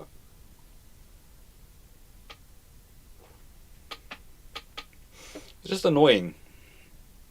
They take what can be great characters and they ruin them. And I sit there and going, I'm complaining. I don't like watching this because I feel bad on behalf of the actors who are playing it, who I think could do a better job, and on behalf of the characters. And I squarely put it at the fault of the writers, who I don't know how people are getting selected as writers these days on these programs, because they're not as good as they used to be. But Doc, that would mean that we'd have to treat our viewership like adults that can understand multifaceted and multi-layered characters and plots. Well, this is what I don't understand, because they used to do that in science fiction. It used to be always the good thing. It was the thing I liked about Star Trek, because it didn't matter. You were getting along and working together because you're professionals, and it didn't matter what else you were. You were still a professional in that group. It didn't matter what colour you were or everything, and it worked. And no one really cared about it. At no point did anyone bring up Uhura's race, because it didn't matter. And that's the whole point. You think in the future, the whole point about the science fiction being set in the future is these things are supposed to no longer matter. We judge people by the by the content of the character, not the content of their genetics.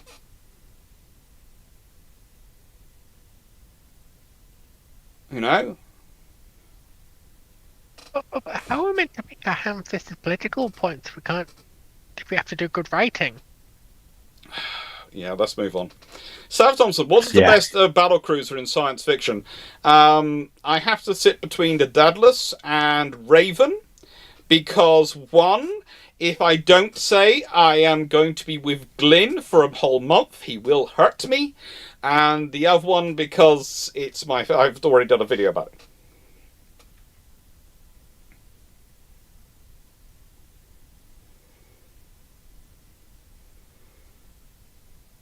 You know.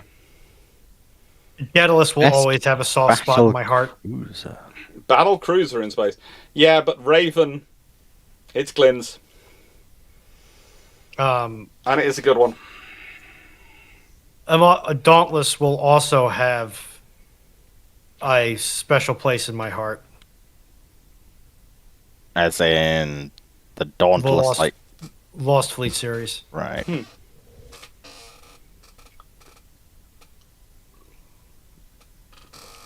Oh.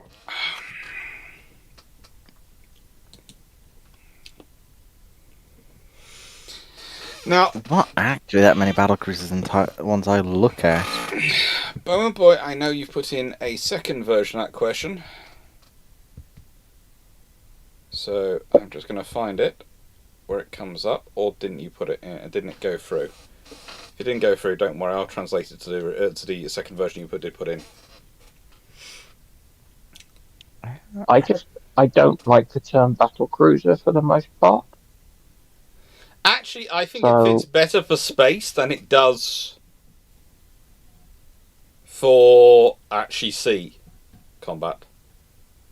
Something which can stand in the line of battle but also act as a cruiser is perfectly feasible in space in terms of the concept of operations you have for spaceships. It's far more difficult to put into a concept for operations for land for surface combat. Let's see. Dr. Clarke. What's Yeah. the difference between a battle cruiser and a cruiser in Star Trek? Oh, in the nicest way, the Societal convention. it's when you've to be honest, the battle cruiser in Star Trek, and this is why I have problems when people start describing Galaxy class as battleships. Is when you take a cruiser, you take out all the science stuff and you add in a load of extra weapons and other systems like that. That works, but then what about Klingons? Oh, for the Klingons, it's just this is our really big fast ship. Then They do I don't know if actually- it's my they absolute actually favourite, the but- Klingons actually do have a battleship, which is they're really big, but it's also so big it's actually slow ship. Then one which jumps to mind to me is the Sword of Kahless class, Yeah, which is as big as a battleship, but is for some reason really speedy because Klingon, and it's just ballistic excess of so much dakka. I know, I love them. Right, I mean,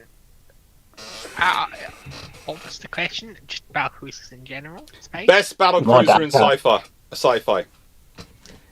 I Best mean, battle cruiser in if you sci-fi. want the platonic ideal of the original battle cruisers, just the Long Serpent class from Warhammer, Mhm. which are basically space invincibles that exist on down Eldar Reavers. They're brilliant. Me want more Dakka. What, you want a battle cruiser size hull with cruiser gate protection, but fast but able to outrun most frigates and destroyers. Well, Eldar frigates and destroyers. Though they did get snapped in half when they got ambushed by a bunch of a pair of apocalypses. But Dakka, Dakka, Dakka. it's an apocalypse. There's some sci-fi in Apocalypse could solo. Right, Dakka, Dakka, Dakka, Dakka. Bowman Boy, would It's you my rather have another 31 or Type 26 shipyard? Probably another Type 26 shipyard if we were building enough, because that's the complex warship yard. Whereas the 30s are being produced in what I would call the light frigate yard, which could eventually become a complex warship yard after it's gone through generations of building these slightly less complex designs. And also it takes less time to build a 30 than it does a 20 series because of the relative levels of specialty. So if you have a second yard, you'll be able for 20s, whilst you'll be able to achieve more with 30s in terms of second yard, in terms of mass production, because of the number of ships you could be churning out. The 20s are actually take longer to build, so that you can speed. You've got more capacity to speed up the 30s yard individually, whereas 20s does have a bit of a ceiling. Question. Yeah. Does Answer. the production of additional Type 26s now for the Norwegian order potentially delay the acquisition on the building of the Type 83? Already been asked this several times, and the answer is probably not, because the Type 83 was already going to be ordered quite a long way in the future. And we're already looking at taking the shit, and in that way we'll have to speed up the production run of them. But also, one of the interesting things is it might actually push the Type 83 to be to not be a Type 26 model version of Type 26, because by the time you get through it, the Type 26 hull will not necessarily be as suitable. As it was, they were looking for the Type 83. They were looking at a Type 26 Max design. Doc, you might need to kick stream in the gullet. What's happening? Apparently, stream's down on Twitch. And I have checked and confirmed that it is down for both myself and Jonathan Moon. I was going to say, now, is it actually down, or is it just tricking you again? It shows as Dr. Clarke is offline on Twitch. No, Dr. Clarke is live and has been live for the last 3 minutes. It's obviously freighted and post. I'll re-up the stream together. I may not have to. Dr. Clarke is dead. Long live Dr. Clarke. This is what happens with Twitch. It does this over roughly every 3 or 4 hours. Basically, it's not designed for your level of streaming. I think it is his network solution is causing the issue. It's either network solution or restream, but hopefully once I've sorted everything out and paid all the bills and got all the money in and got the new system in, that will have fixed everything.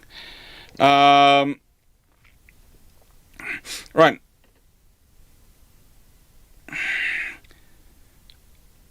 Prince of Tonga, could the heat ray from the original War of the Worlds be a valid Navy weapon?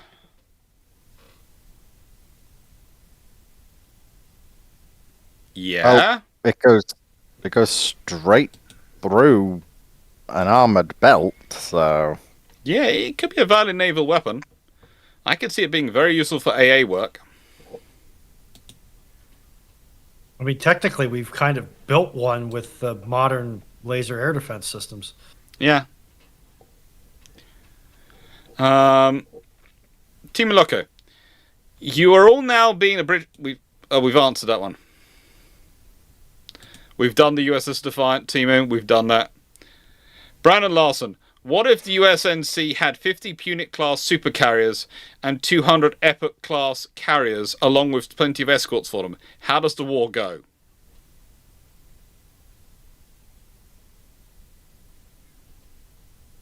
well done. You've all. Yes, but well done. You've just gave the UNSC its most powerful ship they have pre-Infinity. And Epoch class as well. Yeah. Lie. Yeah. I do not want It's to be the gonna be worse for the UNSC in Covenant. peacetime. But it's just the issue that not even an epoch or even groups of epochs can stop the larger Covenant stuff.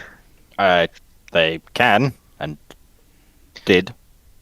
And lost most of the fleet in progress unless you're Admiral Cole. No, there's been a number of them where actually they are very good at, genuinely, if you have, say, a battle group of 5 Epochs / Punics with then the support elements, you could quite easily go, that Covenant ship needs to die. Basically, you'd probably group this up into every group we made up of 2 Punics and 8 Epochs. Add them together but that's every squadron is made up of 2 Punics and 8 Epochs. So you've got 10 ships in the sort of the little squadron, and then there are various escorts grouped around them. And frankly, that's going to be a lot of firepower. This might sound awful, but you throw in a ton of escort ships purely so they take bullets. Well, they can carry a couple of halberd-class destroyers, can't they? Yes, they can, but I mean, you have even more on top of that. You Yeah. have as many stuff like Stalwarts, Paris, Charons, if anything, to take bullets so that the big ships can get their jobs done. Yeah. It's not fun ethical maths, but if it works, It works.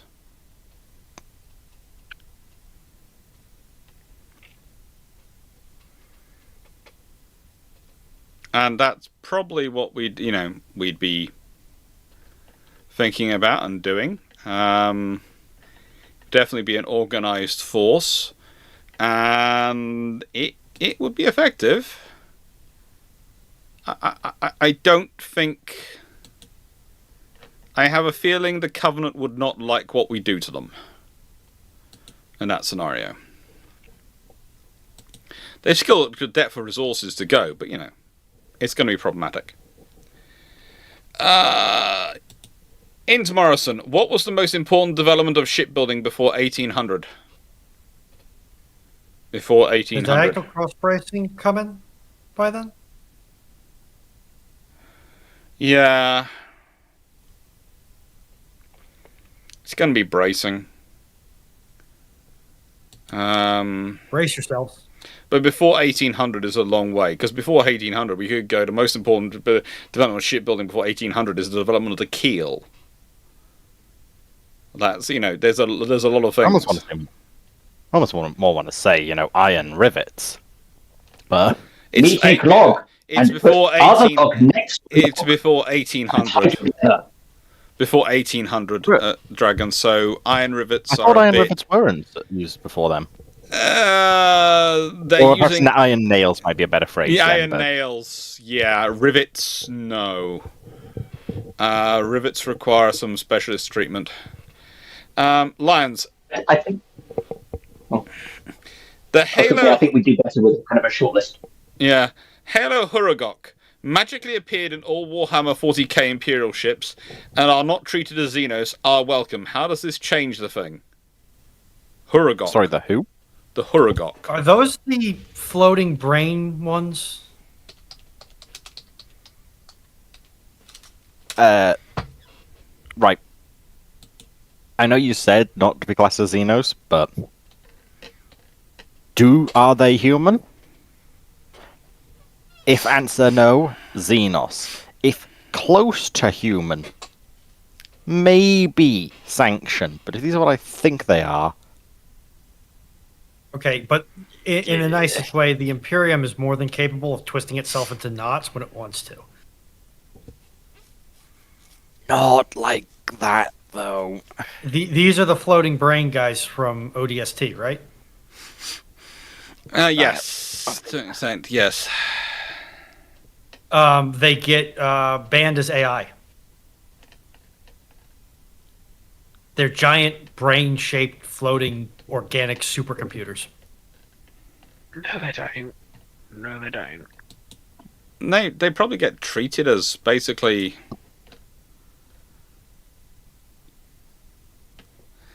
another form of, well, even in death you can serve servitor.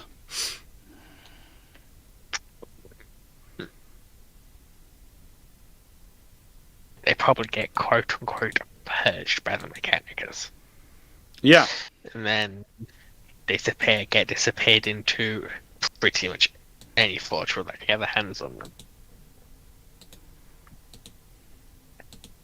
Because Hogrock instinctively know how to make and how to repair and assemble the tech they can work with. So they get classed as heretics. No. Well, somewhat. But you've got to remember that for a lot of Forge Worlds, the difference between being a heretic and not heretic is the fact they still pay tithes. Like before it wasn't destroyed. Look at how different Refornicus got to Mars. they were actively using Eldar stuff. They brought it out to defend against the Tyranids. Like, parts of the Mechanicus will quite happily use Hug Rock. Parts will try and kill them. Yeah.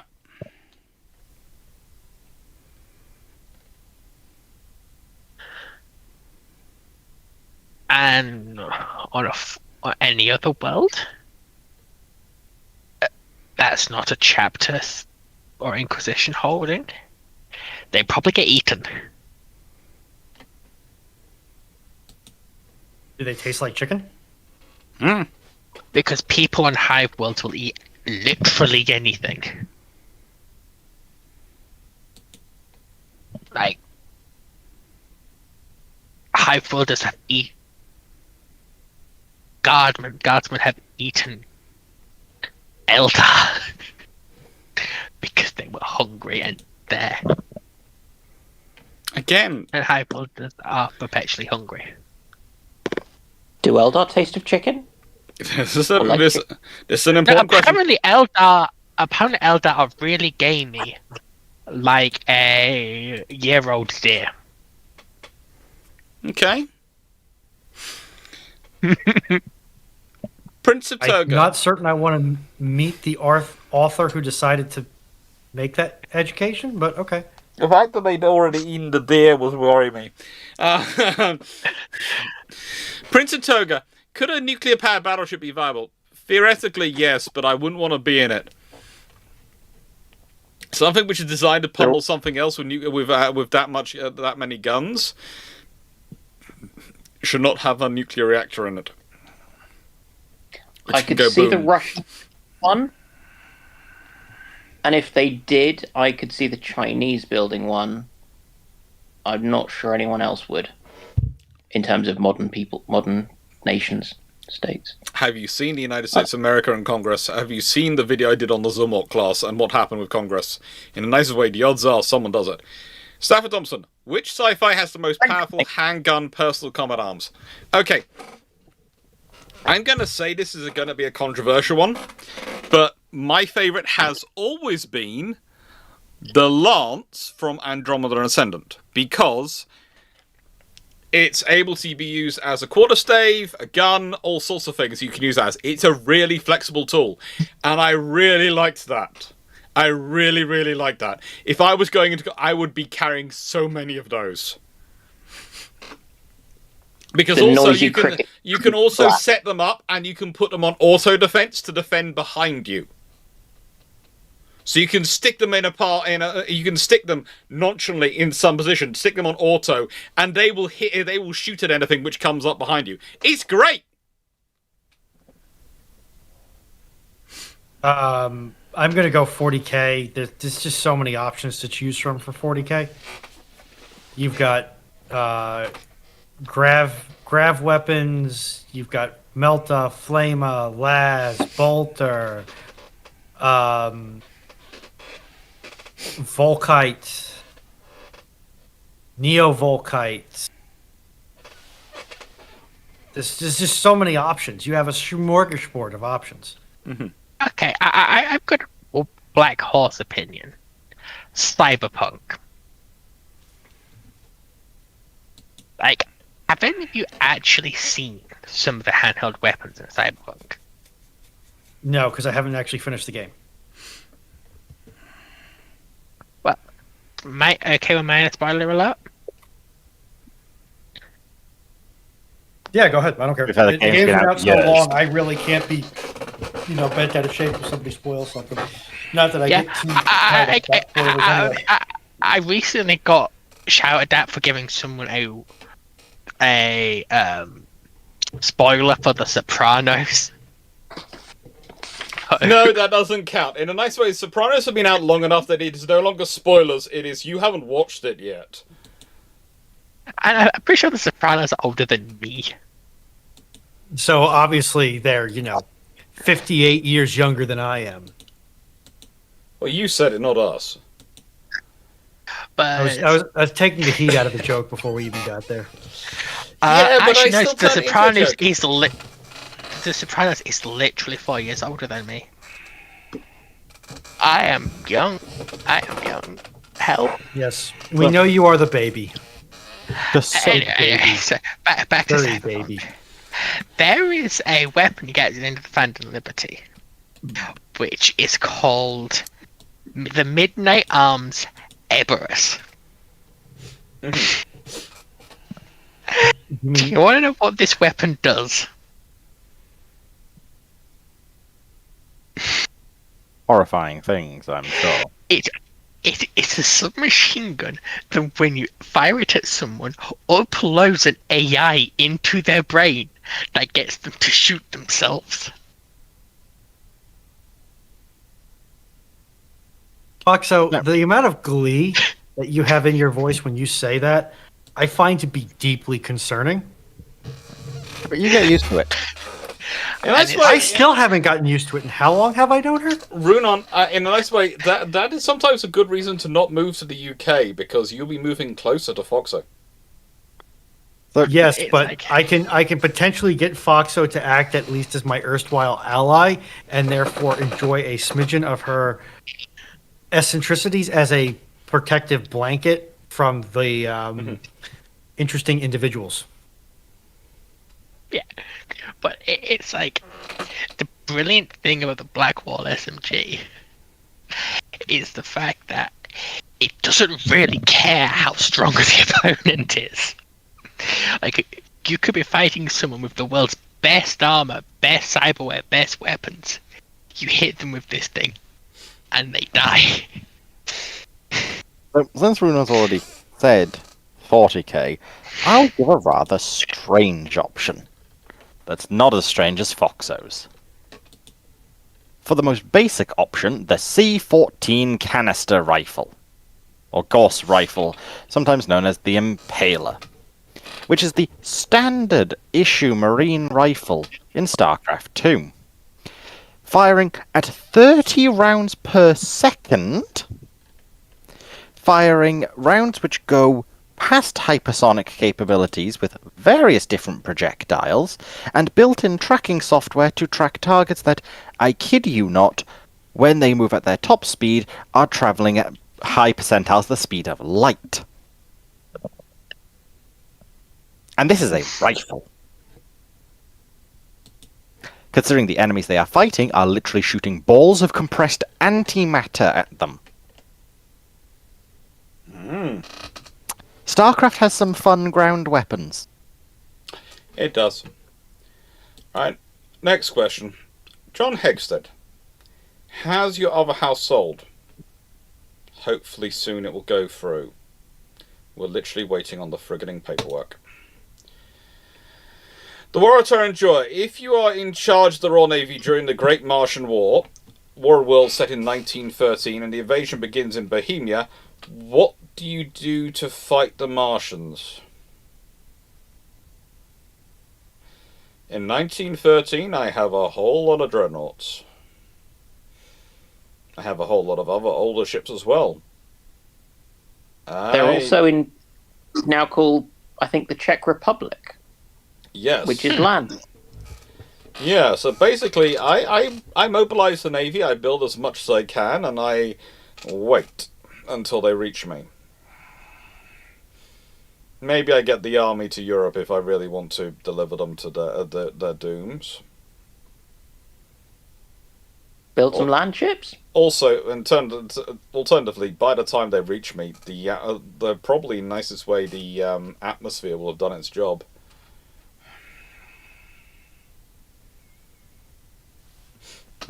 Although I always would found that also- strange. They came through space and they didn't think that the biology on the other side would actually be dangerous to them.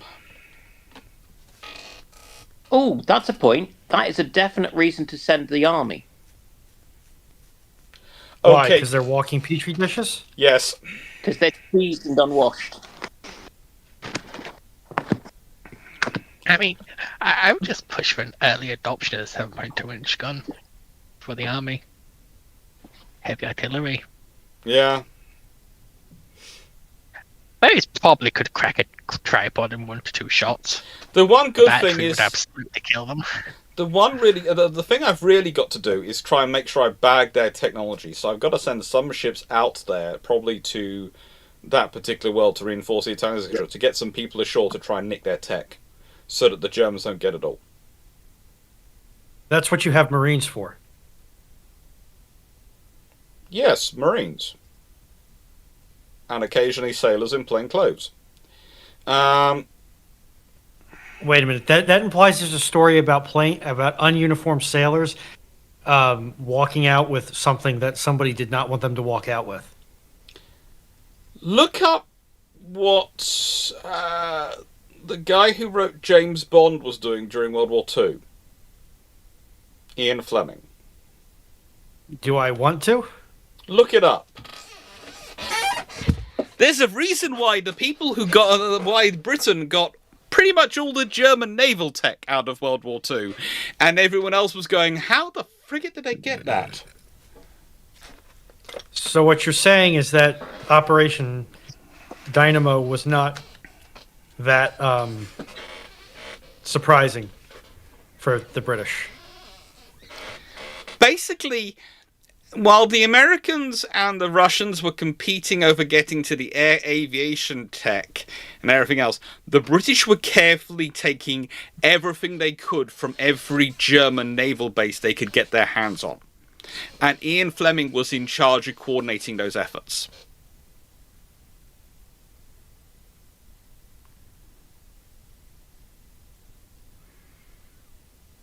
And I would judge their success by the sheer volume of protests that were received from the Soviet Union afterwards about how these forces had apparently ransacked areas which were supposed to be Soviet control. But they got the Graf Zeppelin. How can they complain? Yeah, they got the ships, we got the research. No, they got the Graf Zeppelin, and they got... Was it Lutzow? We were very helpful. Lutzow. But we now have another question, and this is an interesting one for Dan specifically. How happy would Dr. Dan be, this is from Stafford, if he was Q-snapped into DS9, replacing Dr. Bashir and having to work along with Kira and Dax as his You've gone co-workers? silent on me. Did everyone else hear me? Is this just Yeah, I heard you. the redheads? This is from Stafford. How happy would Dr. Dan be if he was Q-snapped into DS9, replacing Dr. Bashir, given Kira and Dax as his co-workers? Which Dax? Doesn't say. Both Daxes, probably, eventually. I'll live with that.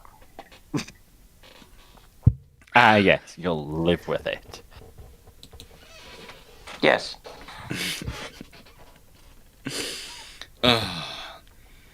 It's going to be the lunches with a certain Taylor, which are going to be really interesting. Stafford Thompson, how excited is the panel about Henry Cavill's 40k series that is supposed to be coming out soon? No pre-orders. No pre-orders. No pre-orders. No pre-orders. Isn't it coming out on Amazon Prime?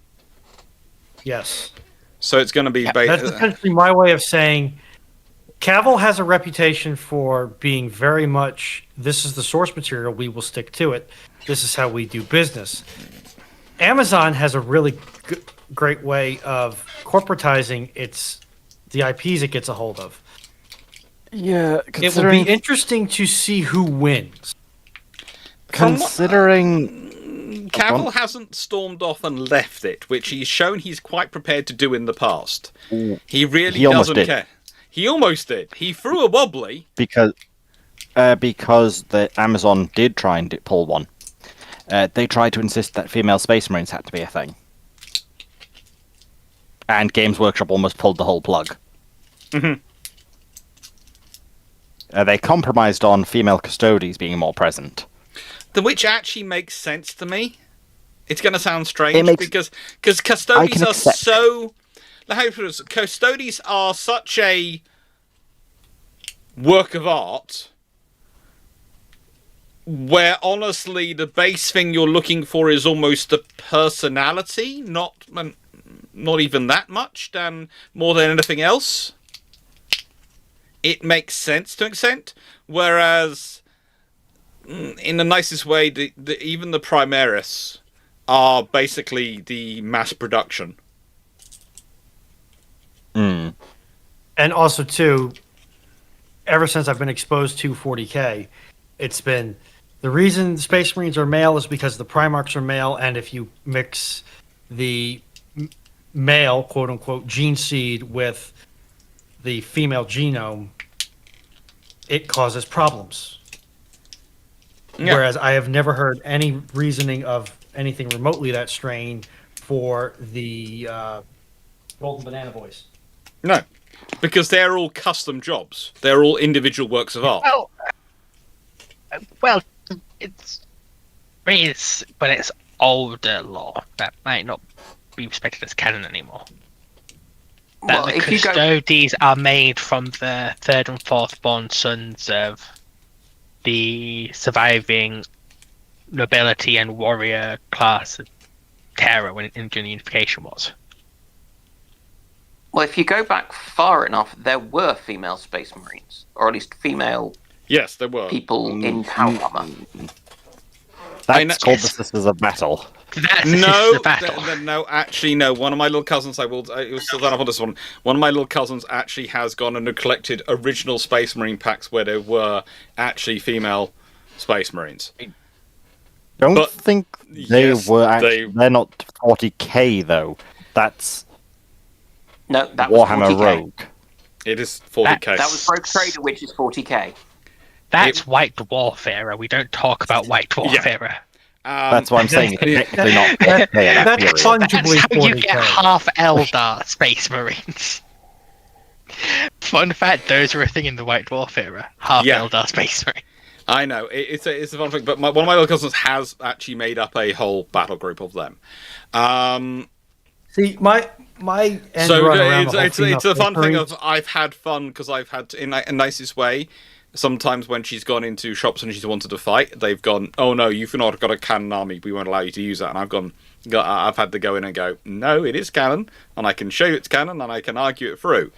But in the nicest way, the fact it's not current canon, but it was canon. It's a perfectly legitimate army, and also in the nicest way, you're talking to a 12-year-old girl. You do not have to behave like that when she's interested in the game. You stop complaining that people aren't interested in your hobby when you start being exclusionary like that. She has put together a very large army of this specific type. Let her be.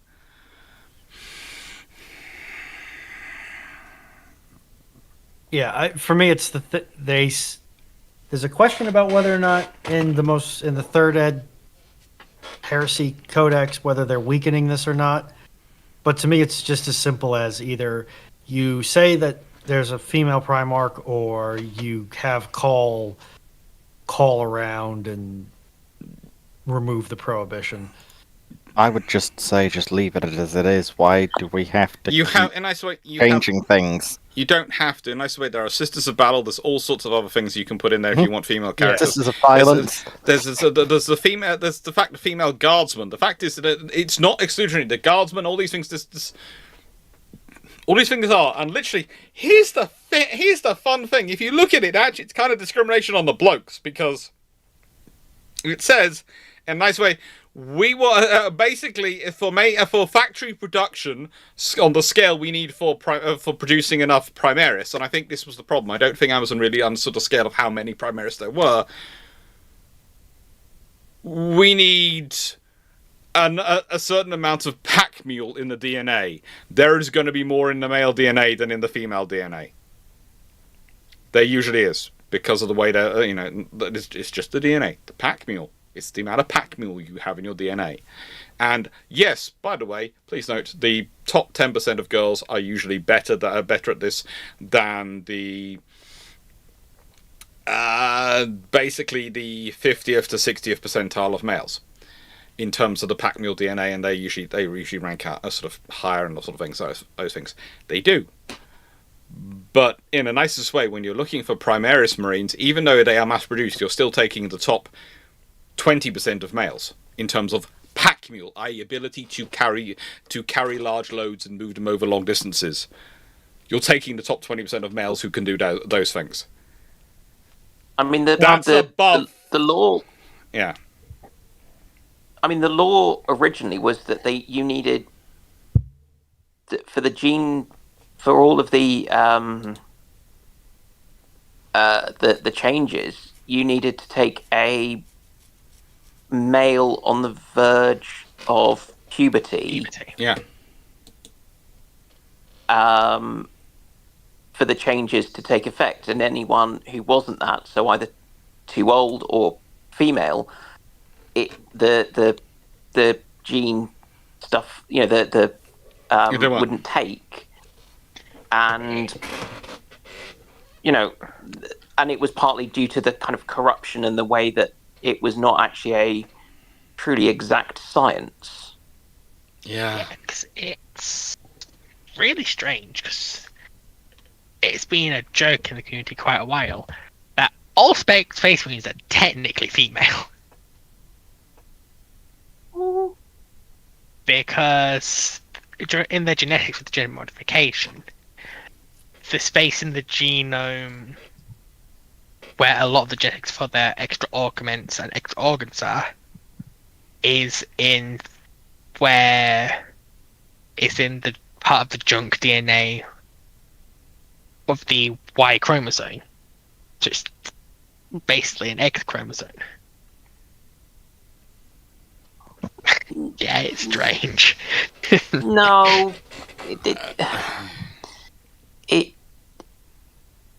the Y chromosome in humans, the Y chromosome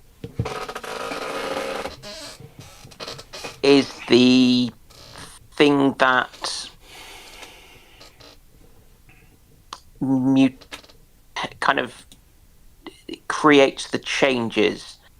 So you need to have a functioning Y chromosome to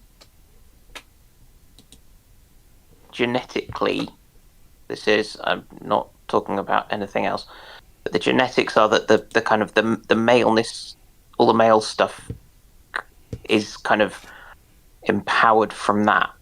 So you can have people with an inactive Y chromosome will be, for the most part, female. You can get people who are XXY, and they will be effectively male. And you can get people with Turner's syndrome, where they have a single X chromosome and no Y chromosome and no second X chromosome, and they are effectively female. There's changes. It's not exactly the same. Turner syndrome. People with Turner syndrome are traditionally supposed to be infertile, but I'm prepared to believe if that's not always the case.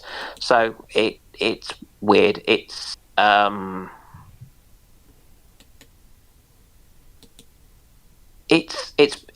sounds very much like the kind of bad computer programming where people kind of have a program and then have another program that comes along and like switches off half of it and switches on other bits and then switches off some more bits and then does some other bits.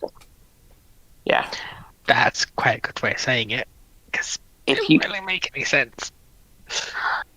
I mean, the way to think about it is, so there's two things. One, this is a very good argument against any intelligent design stuff. And two, we are quite impressive as organisms, given that we go from being a literal single cell all the way through to being a fully grown adult with however many billions of cells, without at any point not functioning as a live organism. That's quite impressive. That's like taking, a small speck of iron and building a car that will be driving the entire time.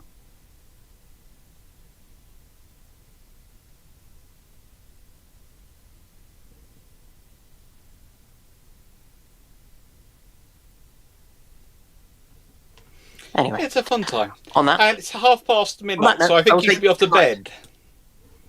yes, I'm lying in bed going. That is an awfully familiar tone. Yes, go on. However, before you do go to bed, someone in chat has suggested a Bruships drinking game of take a shot every time Dr. Clarke says in the nicest way.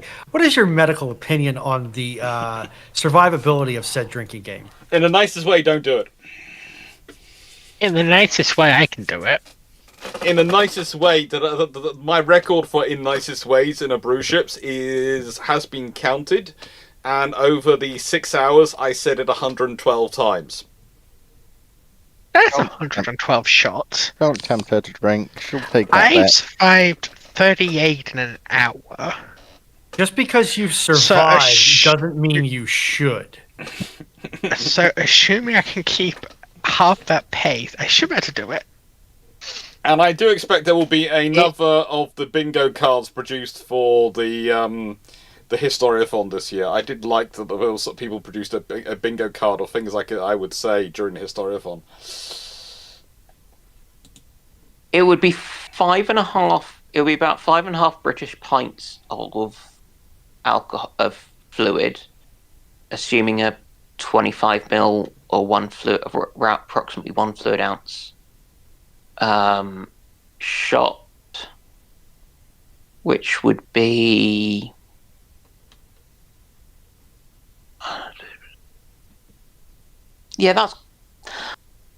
that's a lot of fluid, if nothing else. Oh, it depends on what it's a shot of. Hila! Knowing Or you, worse, Foster, it's Navy strength vodka. rum. Nah, if I'm going to do that, I want the weakest to I'll have some Jack. Okay, right then. Dan, Vodka. Dan, off to bed. Rest of you, Team Mulukas, panel's favourite episode of TNG. Don't know, have haven't one, watched haven't it. seen it. Yes, you- Have you never watched a single? Gee.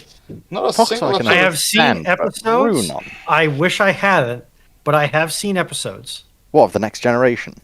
Yes. Why do you wish you haven't? Because I have taste outside of my mouth. The first season is pretty bad, my guy. There's a reason why Yes. growing the beard is now a thing. Yes. And there's 7 seasons. Yes, and I never made it through the first.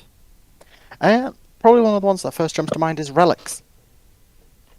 Because the idea of Montgomery Scott, who's been stuck on a Dyson sphere of all things, which even by Star Trek standards is, that's really impressive. And then basically him trying to find his place in the current timeline. The whole bit of then him bonding with the next generation of miracle workers is really good. Also, I like Unification, but New phone, who does? aha. It's Glenn. Hello. Okay, new crackpot conspiracy theory. Glenn Stewart and Dr. Dan are the same person. I wouldn't declaring joke about it. I wouldn't joke about that. Depends how tired Glyn sounds when he gets here. Although he can join in on this question. A favorite episode of TNG. Well, I could be getting my E-Wing question answered tonight. Yeah, actually, to be fair, we should probably do that one. Yeah, we will do the UN question. That'll be next question. Once Glyn's happily chatting.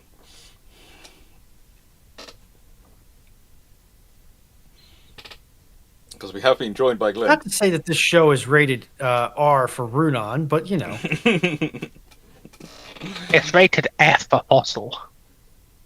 Oh, I hate to say that you're wrong. I want to say that you're wrong, but seriously. Oh, but it's a Same You know, thing. sometimes I wonder why. Sometimes I wonder why I show up to this show or ramblings. This is the universal reception that I get. No, this is the Foxer reception you get. To be fair, we've been Oh, thank you. then I'll be back. Yeah, Runon, the last time you were this early, they had just discovered agriculture. Okay, listen, I was there during the hunter-gatherer days. Let me tell you, you kids have no idea what it's like to hear you frickin' Zoomers complain about, there not being anything in the house to eat. There isn't anything Well, in the house Runon, feed. then again, Runon, you heard her complaining about parallel parking earlier. So, you already know what it's like. Also, as a quick side I note, I just need to crashed vent about OBS. this. They are removing maneuvers from the British driving test. No, they're removing parallel parking. They're removing maneuvers, note centers, the guide for the current test, the updated one. Maneuvers just aren't a thing. My OBS crashed. Reverse around a which is corner annoying. isn't a thing. Reverse around a corner in a junction is not a thing. Parallel parking isn't a thing. Bay parking isn't a thing on the test. That's just terrible.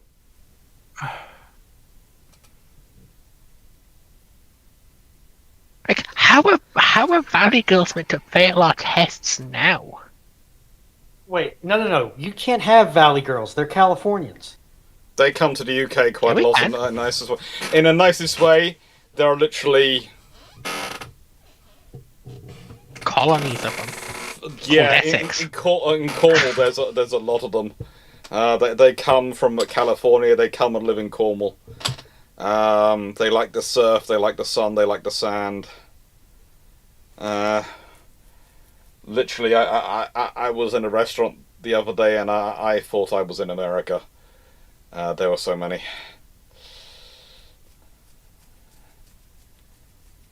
Now, so favorite episode of TNG. Glenn is back. I mean, just so you know, you're welcomely muted. Yeah, Glenn had muted themselves, and now they've unmuted themselves. And now Glenn is labeled as Foxo on my stream, and I'm not certain how they feel about that, but we're gonna unduck the toaster on that one. They've With some of the settings. muted and deafened themselves. Glenn has. Okay. We'll let Glenn sort himself Is this out. why you should never let writers near technology? Glenn is actually very good with tech. Out of the Also, colleagues shouldn't- coming with us on the ship shake trip, he's one of the few I will trust with my cameras. Ouch! Well, yeah, because who actually uses a separate camera now that's not on the phone? A good number of us, actually. Ugh, fossils. Hey, it gives me a higher quality Glenn is picture than my currently phone's having camera. Glenn is currently having a war with Windows because it's deciding his microphone doesn't exist. Has Then- he told Windows that he's the one that pays for its electricity? I usually threaten it with chucking out the window, but it's usually a case of plugging it out, plugging it back in, and then going through the settings and getting it to make sure it finds a sound of microphone. Testing, testing. It's working. Okay. It's working. Yeah, apparently I set my security so nothing could talk to my microphone. Yeah, you have an absolutely horrendous echo. Do you have headphones lying around? Give me a second here. Should be... Is that any better? Hello, hello? Hello, hello, Hello? hello. No. Hello. Not really. Okay. Y- Odd. Desktop speaker shut off? Oh, got my headset.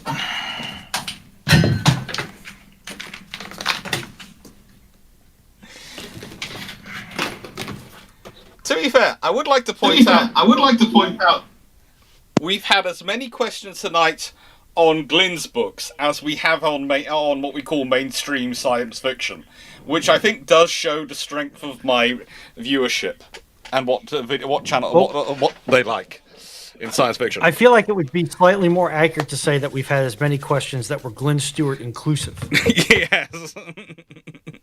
Because, yes, Oh. there haven't been a particular great number of questions about Glenn Stewart's books, of which I've only read the 2 series. In case you didn't see feedback, you have done a hauntingly accurate representation of what it's like to be near a significant thermal flash event. But what, Runon? Do you not want your arc lumen lamps? No, I know what it's like to get arc flash from the exhaustive amount of training I've had on arc flashing, and I just didn't need to read that in one of my kickback popcorn sci-fi books. And yet I'm not even there it is in 100% Castle sure which Federation. book It's I like, did yeah, that. that's okay, that's yes, that one. that's exactly what happens in a flashover. Also, Cool. Glenn, you are really quiet.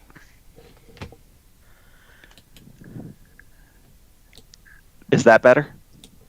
A little bit. Yeah.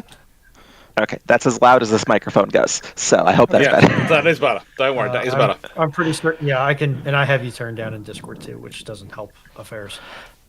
I was trying to use my Yeti, but I don't have the time to sort through what Why it's was going why wrong it's with not it. working? Don't worry. It was picking up the echo, so there's a reason I have more than one microphone. Yeah, you're sensible as ditto. Actually, here's the question, which would be quite fun, because Runon Hatchie put this question in earlier, and she literally put it in because, well, she wanted your opinion on it. So I'm going back to this question. No, What- I wanted a fulsome panel's opinion on it. The fact that I can get Glenn's opinion on it is great, but What happens if the Rebels have late production E-Wings, Legends continuity, K-Wings, and the full supporting infrastructure for them in 05 BBY, including likely Imperial response if possible? Yeah. That's the equivalent of asking what happens if the carrier group of the USS Gerald Ford shows up in the Second World War, I think. Not really. I'm glad Runon's changed it to late E-Wings, because the last time I remember this question, it was yes, it was the just E-Wing. E-Wings. which Yeah. are terrible. Late E-Wings. Well, I'm not actually super familiar with the E-Wings and K-Wings out of Star Wars, I have to admit. The E-Wing started life as the X-Wing replacement and was so bad the X-Wing got a new model instead. But finally, something like 31 years later, it was after modification, it was deemed a sufficient improvement to swap over to E-Wings. Notably, one of its biggest problems is it has 3 guns, two on the wings, or one on each wing on either side, and one in the dead center. The problem is it is mounted above the cockpit, and its barrel is attached to the cockpit, which slides forwards. The main energy, the actual energy bit which fires, on the other hand, instead of the barrel, is connected to the bit which doesn't move. So your gun splits in 2 to get the pilot in or out. That sounds concerning. Yes, it is. They also had to have specialist droid brain in terms of the K7 Astromechs to actually function. That makes sense. Though these are good fighters now. They are In the higher speed nicest than way. an X-Wing, better firepower, better survivability, but not unscalable. Why do you need to have it so that the cannon barrel? Surely you just have the cockpit go forward and then the pilot slips out, grabs the barrel, gets themselves out. That you don't need to have the barrel Or go it could forward. just rotate. Yes. Because it seems like rotating would be a lot easier than splitting the gun in half. Yes, Oh, it would be. no. Right. No. Right. I'll see if I can stick it in I'll stick it in Masters at Arms. Just a image of them. It just this. You can, There's Dragon. so I'm sorry, much. Doctor, but Dragon. You can attach them to the what's this thing called? Question? The stage? text chat for the voice channel. Yes, I can do that as well, See can't that. I have given him the Bruships approved permission, so he can see the text channel. Yeah. English. I speak it allegedly fluently. I wrote 8,000 words yesterday. I don't speak anything fluently. Yeah, I know that feeling. The E-Wing is an interesting starfighter. Well, Very I mean, the good. thing... Go on. I'm just looking at the question, and honestly, the full supporting infrastructure is actually a larger game changer for the early rebellion than any starfighter. Because their problem is that they don't have the infrastructure to properly produce and support starfighters. They're going with basically cottage industry construction of a stolen design. So if they've got the full industrial capacity to actually produce and maintain any starfighter, because every starfighter they ever had was superior to anything the Imperials put into play. It would just be, well, they've got no problem recruiting pilots, so suddenly they've got a constant supply of fighters, the capacity to properly maintain them, and the entire structure of the war changes because they're no longer running off a logistics chain that's a bootstrap and a hope. Yeah. And the actual split, I was wrong. The cockpit doesn't slide forward; it flips upwards, which is even worse. The gun has to move forward. I've placed an image in the text chat of the VC, and you can see why it's got problems. There it is. Yeah, that is definitely something that was done for comics. Yeah. But yes, I agree. Like, having the actual industry will be huge. The only problem is, where is the industry? If it's space-based, that's good. They might be able to move it. If it's ground-based, you've now just gave the Empire an actual ground target to assault. Yep. And that depends Nope, how much. nope. How, do you have enough of them to defend it? Nope, and nope, and I am not. I would not be wanting to fly that. Nope. Not doing that. Not using that weapon. Nope. No, you would not be able to pay me enough to get on that jet. Get in that aircraft. Do you now see why they just chose to use their X-wings instead? Yes. Yep.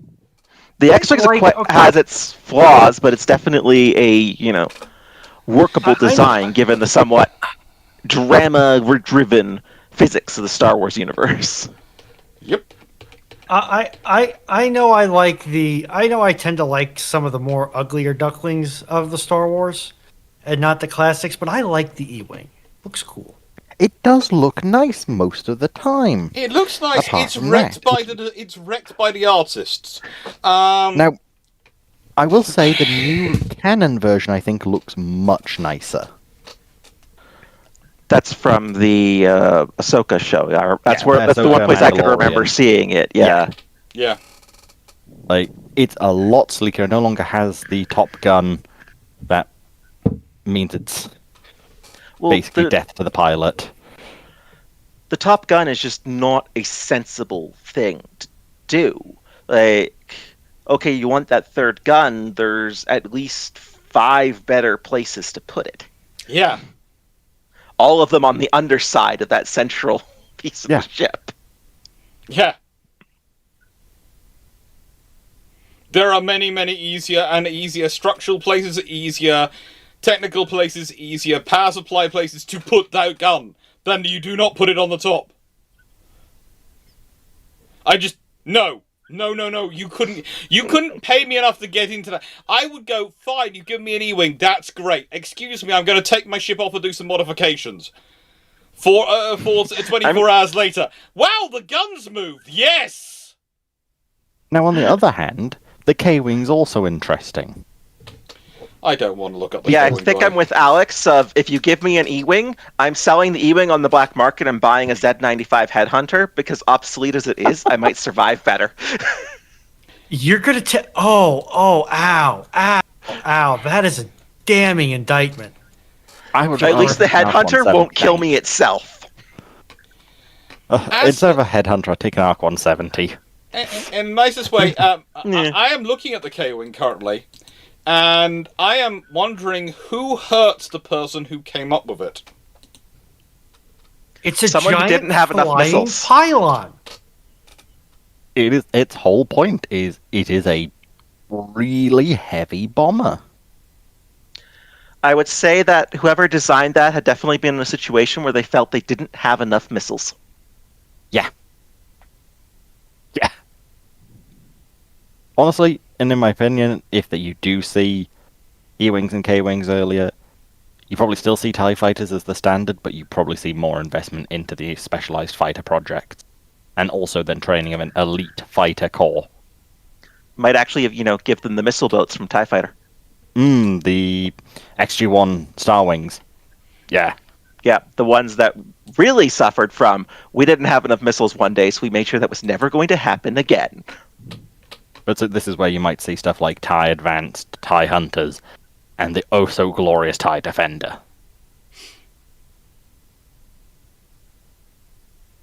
Which, of course, the Rebels will want to keep making sure all those factories cease existing. I think the K-wing is going to be slightly more useful than the E-wing before the E-wing has been through the Alex Clarke and Glyn Stewart patented evolutionary modification program of get that gun off the top of my blooming ship now. If necessary, we have two options for how it's removed: me using a sledgehammer, or you doing it, but with actual spanners. It's your choice. I mean, if you look at the one from Ahsoka, it's very clear that that was eventually the decision of the Republic Navy, because note that it doesn't have a third gun anymore at all. See, this is why I asked this question. Not quite, but also this is why I asked this question. Yeah. That it makes a lot more sense when you've taken off that third gun, or you've mounted it somewhere else in the hull. Anywhere else in the hull. Anywhere else is better and more sensible than the one they originally put it. If nothing else, I think it's sufficiently off everything from the other two guns as to make your targeting harder. And that's bad enough in space. At least when you're using, Star Wars lasers that don't travel at the speed of light. Yeah, I'm curious enough to illuminate their way in. Oh, right. Next question. What if the Rebels were able to both reactivate and field the droid army and navy, including shipyards and foundries, during the Star Wars Rebellion? Cool, you've just made the Empire's job easier. Canonically, they did. Mm-hmm, they did. Yeah. They fielded there were several occasions where they activated droid foundries and shipyards. They definitely used the entire. It's one of the things you don't get to see in the TV shows because they're trying to have and the movies and such, because they try to have a very visual language of who's on what side. But if you're reading the books, it's quite explicit that the start of the rebellion was fought with basically Venators and Trade Federation ships. Mm-hmm. They were fighting with the leftover warships from the Clone Wars, not the Cold Wars. We know of at least one modified Rebel Providence class known as Rebel 1, and there was at least 2 Rebel Lucrehulks, including one famous one which decided to pick a fight with the Death Star, and well, yeah, just the Death Star Picking just fights shot with it. the Death Star, if your name isn't Skywalker, is a bad idea. You need a significant amount of plot armor. Mm-hmm. Yeah. Pop goes the Lucrehulk. If you're not called Skywalker or Warspite or New Zealand, don't do it. Kingdom of Vinland. How deadly could a surface warfare version of Zumwalt class DDG be in a modern ship-on-ship warfare? They were actually were designed originally to be quite capable in surface-to-surface warfare. The Mark 53 VLS system can take quite a range of missiles. Anything that can be virtually launched can be included. The main issue again was that the Americans haven't built since Tomahawk haven't really had a VLS, which was vertical launch anti-ship capable missile. It's always been canister. Harpoons, nail strike missiles are all canister. But again, it'd be quite easy to retrofit and put them on. The thing about the Zumwalt is it's a large enough, powerful enough hull it could do it.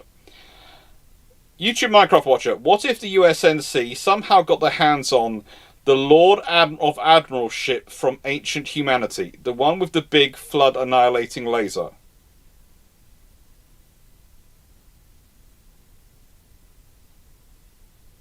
Dragon? Help? Yeah, I'm going to say Dragon. Yeah, this is definitely your street. Might be Glyn's. That sounds like the Halo books, and I think I played about 1 3/4 of the games, never read the books, so I know nothing. I mean, that ship. It's taking me more to find to make sure it's exactly what I'm thinking. Because Lord of Admirals is technically speaking a person, not a ship.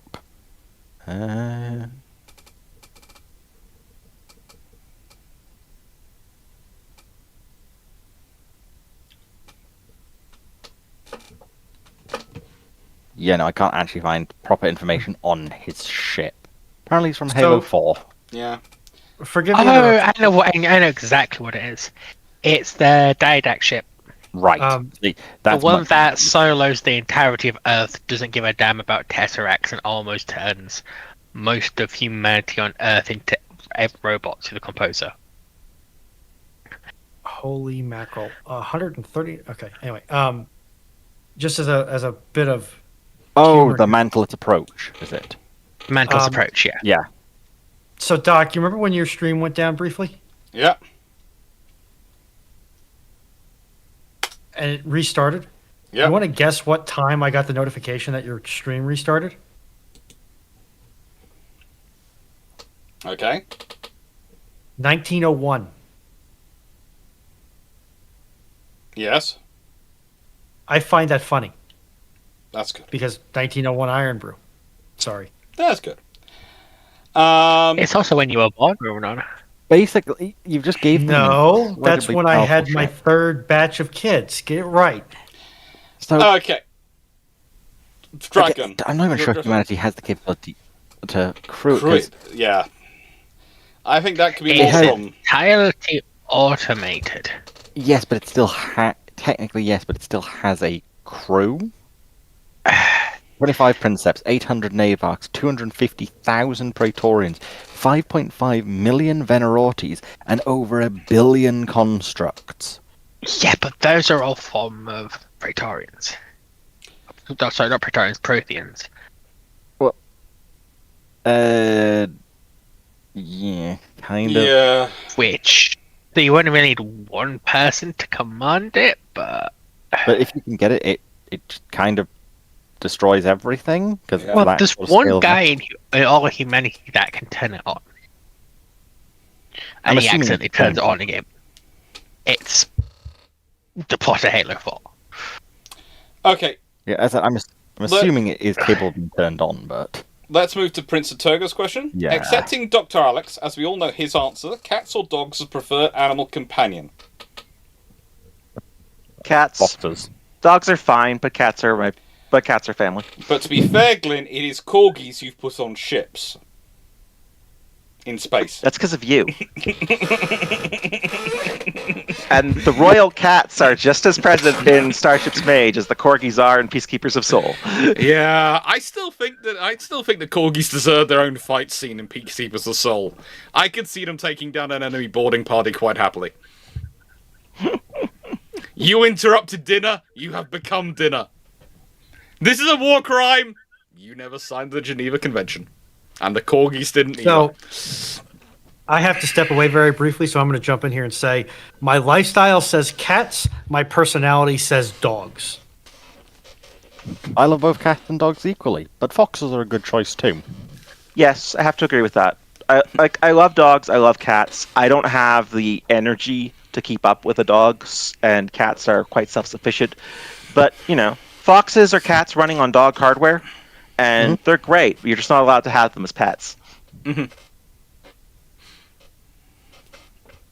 No comment. The domesticated foxes, especially the large fox breeds.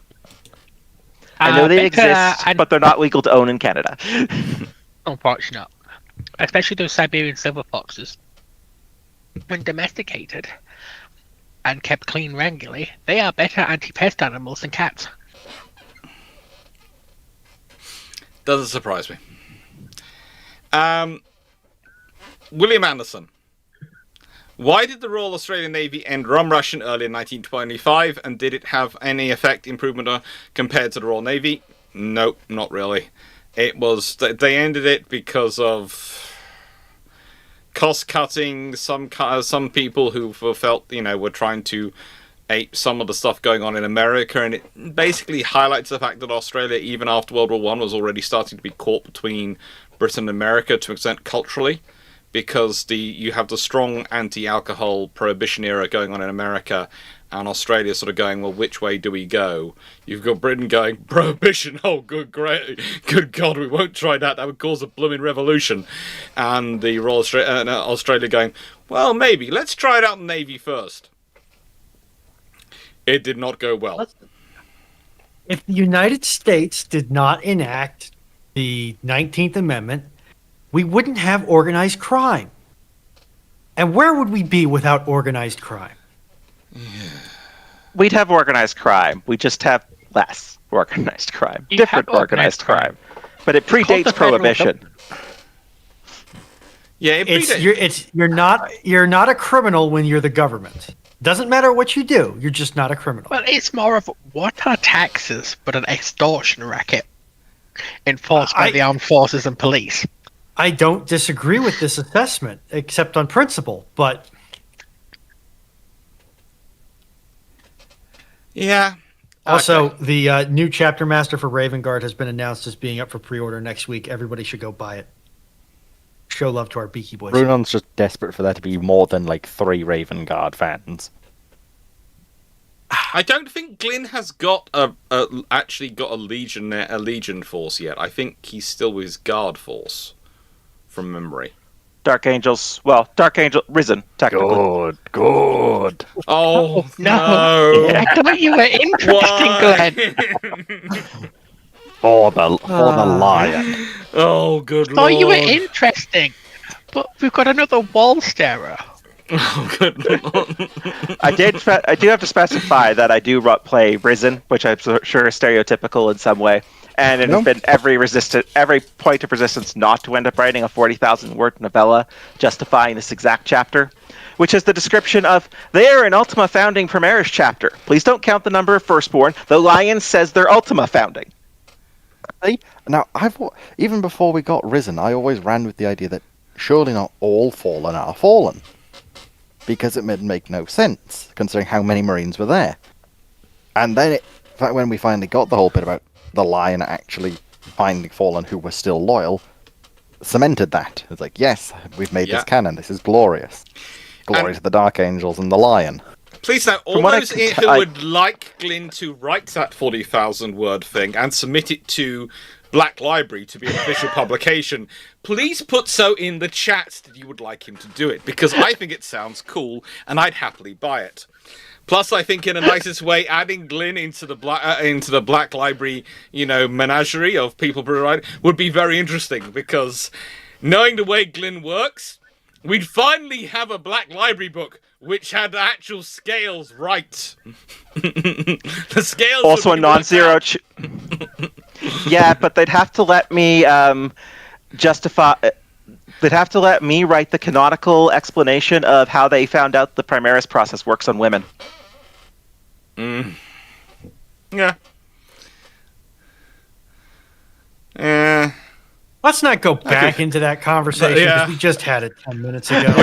Yes, you did. So. I'm on the side that the reason it doesn't work on women is because it's factory standard, and it's just easier to work with the male side, and that's why you can have female custodies but not female Primaris, because ultimately, for Primaris, you're just looking for pack mule in their DNA. Okay, I'm sorry. Let's have this argument I was making was actually quite specific.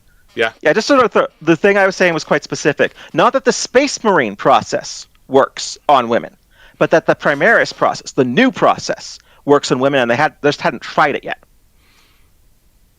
Because the Imperium is so fucking traditional that they wouldn't even think of it. I'm obligated as a moderator to say language. Yes, but fair enough. Apologies. But I'd also say that would be evil to put out there. That would cause so much fun and trouble. Prince of Toga, how possible is it that Australia could have gotten a Lion-class battlecruiser to replace HMS Australia, Washington 1922? If they had got anything, it would have been Tiger. If they had got any battlecruiser, it would have been Tiger. And it's one of the scenarios which I do look at where Tiger survives is if she's given to Australia to replace Australia. And that only works if, and I have talked about this before, if certain nations are made sort of allowed one capital ship, and it doesn't count towards Britain's total tonnage. So if America somehow has to drop that as a requirement, and so that Australia and Canada can be counted, Australia, Canada, and India can be counted as separate nations. Maybe there's a requirement they can only have a battle cruiser or something like that, and therefore they have a weaker ship, but it's a trade protection flagship. They're only allowed. So you can I could see Tiger, all the surviving 13.5-inch ships getting handed out to those fleets, because it makes sense. It really does make sense. But Australia would get the better one. Of the options, Australia would always get the better one. Now, YouTube Minecraft Watcher. What if the UNSNC had located a Forerunner dreadnought in 2470, similar to the Spine of Gods that's on high clarity? If they can get it working, then in the nicest way, the lovely people of who are attacking the UNSC are going to be annihilated. I think we can agree that. Also, unfortunately, I did make an agreement with Foxer, so we'll probably have to disappear for now, I'm afraid. Okay, go off. Go on. Don't worry, we've only got a few more questions to go. I did close the questions, but yeah, we have got more. We haven't got one to go. We've got a few more than one to go. I'm EP. Yes, EP. Go on, get some sleep. See you tomorrow. I have tomorrow off. Nice. Have a good night. Labor Day. Have a good And I work for a union. Haha. Victory. Oh, sovereign. No, bad. I hate bugs. I really hate bugs. And I've got all the questions there. Yeah. They do make a very nice squish noise when you land on them, though. That's cruel. YouTube Minecraft Watcher. Have you seen these bugs? What Halo weapons would you wish to own? A Mac gun. Cortana. Yeah. Glenn, do you But you think can't that I own could an AI. So Glenn, do you think that I could get good gender affirming care if I owned a Mac cannon? Or do you still think I'm pushing too much with that one? I mean, give people the option of which. The question is, how many people are you prepared to kill to get good gender affirming care? Given that you can't really target a Mac cannon at a level narrower than probably a state. Dang it, my one weakness, my lack of willingness to proactively kill people. Yeah, that's the thing downside of trying to use weapons of mass destruction for things like that. The thing is, if you get Cortana, even as an AI assistant, let's say rather than owning her, you have her as a paid assistant, she can probably perform do all the necessary care herself because she's smart enough. This is true. Brandon Larson. There is one of the dumber marketing decisions that I think predates the turning Twitter to X. Brouhaha was Microsoft deciding to cease the Cortana naming and just call it Copilot. Yes, I actually like Microsoft. Yeah, that's I fair. do not like Copilot. I do not like Copilot. I've never used either. In the nicest way, Copilot turns itself on, and I have christened Copilot the AI abomination son of Clippy. Because it makes all the same stupid suggestions Clippy used to make, but now it has the AI, and it does it automatically if you don't have it switched off in the OS. Clippy at least had some personality. Clippy at least you could tell to bog off and it would go away. Copilot turns itself on and starts making random corrections of things, which it doesn't know anything about. It's the worst editor known to mankind. Copilot And it helped make grammar check worse. Yeah. Like, grammar check in Word used to actually be useful. Now it's not. Brandon Larson, in answer to this question, if the USNC in Halo had 15 Infinities, 90 Valiant class super cruisers, 150 Epoch carriers, 600 Marathons, 800 Halcyon cruisers, and thousands of frigates and destroyers in 2545, then in the nicest way, I don't think they have the crews for them. if they have those and they have the crews for them, then whoever's trying to invade to USNC space is going to be annihilated. And also, any rebellion going on in the UNSC is probably being crushed as well.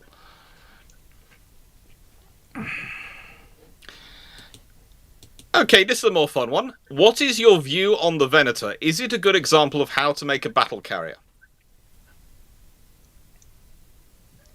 Not really a battle carrier. That's kind of the thing.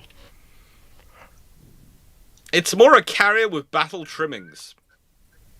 It's a carrier with guns, which is hard to avoid in space where you don't have the same ability to know that you're only getting attacked from certain directions, so you can't shield yourself quite as well with your fighter craft. And I mean, the Venator, as it's shown in the shows versus what it's canonically has in the various support material, is an entire order of magnitude difference of capabilities in terms of how many ships it's carrying. It's not a bad carrier, but it's definitely a carrier with guns, not a battle carrier or a battleship with fighters. And I would say this sort of comes back to the whole my problem with the long-range attack ship, the sort of destroyers, long-range attack ships, in which I was talking about in the Andromeda Ascendant series earlier, when I was asked to pick my worst ship. But it's a ship which is designed around long-range missile bombardment, has all these other ships to assist it. You can't do that in space. You can't have a one-trick pony. It's not going to be that scenario. And when you sit there going, well, we've got 4 of these and 1 heavy cruiser, and for the price of 4 of these, we could build 3 heavy cruisers. You'd be better off with 4 Andromeda Ascendants than with the 1 Andromeda Ascendant and the 1 Gloriana and Glorious Heritage class, and 4 destroyers. You just would be, because the 4 Glorious Heritage can actually take care of themselves and beat everything else up, which means you can have frigates which are better balanced systems, and you can have a whole better balanced force, which can actually be more flexible. You want to have the destroyers as... they're not necessarily an invalid design choice, but they're something you want as, well, effectively the ratio that we're told that they have, which is, 1 of these destroyers for like 30, 40 Glorious Heritage classes. They don't go out on their own, they go out with an escort squadron, which is a disadvantage because you don't want to have something that, as you say, has to have an escort squadron. Right. They're not necessarily irrelevant, but it certainly isn't something you want to be building in large numbers. The thing is, the High Guard are building a fleet where they have 4 of those to every 1 cruiser, 1 Glorious Heritage, and it's a case of, oh great, so now you've tied down your Glorious Heritage to defend these 4, along with 16 frigates to defend them, and they've got all to defend them, and those ships are long-range attack ships, which is great if you're dealing with someone who's defending a planet, and you know where they are, but if you're in a free-flowing battle... Like I said, a couple of them are not a bad thing.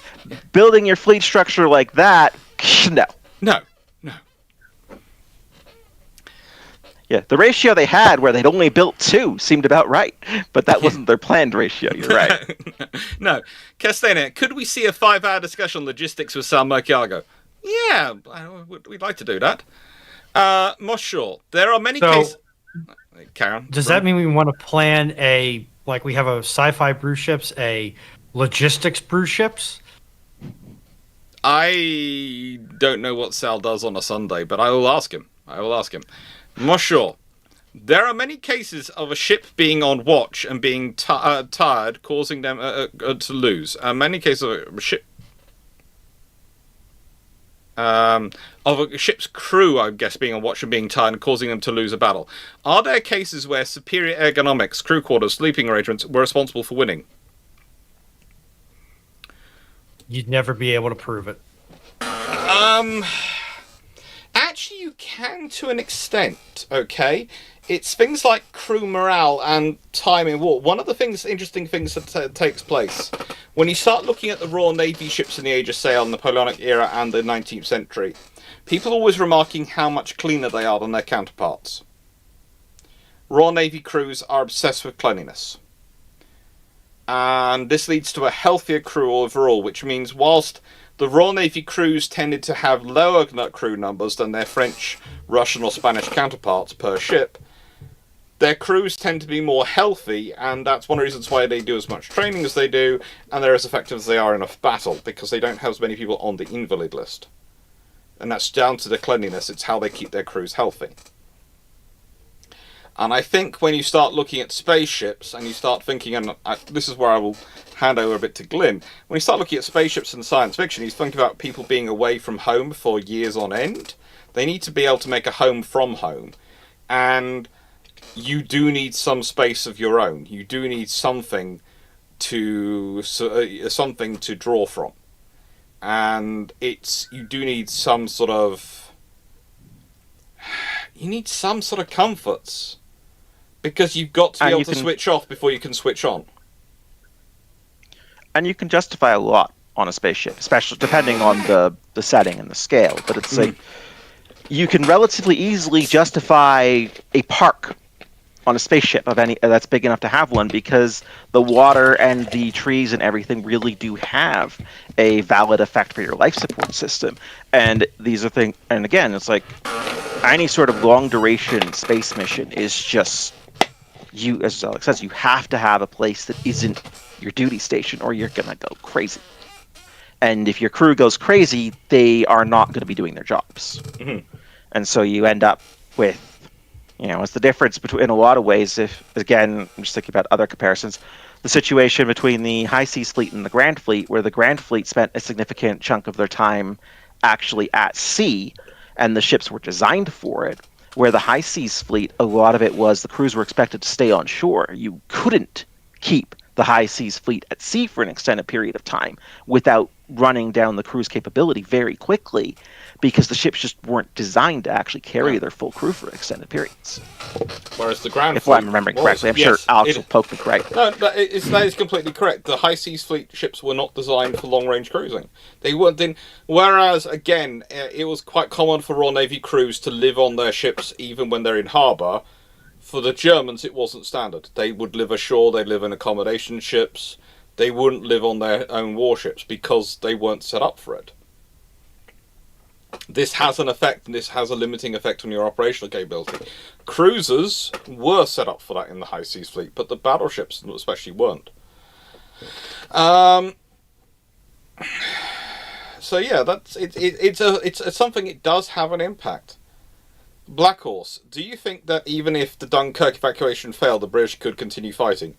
Yes, but it's going to take longer to build up. But it's also a case that there's different variations on failure. One of the things that's often forgotten is, if the Germans carry on, if they have the logistics to carry on, then there are problems. But also, the fact is the lines aren't collapsing as quickly as they need them to. So even if there is, what the British were expecting to get off at Dunkirk was a lot less. They were basically expecting to get a 5 to 10% of what they actually retrieved at Dunkirk off. So Dunkirk is an overwhelming success from the point of view of an evacuation, far beyond what was dreamed. So this is the point when we sort of talk about Dunkirk being a failure. You sort of go, okay, what do you mean? Do you get less than the 5% that they were expecting to get off? It's going to change things, but also, how do the Germans get to that extra 5%? That force? How do they get there? And that's going to have an impact on it. Does the army collapse? Does it all surrender? That's going to be more of a problem for the British than if the army goes down fighting hard and takes a lot of the German army with it. Because again, a cornered wounded animal tends to be its most dangerous. That's the point at which you have to be most careful of it. So if it goes that if the army's wiped out, but they take a lot of the German army with them, then that's going to change the war overall. The Germans won't be able to deploy stuff to North Africa, etc. And most of the forces in North Africa that'll take part in that campaign were already sitting there. What about, and my understanding is the Germans actually ended up taking a bunch of equipment and resources that they found critically valuable from what was left behind at Dunkirk. So if they fought to the end and none of that was there, that would make, even beyond the direct losses, which would be far more significant, that loss of equipment that they were able to acquire might be a more significant impact, especially when you look at what German production issues were for the course of the war. Yeah. And yeah, it's going to be problematic for them. Black Horse, how important were the Queen Mary and other ocean liners during the wars? Incredibly important, especially for moving people around. And this is actually one of the interesting things, which actually, I can see why this has never come up as a thing in any of the science fiction, major science fiction, because having ships which literally are down for absolute speed and transport of personnel around, but they are actually a very useful tool. Because they went fast enough, they weren't convoyed, they zigzagged across the ocean at maximum speed, and if you consider the Queen Mary, I think, did the distance from Earth to the Moon and back, Earth to the Moon and back again, and was starting on the second trip out to the Moon in terms of Mars coverage during World War II. In terms of the distance she covered, most of that time carrying troop convoys and moving moving personnel around by the thousand, and that's a critical utility. And this is where it becomes clear that Alex hasn't read my Starship Space series, where a whole bunch of that was critically relevant in several of the recent books. I read the first one because it's your series, but as I said, in the nicest way, it wasn't the one which really. Take out of your series, it wasn't my favourite. It's a good. I know. I understand. It was a case of it was. I remember thinking this is really well written. If I liked this type of sci-fi, I would love this series because it is so well written. But it was a case of not really my style. Yeah. Well, the thing there is a non-negligible portion of your mod team that is involved in, I guess, some level of like geostrategic role play. Mm-hmm. And because my brain has been like sleep schedule, what's that? Since the holiday weekend started, I am privy to one of the players' geostrategic position. Mm-hmm. I'll have to see if somebody would be willing to share one of the maps with you, but it is possibly the worst situation I've ever seen, and my recommendation was you need to, as part of your industrial policy. My stream seems to have died again. Maybe, I don't know. As part of your industrial policy, you need to be investing in a lot of liners. Mm-hmm. A lot of fast liners. Yeah. The thing with that kind of project in science fiction is kind of like so much in SF, it kind of depends on the structure and the rules you set up for the setting that you're working with. If you're running on everyone is using realistic, you have to suffer from inertia, then speed is really only a question of how long can you accelerate. And in that case, your liner becomes a quite different type of ship, and often something that isn't, well, they can go farther, they're not really any more capable of, not traveling in convoy comparatively. And the other thing is when you're working with, science fiction and so forth, just the sheer scale, once you actually get into planetary invasions and planetary evacuations, which was the thing I was dealing with in one of my books recently, you are transporting so many people. Like, I think in the Starship's Mage series, they end up, through a dint of massive effort, they evacuate about 80 million people from a planet of 2 billion. It's not exactly saving that high a percentage when the dust settles. And that's just, as I think Alex was talking about earlier with me writing Black Library, scale. Yeah. And Caslair, how frequent are DUIs in boat in the UK? I haven't heard about one any recently, and I have lots of family who go around boating and doing all sorts of things. And yeah, as to Black Horse's question, did you see the episode of History Undone with James Hansen and Professor Sir Lawrence Freeman? Yes. Did you know him when you were at King's College London? Yes, I did know Freeman. I know him quite well, and I've actually hosted him at a few conferences. I've organised conferences on the Falklands War, and he was a keynote speaker, and he's a very nice guy, and was a lot of fun to work with.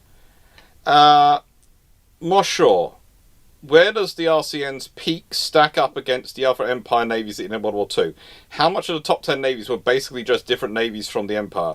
Well, you have to remember, by tonnage, the Canadian Navy was the third largest navy in the world at the end of World War II. In the end of World War II, and then it is basically the Royal Navy and the US Navy keep doing that, depending on who has what in the water, because they're both so massive. But the Canadians are third. And pretty much you go down, and the Russians are quite. Then it's sort of the Australians, the Indians, all these things. There are lots of New Zealanders even are in the top 10 because the numbers of ships they have. It's quite absurd at that point, and that's another thing when you sort of sit there and go, okay, so if you go by the way the USN was counting the Royal Navies prior to World War II, under the treaty system. There is no doubt of who is the largest navy in the world. It's the British Empire navies. It's the Royal Navy. But if you go by their wartime counting, where they're counting the navies as separate navies, and what other people do, then that's when the Americans go up and down with the British. But if you add in the Canadians to the Royal Navy alone, that makes quite a dramatic difference in the size of the Royal Navy. It's fun. And I've often thought about that again. If you are the third largest navy in a scenario, and you've been doing lots of side wars but haven't done the major battles, it's how are you perceived in a post-conflict scenario is it kind of interesting, because the Canadians, they don't get a lot of attention for World War II, and they deserve a lot more than they did. They deserve a lot more than they did, because they did a lot of hard fighting.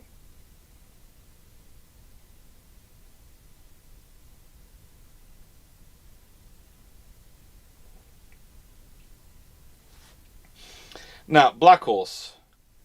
How were they able to get away with sending munitions with Lend-Lease, even with the treaties?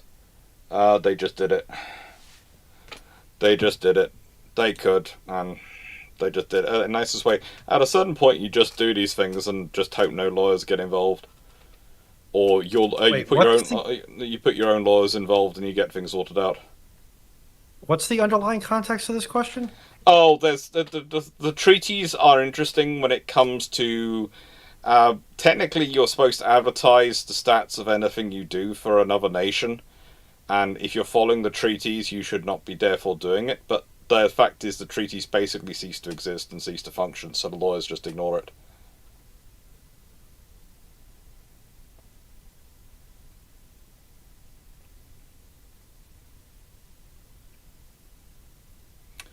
Now,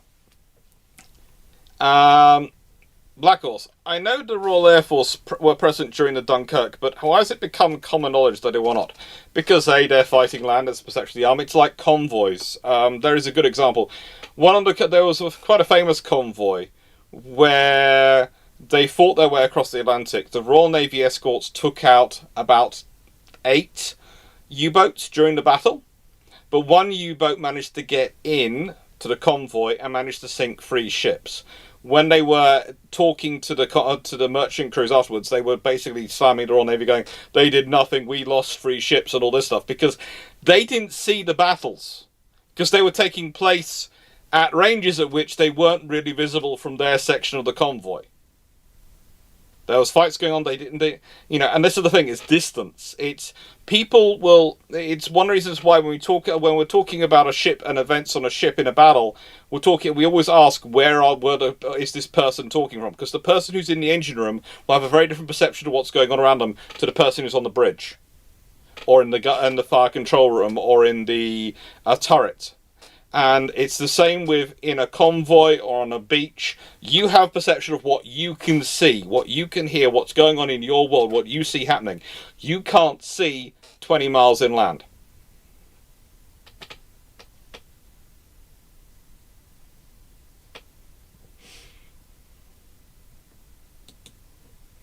So that's why it becomes common knowledge. I'm not sure. What was the best design produced by Empire's Overseekers components? The best yard?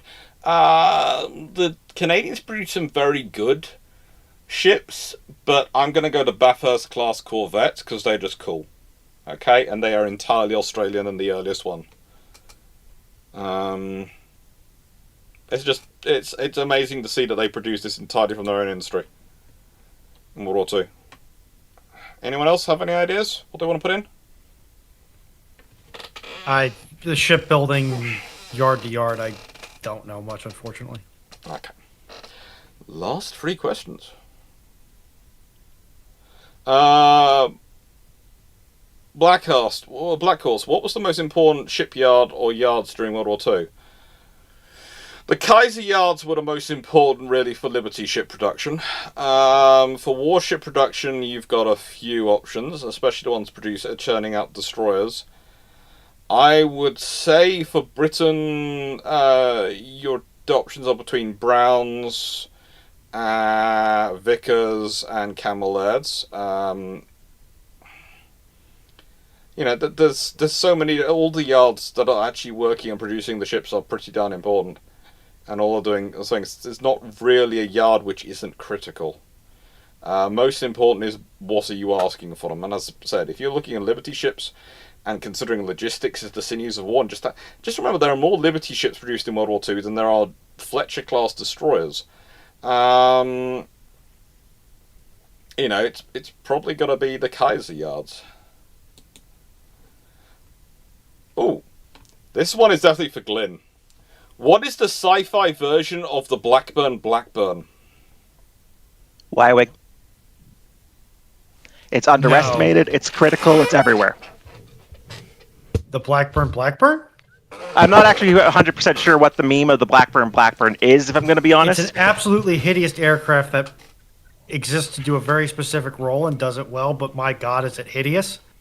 Don't Google it, Glyn. It will hurt your eyes. Do not Google it. It will hurt your eyes. I've seen pictures of it. That wasn't quite from a tactical perspective. We have also created a religion around it so that we may observe the enemy. I see. Then I would actually probably go with an ugly strat that does what it's supposed to do very well, the B-Wings. Or, I think it's the Black Star from my one novella. No, my tenure is the Star Fortress, the bomber from the sequel movies. Yes. Star Wars sequel movies. That's like why you already had designs for this that were like better in every conceivable fashion. Yes.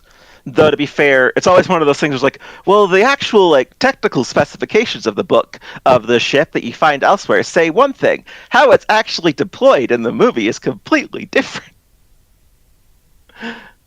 Effectively, it's supposed, as it's according to the technical documents, which are always a secondary thing, it should actually have about the range firing those bombs as a proton torpedo.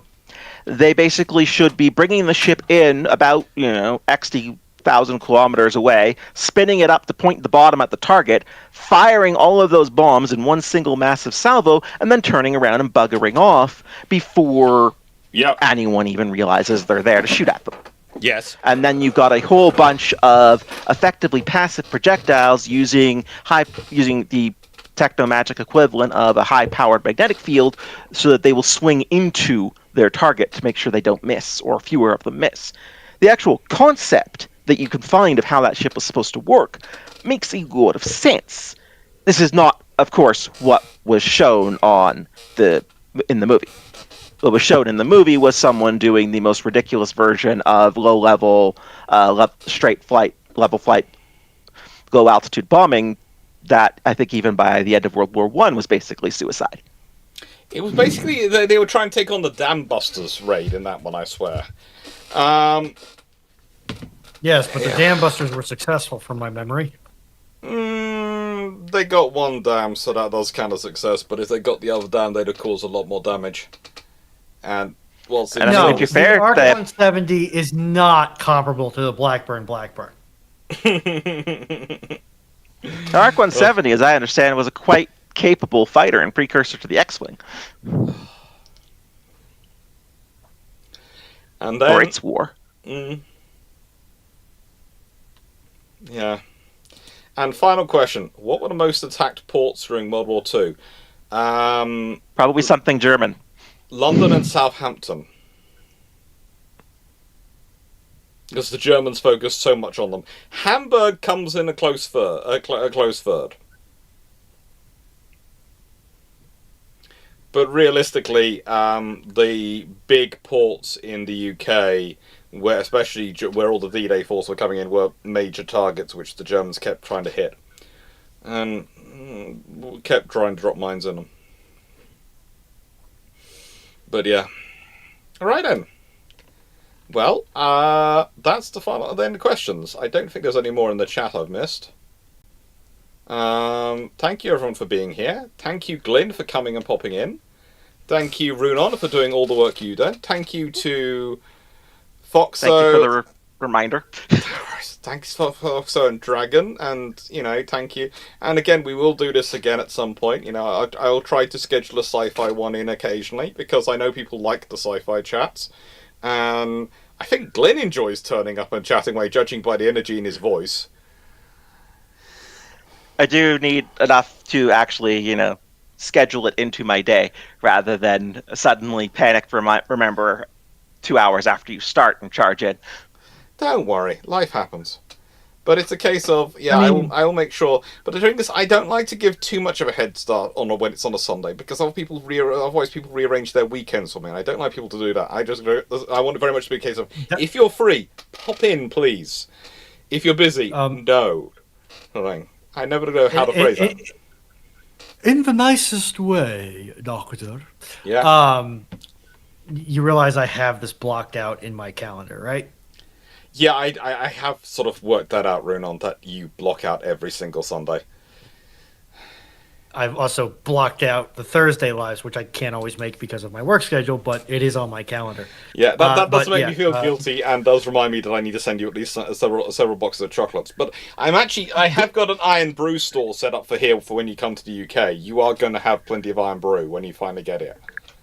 Right now, I'll be very happy with getting employment, but Glenn, you have the Bruships approved role, so you can join this voice channel at any given time. Okay. You don't need to wait for anybody. Yeah. I saw it. I wasn't sure what was going on, and I didn't want to appear without announcement. No, you're good. If you have that role, you can just pop in when you want to. It's essentially given to people who are either regulars to Bruships, are explicitly invited guests to Bruships, or I know Dr. Clarke has no issue being on Bruships. Mm-hmm. So fair enough.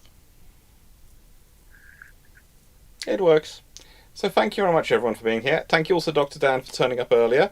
We will, of course, neither confirmed or denied that Dr. Dan and Glyn are actually the same person. There are pictures of them together. We swear. We swear there are pictures of them and the pictures of them. But I have seen modern versions of generative accidental intelligence. Oh, I'm looking forward to Japan. It should be interesting. It should be. Hopefully the house and everything will solve everything we set up, and it'll be fun. It'll also be completely insane because it will be us all going around Japan and looking at the stuff and some of the things that are, if they work out even half as well as I hope they will, they're going to be a lot of fun and experience. It's also going to be a case forward of to it. Yeah. I'm looking forward to the food. Mainly because I have heard that Japanese and Korean barbecue is excellent. And you can basically... What they tend to do is you can pick the meat you can have the plain meat, you can have it with season or anything, and you grill it yourself. And I am really looking forward to that. Have you not had KBB previously? I have, but as well, I love the Korean barbecue, but in the UK it's very much the Korean British Korean expat barbecue, and I do realise, kind of like our Chinese takeaways in this country, they are slightly adapted for the UK flavourings.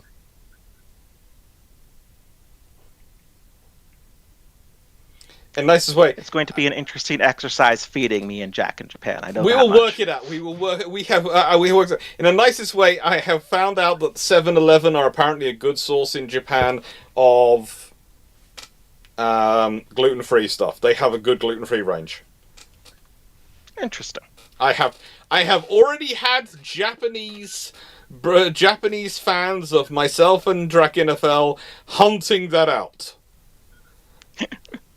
So what you're saying is that your Japanese contingent has made it their duty in life to ensure that the carnivores are fed.